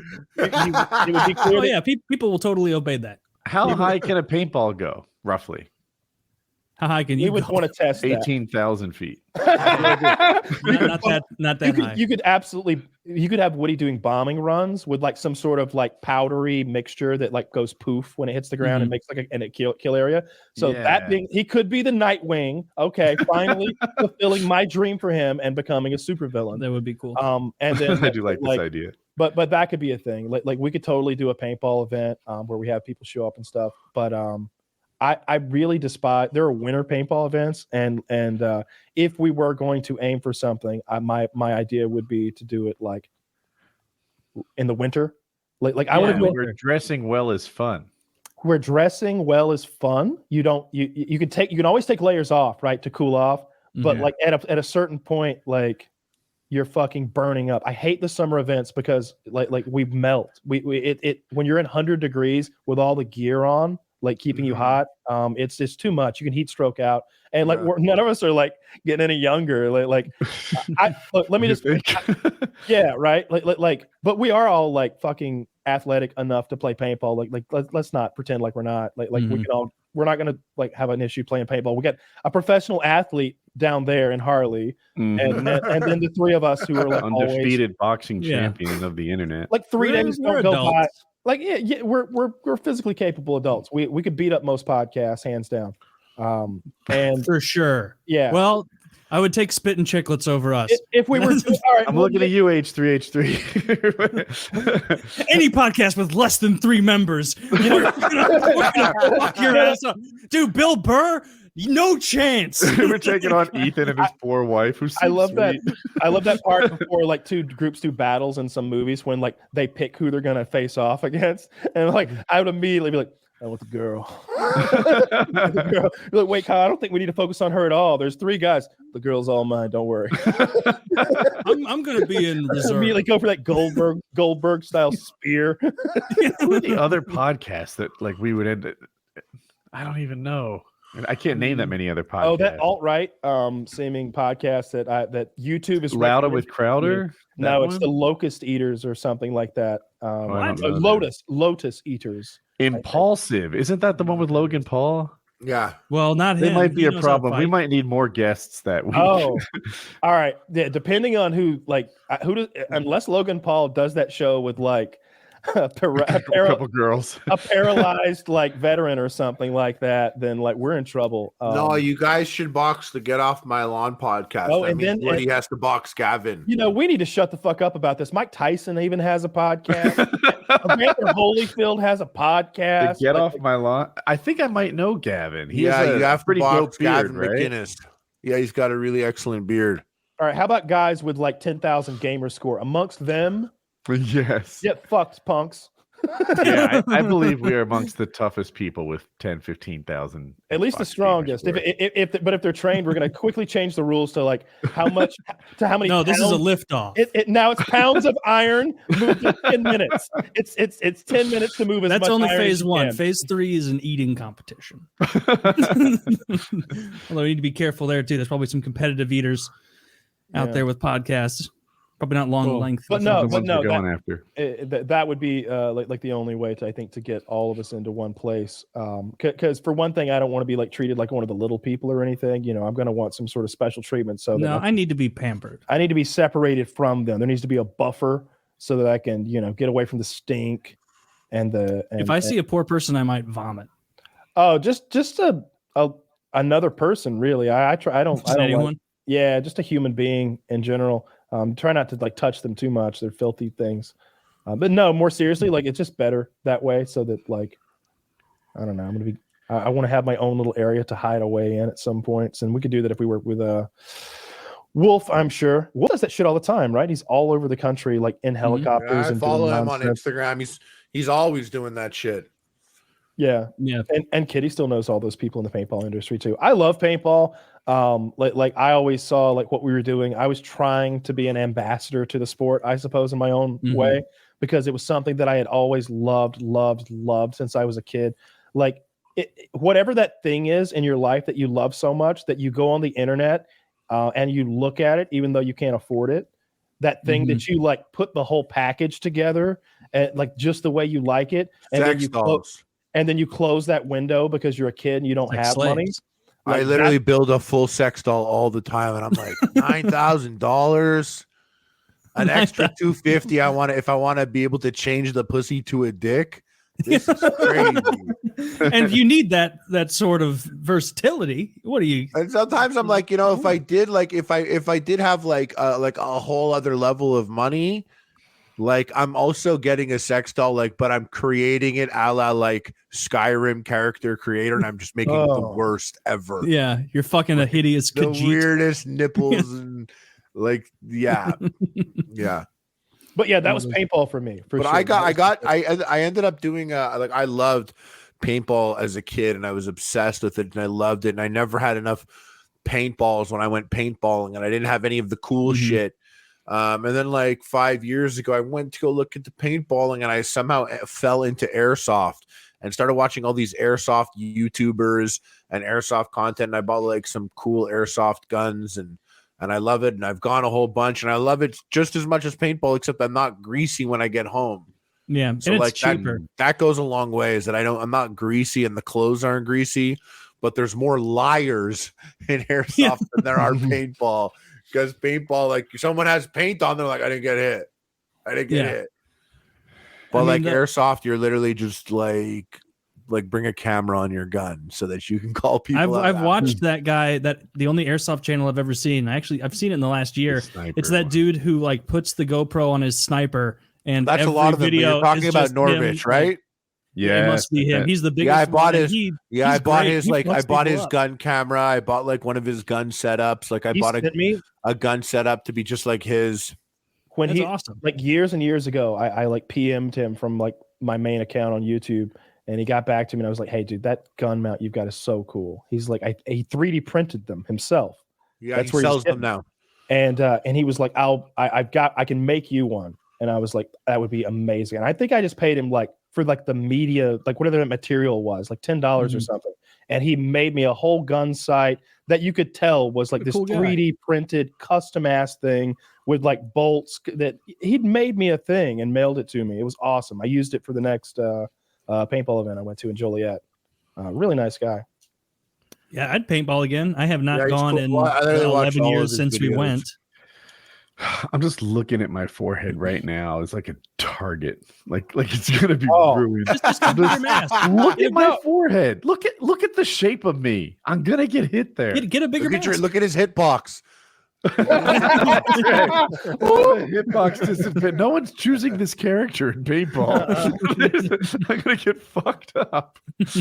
That's you literally could like if we went to one of those scenario games, like there's like you could be in a tank or a vehicle or a helicopter, or you could just not fucking do it. I don't give a shit. Like me if and also if I feel like isn't like someone, when someone chooses Jaws in GoldenEye, like that's me. Like it's just like why would you choose Jaws? So much. Let me just say this: I only want to do it if there's a way that Woody wants to will enjoy himself, because that's. I will pretend I'm doing it all day, hang out in the VIP room, and tell people one of two things: I just got back, or I'm about to go. Yeah, no, I only want to do something like that if like you are excited to do it and you think it will be fun for you. Because like that's the only reason it makes sense, because I don't want to drag anybody anywhere, and you shouldn't have to be drugged anywhere, right? If we can't agree on a thing that we all love and would like to do, then we shouldn't do a thing. But I'll do a motorcycle trip. Are you sure that doesn't sound like fun instead? I'm scared to go that far. I like to go on my little trips. I'm scared I'm going to get out somewhere where I don't know where things are going to be, and things are going to get scary, and I'm going to fall off that motorcycle, and I don't want to fall again because the last time was scary. So I do my little trips. I've gone like an hour out and an hour back. That's as far as I ever want to go, I think. I went further than that. right before the show. I know. Yeah. I like to zip around. I don't even like going fast. What I really like is sitting on it and like moving, and that's good enough for me. But I am so like the idea of going to the Smokies and like taking those curves. I don't want to. I don't want to take a curve that's scary. I like straight roads. Okay, like the Smokies. You really get to choose your own speed, right? Like if you can do a parking lot, you can do anything. It's just how fast you want to do it. Yeah. So I don't know. I think I'm driving faster and faster. Like today, I was like ripping around corners and stuff, and I'm like, my tires are slippery. And I'm like, that's a sign that you're going pretty fast if your tires are sliding. These damn slippery tires. Not get on the throttle and like it. I'll follow someone, and if someone's in front of me, I either pass them or turn. Like I don't like being behind people. Mm-hmm. And like at the last second, I was like, that road looks pretty good, and I'm like locking up all my brakes and shit and making turns, and like you can like back the rear tire slides sideways as you make the turn, and I'm like, I maybe have picked up the pace a little bit in the last year, but tires are feeling slippery.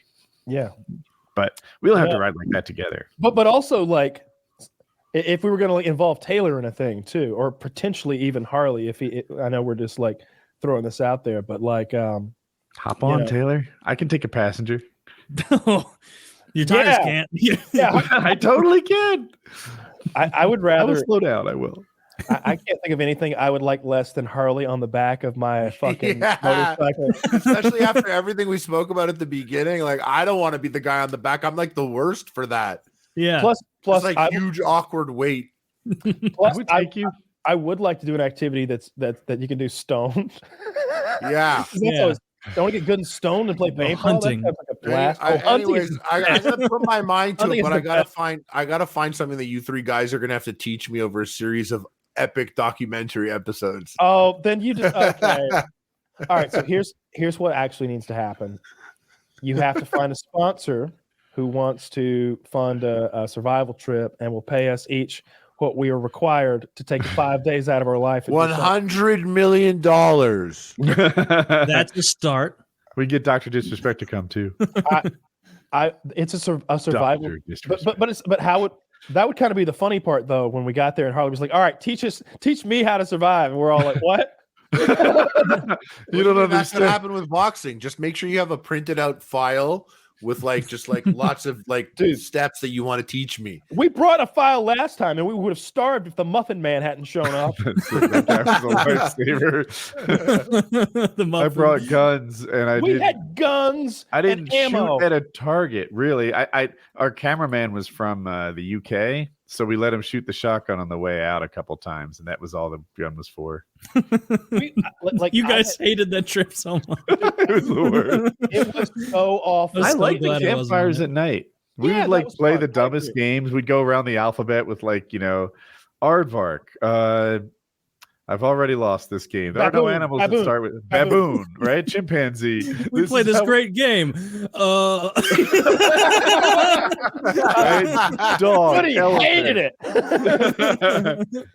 Well, you kind of figure out what letter you're going to be. But we do different things. Three letters from R, whatever that might be. We move on from animals to foods or something like that, and go through the alphabet, playing those stupid little word games at night as the mosquitoes tried to get through our nets, And I like that part, but there was just vast amounts of Georgia foggy, muggy days where we just sat there in the heat and watched the sweat drip off of us and smoked Chiz's cigarettes.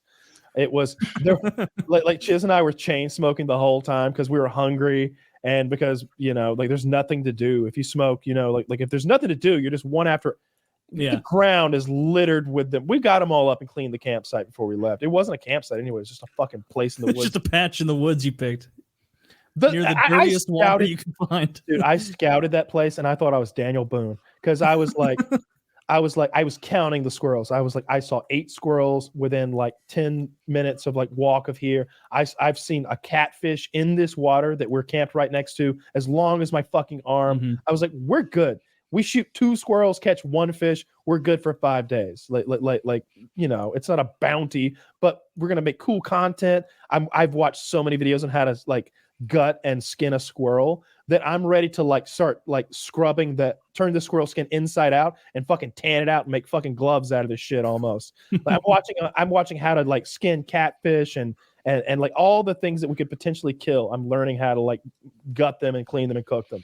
We didn't see anything. It was like our presence, the presence of all of us together, like all the wildlife just left. And like during the mornings, I would go out like 10, 20 minutes away from the campsite, and I would sit there and just under the base of a tree with my rifle 2 hours, 3 hours, all morning into like the noontime. I was hoping you were going to say I would sit there and cry.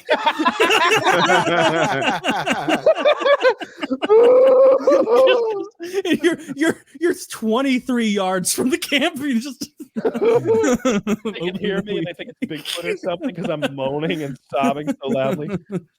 Yeah, that did not sound like fun the way you guys described it and the way the videos looked. It was dreadful. I think the videos came out wonderfully though. I think it's fun.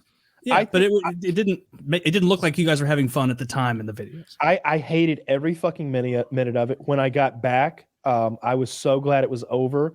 I was so glad when it was just me back at my house and just nobody else was there and I wasn't filthy and I had all the food I could eat. I lost 7 pounds that week. I think we all lost something. That'd be a pretty good idea. Yeah. Let's do 5 weeks. It was dreadful. It was fucking dreadful. And so like you would have to pay me a significant amount of money to do something that I hate so much again. And I don't think there's a lot of demand for that anyway. So I think I'm safe. Thank God. It's like the boxing thing, right? It was like, yeah, I'll do that, but you'll have to pay me way more money than you want to, because I don't want to do that at all. Mm-hmm. You got a new topic? Yeah. Sure. Harley, what's your reaction if somebody thinks you're gay? What do you mean? You get someone is like, "Oh, you're not gay? I thought that you were." How do you react? Who is it though?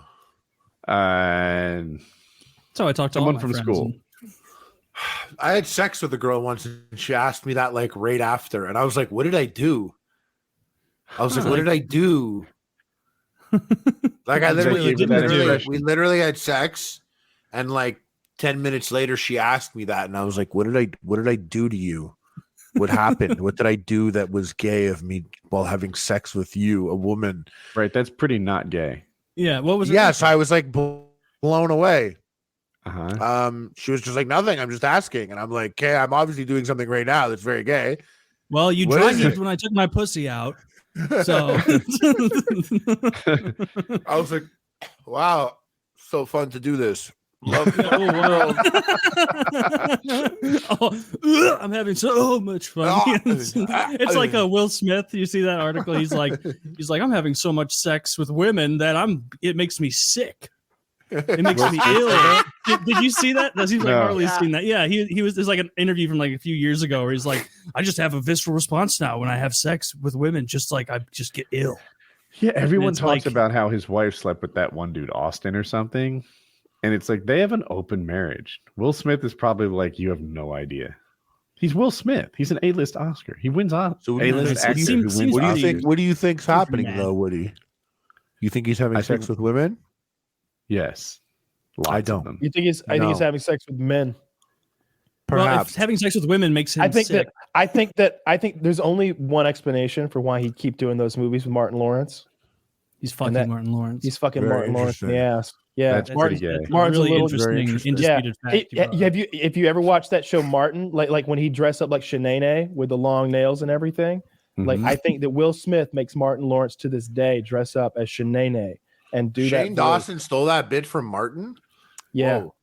Well, wait a minute. If Martin's dressed up as Shanae, it's not gay anymore. No, that's true, and I can get into that. But wait, hold on. I didn't want to dodge this question. I mean, in that scenario, I asked about it.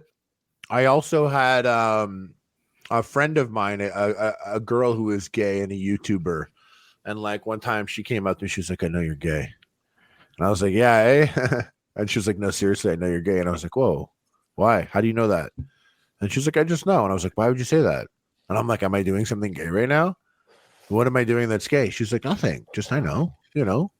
I get it. It's okay. Obviously, I'm gay. I just imagine you strangling. Like, Tell me. Tell me. I was like, yeah, you are gay. I know that. And it is cool. Of course. If I were gay, I'd be gay. Why are you saying I'm gay? What did I do? And then I would get high sometimes and I'd hear something that I said. I'm like, I'm going to suck his dick.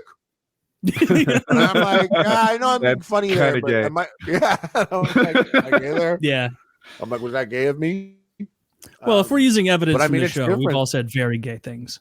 Oh yeah. Yeah. Yeah. That's where now being 36 compared to if you did that at 25, I'd be like, no, I'm gonna fight you now because you said such a thing. So now at 36, I'm like, no, of course not. Why? Do you know a guy that wants to fuck me? Let me see him. I'd just be curious. I'd be like, what was I putting out there that made you think that? I'd be interested. What if it was if she told you no, actually Alexander Skarsgård, he's really into you. He's a good-looking man, and he's got actor money. I'll have to give it a go. You're gonna have to give it a go, right? Yeah. What position am I actually start that? I just think the best part is you get to take his name and you get to be a Skarsgård then. Oh, and he's gonna use his clout to have me be the fourth Skarsgård movies. The fourth Skarsgård actor, and you can fall in like a Baldwin and just get by their. You're gonna be in Northman too. There's the three good-looking ones, and then that kind of goofy retard that you're gonna be in Northman too. Boy. I haven't watched The Northman yet. I haven't either, but I've heard it's on demand now, and I saw it in theaters, and it was pretty cool. But I was like, that would be better on demand. Yeah. So you could check that out. I thought it was pretty neat, but I think let me recommend a show for you real quick. It's Reacher on Amazon, the TV show. Okay, dude, 6'5". I've watched it all now.